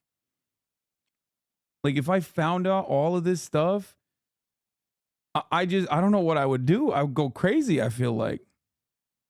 did show his name. So now I clearly see on my computer that there is a metro Atlanta County Court that has a divorce record in the state of Georgia between him and his ex-wife. So I did what any rational person would do. Because this is still kind of COVID time, well, not really, it had nothing to do with COVID, let me take that back. Because of the parameters of the court, you can only do the open records request in person. I did what anybody would do. I told my boss I had to go. I grabbed my purse, grabbed my keys, and I drove to the court to do the open records request in person. The open records request was for the divorce documents. Go back in the story, in the series, and remember I did a background on the ex-wife. I told you all exactly what was told to me. A chatter pointed this out, and it's terrifying, and I didn't even think about this. But like, yeah, what if you take out a fucking life insurance on her? Because he's like not super smart. You know what I mean? He's dumb enough to like take out a life insurance on her and then Google how to fucking poison your wife secretly type shit. You know what I mean? I'm just saying, like, you're not wrong, chatter. I feel like there's motive there for sure.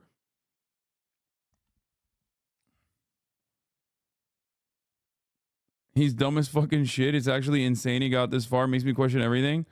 I mean, I don't know how he got this far. I mean, we do know how he got this far. She was really motivated. Met her in California. He married her in California. He divorced her in California because she cheated on him. He filed for divorce. She tried to get spousal support. It was going to be a little ugly. He was helping her with the kids. That was the story that was told to him. Went to the court, filled out the paperwork, got the open records request for the divorce decree, for the divorce records.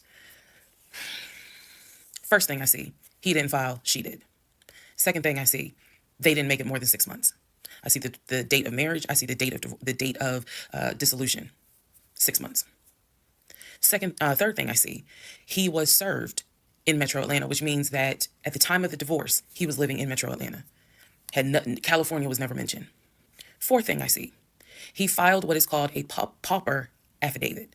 If you don't know what that is, I'm going to do my best to explain it real quick. Basically, he filed an affidavit with the court saying that he is so poor, he could not afford the fees to pay for a divorce. He couldn't afford a filing fee. He couldn't afford a service fee. That is what a pauper affidavit is for. All of this is in the divorce documents. She had filed. I love terms like that. Like, that's so old school, dude. The pauper affidavit. Pauper means like it's an old school term for being like really, really poor.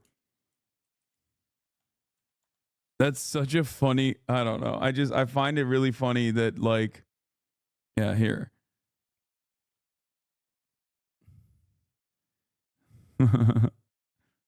I need a pauper's affidavit, my lord. Filed. She said it was irreconcilable differences. She was not requesting any money whatsoever. And both of them had signed a pauper affidavit. He was served in Georgia at his previous employment. According to the divorce documents, he was served at like a grocery store. That is what was listed as his employer. And it had a date of when he was served. So I see all of this in one day. I also see where on the divorce documents, she listed her name, her address, and her phone number. So I did what any rational person would do. I wrote down the phone number. There was a 50-50 chance that the number was already disconnected. She could be like me. I'm one of those people, honey, you can sneeze at a 27-degree angle. I will change my number so quick, you ain't even know what hit you. You can talk to me at 5 o'clock, and at 5:05, my number has been changed. So she could have been like me, and the number is not even active. Or she could be like some people I know who have kept their number since kindergarten. Either way, I wrote the number down. I left the court, and I immediately went back to work. And the same friend who helped me when I had my miscarriage, I told her, I was like, I got this phone number. This is the ex-wife. She was like, girl, you better call. You better call and find. I do love that, like, she went from being almost oblivious to the point of delusion to like a flip switched at this point. And now she's like, nope, now I'm Sherlock fucking Holmes. Okay. I'm going into like magistrate court, finding fucking information, doing deep dives and shit. I do feel like she is now like kind of almost at this point invested in the drama of it all. Like, it's not even self-preservation. It almost feels like she's like locked in. Like, she likes the mystery. And out from her, because I think she said to me, can't nobody tell you what is going on quite like the ex-wife. So, part 28 is the phone call that I had with the ex-wife. Part 28 of Who the Fuck Did I Marry? So, I got the phone number, went back to work. My really good friend was like, you better call her. You can use my phone. You know what I've learned from this? If you're 6'4", 1, you can get away with an insane amount of shit. And 2, you have to keep slinging the dick. Okay? You have to. Like, if he kept slinging that dick, that good dick, he probably would have gotten away with this crime. Because, like, what genuinely started the shift was when he just stopped fucking her. When she was like, things went south real quick. But call her. So I called her. She answered. I'm gonna use aliases. And the conversation went like this. May I please speak with Barbara? This is Barbara. Barbara, this is Shirley. Shirley who? This is Shirley Jones. I am the wife of Legion. Silence. Then she starts laughing. And she said to me, and I quote, if you were calling me, then I know it's bad. I chuckle. And I said to her, I'm not trying to bother you. I'm not trying to disrupt your life. I said, I am literally coming to you on some woman-to-woman shit. I said, because you are probably the only person who can help. She listened. She was gracious. And she said, what is it that you need to know? Or what is it that you want to know? And I said, I understand that you and my husband talk and communicate. And she immediately said, what? No, we don't. And I said, he's cheating. Okay. I told you. She said, one thing you need to know about Legion. She said, whatever he tells you, it is a lie. And she said, again, let's go back to part 1. I told you guys that when he introduced himself or when we met, we actually had matched on 2 different sites. And he was under 2 different names. One was like the actual birth name. The other one was a nickname variation of that name. That's the name I know him by. So for example, if his name was Matthew, he had a profile under Matthew, and then he had a profile under Matt. I would have known him as Matt. So she said to me, she was like, I don't even know who Matt is. She was like, that's not even his name. And so I knew what his actual government name is. She was like, no one calls him Matt. She was like, that must be his new personality. Bro. I do love the consistency of still calling yourself Legion through it all, though. Because, like, he did. His name is actually, like, people know him by Legion, including his ex-wife. Like, he literally was like, my name is a villain name. I have adopted the villain name. This is me. Everybody fucking knows him as Legion, which is crazy. Like, he changes personalities and whatnot, but he still calls himself Legion, which is crazy. God damn. He's a straight villain. Or she was cracking a joke, but she was like, anything he tells you, you need to know is a lie. So I just asked her, I said, what was your experience? I said, because I can tell you the story he told me. And she stopped me right there. She said, whatever he told No, you. she doesn't call. No, it's not just that she calls him Legion. People know him. She said, guys, I've been so fucking locked in. You have no idea. I've literally paid attention to every minutia for the past fucking 4 hours. Okay. She said, everybody that knows him in the real world knows him by Legion. She did not say, like, she said, regardless of what his like name is, and this is not his name, everyone knows him as Legion. As in, like, and it seems like even her ex-wife knew immediately who the fuck it was when she said her name was Legion. I'm Legion's wife. Which means that's not what she said. She said her friend, no, she calls him that. No, she said her friends. You're wrong. That's the name she used to tell the story. When he switched from calling him to her ex to Legion, that's what she said. No, I thought she, no, I don't think it's a placeholder. Am I wrong? Did I misunderstand that? No, it does matter. No, I think that's his like nickname.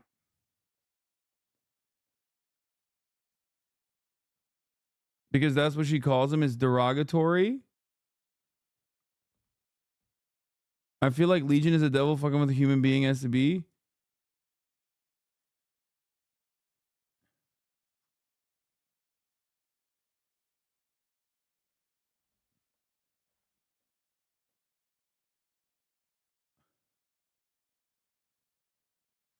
No, I'm pretty sure she said that's her nickname too. It's not a placeholder. It's a lie. She said, let me guess. He told you I cheated on him. Let me guess. He told you that I wanted money from him. And I said, yeah. And she said, yeah, that's a complete lie. So we had a conversation where she told me how they met. They didn't meet online or anything. I said, well, were you guys ever in California? She said, no. She was like, that man ain't never been past the East Coast. So I said, okay. So you guys Are we getting raided? What's happening? Johnny raid? Yo. What's good, everybody? I hope you had a good stream. My fucking, oh no. Hold on. Let me filter the followers because it's going crazy. I thought we got like botted or something for a second.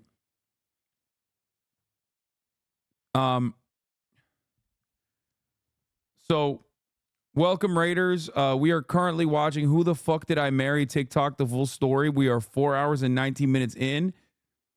And we're learning a lot about the story of this woman who married a pathological liar. Okay.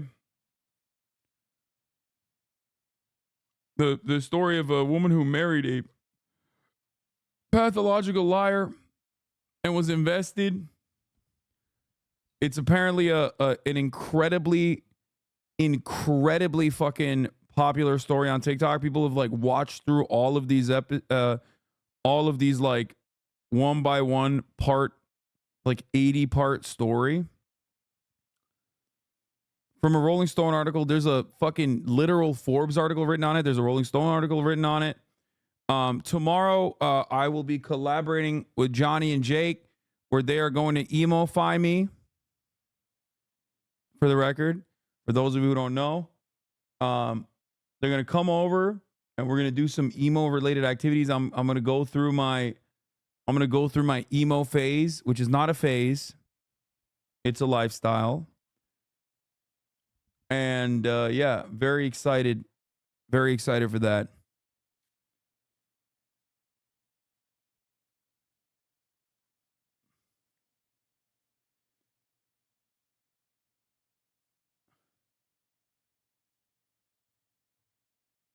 Hell yeah.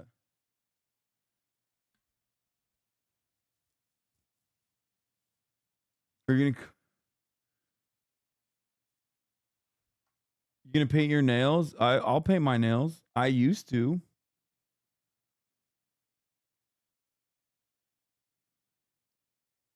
But yeah, we are currently in the midst of this gripping tale. One of the greatest tales of all time.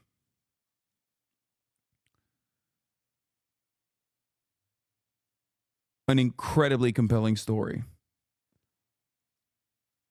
All right, let's get back into it. I've always been in Georgia. And she said, yeah. She's like, we got married in Georgia and we got divorced in Georgia. And that's when she asked me, how did you even get my number? She said, because I want nothing to do with him. I don't know if So I'll how shave. did you get my number? I said, I'm gonna tell you the truth. It ain't gonna make me. I'll be the only emo boy with facial hair. I've done it already. I've shaved one time for a cosplay, and it was devastating. Look good. I told her. I said, I'll think about it. This is what happened, and this is what led to me doing research, and this is how I got your number. And she laughed. She was like, wow. She was like, normally I would be freaked out. She said, but under the circumstances, she was like, wow, okay. She said, yeah, if you're calling me, then it must have gotten pretty bad. She said, so what did he promise you? And we talked for about 35 minutes. She asked me in that phone call, she said, look, I want nothing to do with him. I have not spoken to him since our divorce was finalized. She said, so I would just appreciate if you keep me out of whatever's going on with y'all. And I told her, I said, I give you my word, I will never tell him I spoke to you. I said, I give you my word. I said, this conversation is for me. It is not for me to use in any sort of legal litigation, nothing. This is for me.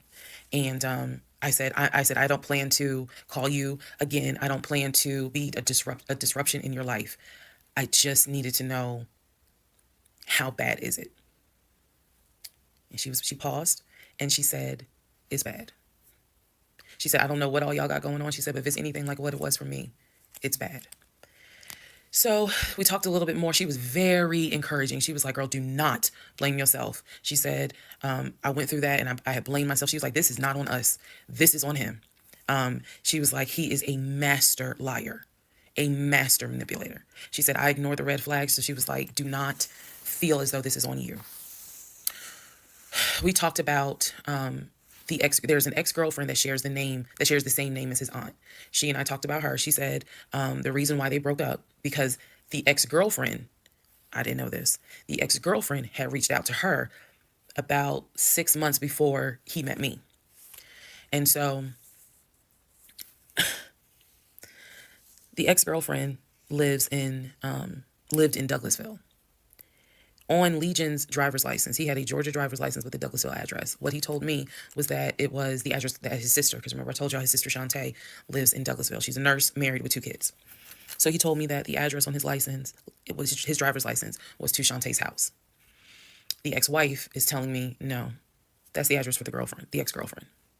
He had moved in with her, and he created this whole narrative with her. She found out that he was lying, and she What kicked is the him out. motivation? And so I guess after she kicked him out, she then reached out to the ex-wife, kind of the way I did for confirmation.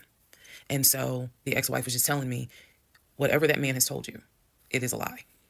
She said, I got out before it got too bad. She said, because once I knew he was lying, I was out. She was like, because he's never going to change.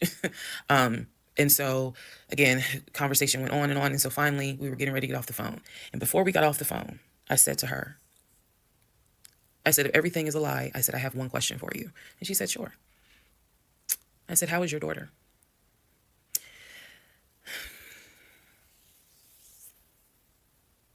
I said, how is your daughter?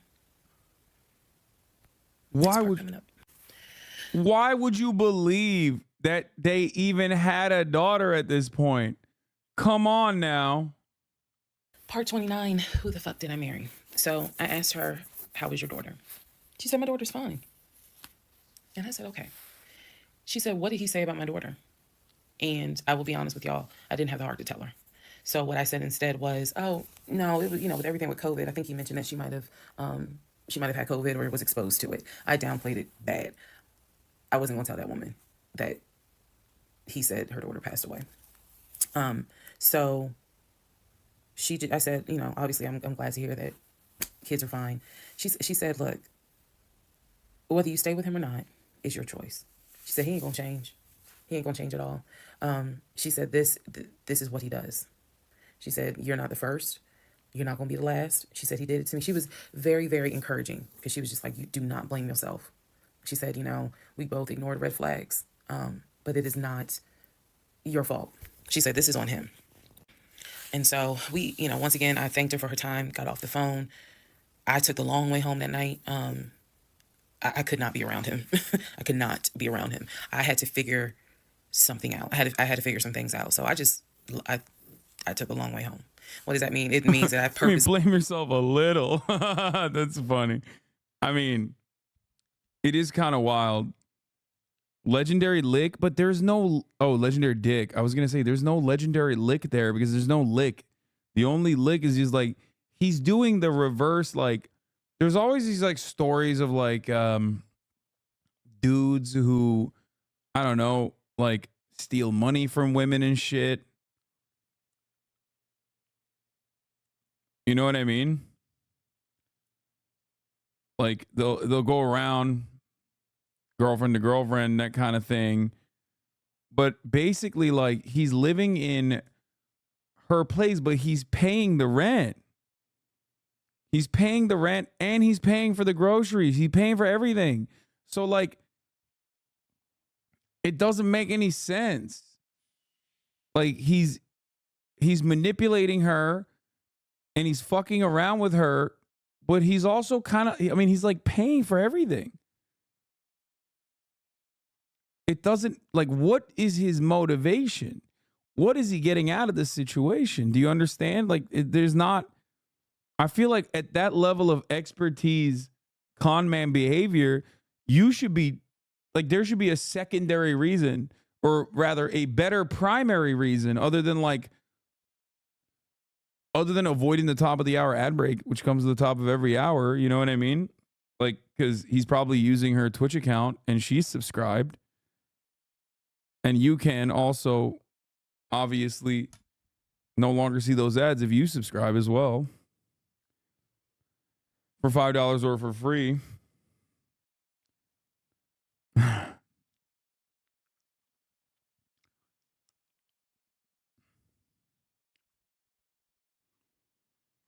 Bro's really locked in 10-10 all night. Oh, you know I am. Junta DNA, thank you for the 10 tier 1. Give the subs.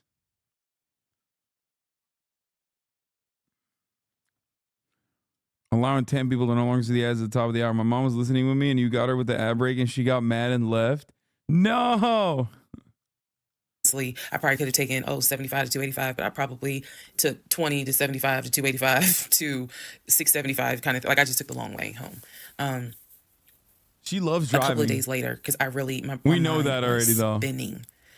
A couple of days later, at this point, I'm turning into the FBI, CIA, and Homeland Security all in one. Literally. I'm trying to find everything. And he's carrying on his business as usual. Nothing changed with him. He had no idea that I had spoken to the ex-wife. He had no idea I had gone to the court and saw his divorce documents. He had no idea. So a couple of days later, I decided to look up his mother's obituary. Look up the mother's obituary. And down at the bottom where it talks about, she's preceded in death by, and it lists all the people, the family members that died before. And then it says, leaving behind to cherish her memory. It lists the husband, his dad, her husband, excuse me. Let me start over. It lists her husband, which is Legion's dad. It lists Legion's brother that lives in Philly and his wife, because again, this is she passed away in 2015. So it lists Legion, the brother in Philly, and his wife and daughter, her granddaughter. It lists Legion. No, bro. And his wife, I think it was like Latoya or something. It did not list the ex-wife I just spoke to. And it clearly said Legion, his wife, Latoya. Then it listed the brother in Nashville, his wife, Jane, or whatever. So I'm thinking to myself, there's two things I was thinking immediately. It's Number one, short a sister and another brother. Yo, he made up a brother and a sister. And we found out another wife. This man is the expert. He is the wife haver. Bro, Who is Latoya? Never heard that name before. Never heard that name before. So I was thinking, who is Latoya? And then number two, where are the two sisters? Shantae and Kim. Shantae lives in Douglasville, married with 2 kids. Kim lives in Augusta, and I believe he told me she worked at like Procter & Gamble. So why aren't they listed on here? Because apparently, go back to the video. I posted it on there. I gave y'all background on the family. He apparently was one of 5 through both parents. Brother in Philly, older brother, younger brother in Nashville, an older sister in Douglasville, and a baby sister in Augusta. So why is it on his mother's obituary there's only three children named? Where are the 2 sisters? So I'm even more like, what in the hell is going on? And then I started thinking to myself, why wouldn't they list Shantae? Like, they talk all the time, so I know that they're close because he talks to Shantae all the time. So I really was confused. By the way, yeah, shouts out to the chatters that made me stay the fuck in this and not skip through the crucial family lore. This is literally One Piece. Okay, you know how in One Piece will be like, oh, that's a side character. Who cares, right? And then like 11 episodes, not even 11, 111 episodes later, you're like, oh my God, I remember that side character. Now he's like playing a major role. It's literally some Oda shit, dude. Straight up. You can't miss a fucking moment because even on the recap, she's like leaking shit that pays off 30 episodes down the line. That shit's crazy, dude. I totally understand why this was so goddamn compelling on TikTok and got like each one of these got like 6 million fucking views, by the way. Each one of these videos that she dropped got like 6 million views on TikTok. It makes so much sense. Is that a lot on TikTok? That's a lot everywhere. 6 million is a lot, okay? What do you mean? Is that a lot on TikTok? Again, keep in mind, I'm trying to give y'all insight into how I was thinking May of 2021, because I still didn't find out a lot of stuff at that time. I found out enough to figure out, okay, it's not a question of if he's lying. That was over. It's not a question of if he's lying. The question now is becoming, what else is he lying about? So we had the phone call with the ex-wife. Now I see an obituary that apparently there's another wife. I know on our marriage certificate, it only states he had one previous marriage. I had 0, he had 1. So this is how I'm thinking in my head, which is, okay, what am I missing here? I know we've established that he's lying, but who the fuck is Latoya? Like, I'm really trying to understand who is Latoya. And again, he's hobbling around the house, limping, and I'm in our bed, well, in the bed. By the way, her memory is not insane. It's because she literally audio journaled throughout this entire process, and she's going back to her audio journals. She literally was audio journaling and like suspecting that there was something that was off for obvious reasons. So for that reason, she was able to like have phenomenally accurate retelling of events, even through all the traumatic stuff. Bedroom, I could not get on Google fast enough to try to figure some stuff out. So, see the mom's obituary, study it. And at this point, I'm now trying to figure out, okay, what's the game plan? What is the game plan? And that's where we are about to get into the next part. Okay, part 30 of Who the Fuck Did I Marry? So I'm going to use this as a clarification video. So we're going to use part 30 as a stop. Let's clarify some things. I've done that before on a previous set of videos, so I think it's just important to do that so that way I can try to address some of the things that I have seen in the comments, both supportive and just downright mean. But let me clarify some stuff. Number one, it is important to remember that I am telling this entire story of how chronological order of, but you a playlist. And don't worry about watching the video as soon as it comes out, because everything I'm trying to say, please, and then just watch each video. Did not go to the other video out, but that also tell you this of the divorce yet. My family and my friends did not know what was going on between Legion and I. They did not know. My family only knew we've met this guy. He's dating our daughter, our niece, our cousin, our granddaughter. He seems to be a really nice guy. He seems to really love her. From what he has told us, he's done well for himself. He played football. And he has worked at this company 6-7 years, and financially he is in a good place. From what we understand, he just moved ahead. They did not know. I'm fully aware. that when I tell this story, I look stupid. I'm aware, and I've made my peace with that. But at the time, I did not want to look stupid. So it was important to me. This shit's on Letterboxd, dude. I mean, it's like literally longer than fucking. I mean, it's a drama. It's serialized. It's 5 hours. To put on everything's great. We're really happy. We're looking for a house, and everything's going well. Knowing full well that behind the scenes, I couldn't figure out why he wasn't showing proof of funds. They did not know. So I say that to say, I see the comments about how my aunt gave me horrible advice when I called her about the sexting on Facebook. And I want to clarify something. She did not tell me to stay with him. She did not tell me to leave him. That's not her place, and that's not what she would do. She simply was in shock that any of this had happened and did not know what to give me advice on. The one thing that she did say was, look, he's not your boyfriend. Meaning, it ain't as simple as, oh, we just gonna break up, pack your shit and go. Because you married him. Ma is the most ride or die chick I've ever met. You fuck with me, you fuck with her. And she is straight Jersey. So I love her for it. But I need it to, it's not fair for me to leave it out there as if, oh, she just was like, I mean, go home and deal with it. No, never in a million years. So I want to clarify that. I also want to clarify about my mom. So my mom lived in Arkansas. And when she came to visit in April, we were already married. This is her first time physically meeting Legion. My mom will tell you, she had no idea anything was amiss, but there was something that nagged her a little bit. She didn't know what it was. And my mom is the type where she's going to get on her knees in prayer. That's who she is. So for her, it was like, I don't know what it is. He seems like a nice guy. He seems to love my daughter. Because again, there was no arguing in the house. The house was peaceful while she was here, even though behind the scenes, we had just came off of the whole sexting incident with other women. So for her, it was like, I don't know what it is. She did tell me later on that it seemed as if I wasn't as happy as she thought I would have been. But again, she took it to the Lord in prayer. And her prayer was, God, protect my child. I don't know what's going on, but protect her. That was my mom's response. So she did not know. She did not pick up or over. They did, though. The Lord did. He tried. The Lord tried many times. The good Lord, the Holy Lord tried so many goddamn times. But after a certain point, it's like, if you're not going to listen to God, even God's going to take a back seat.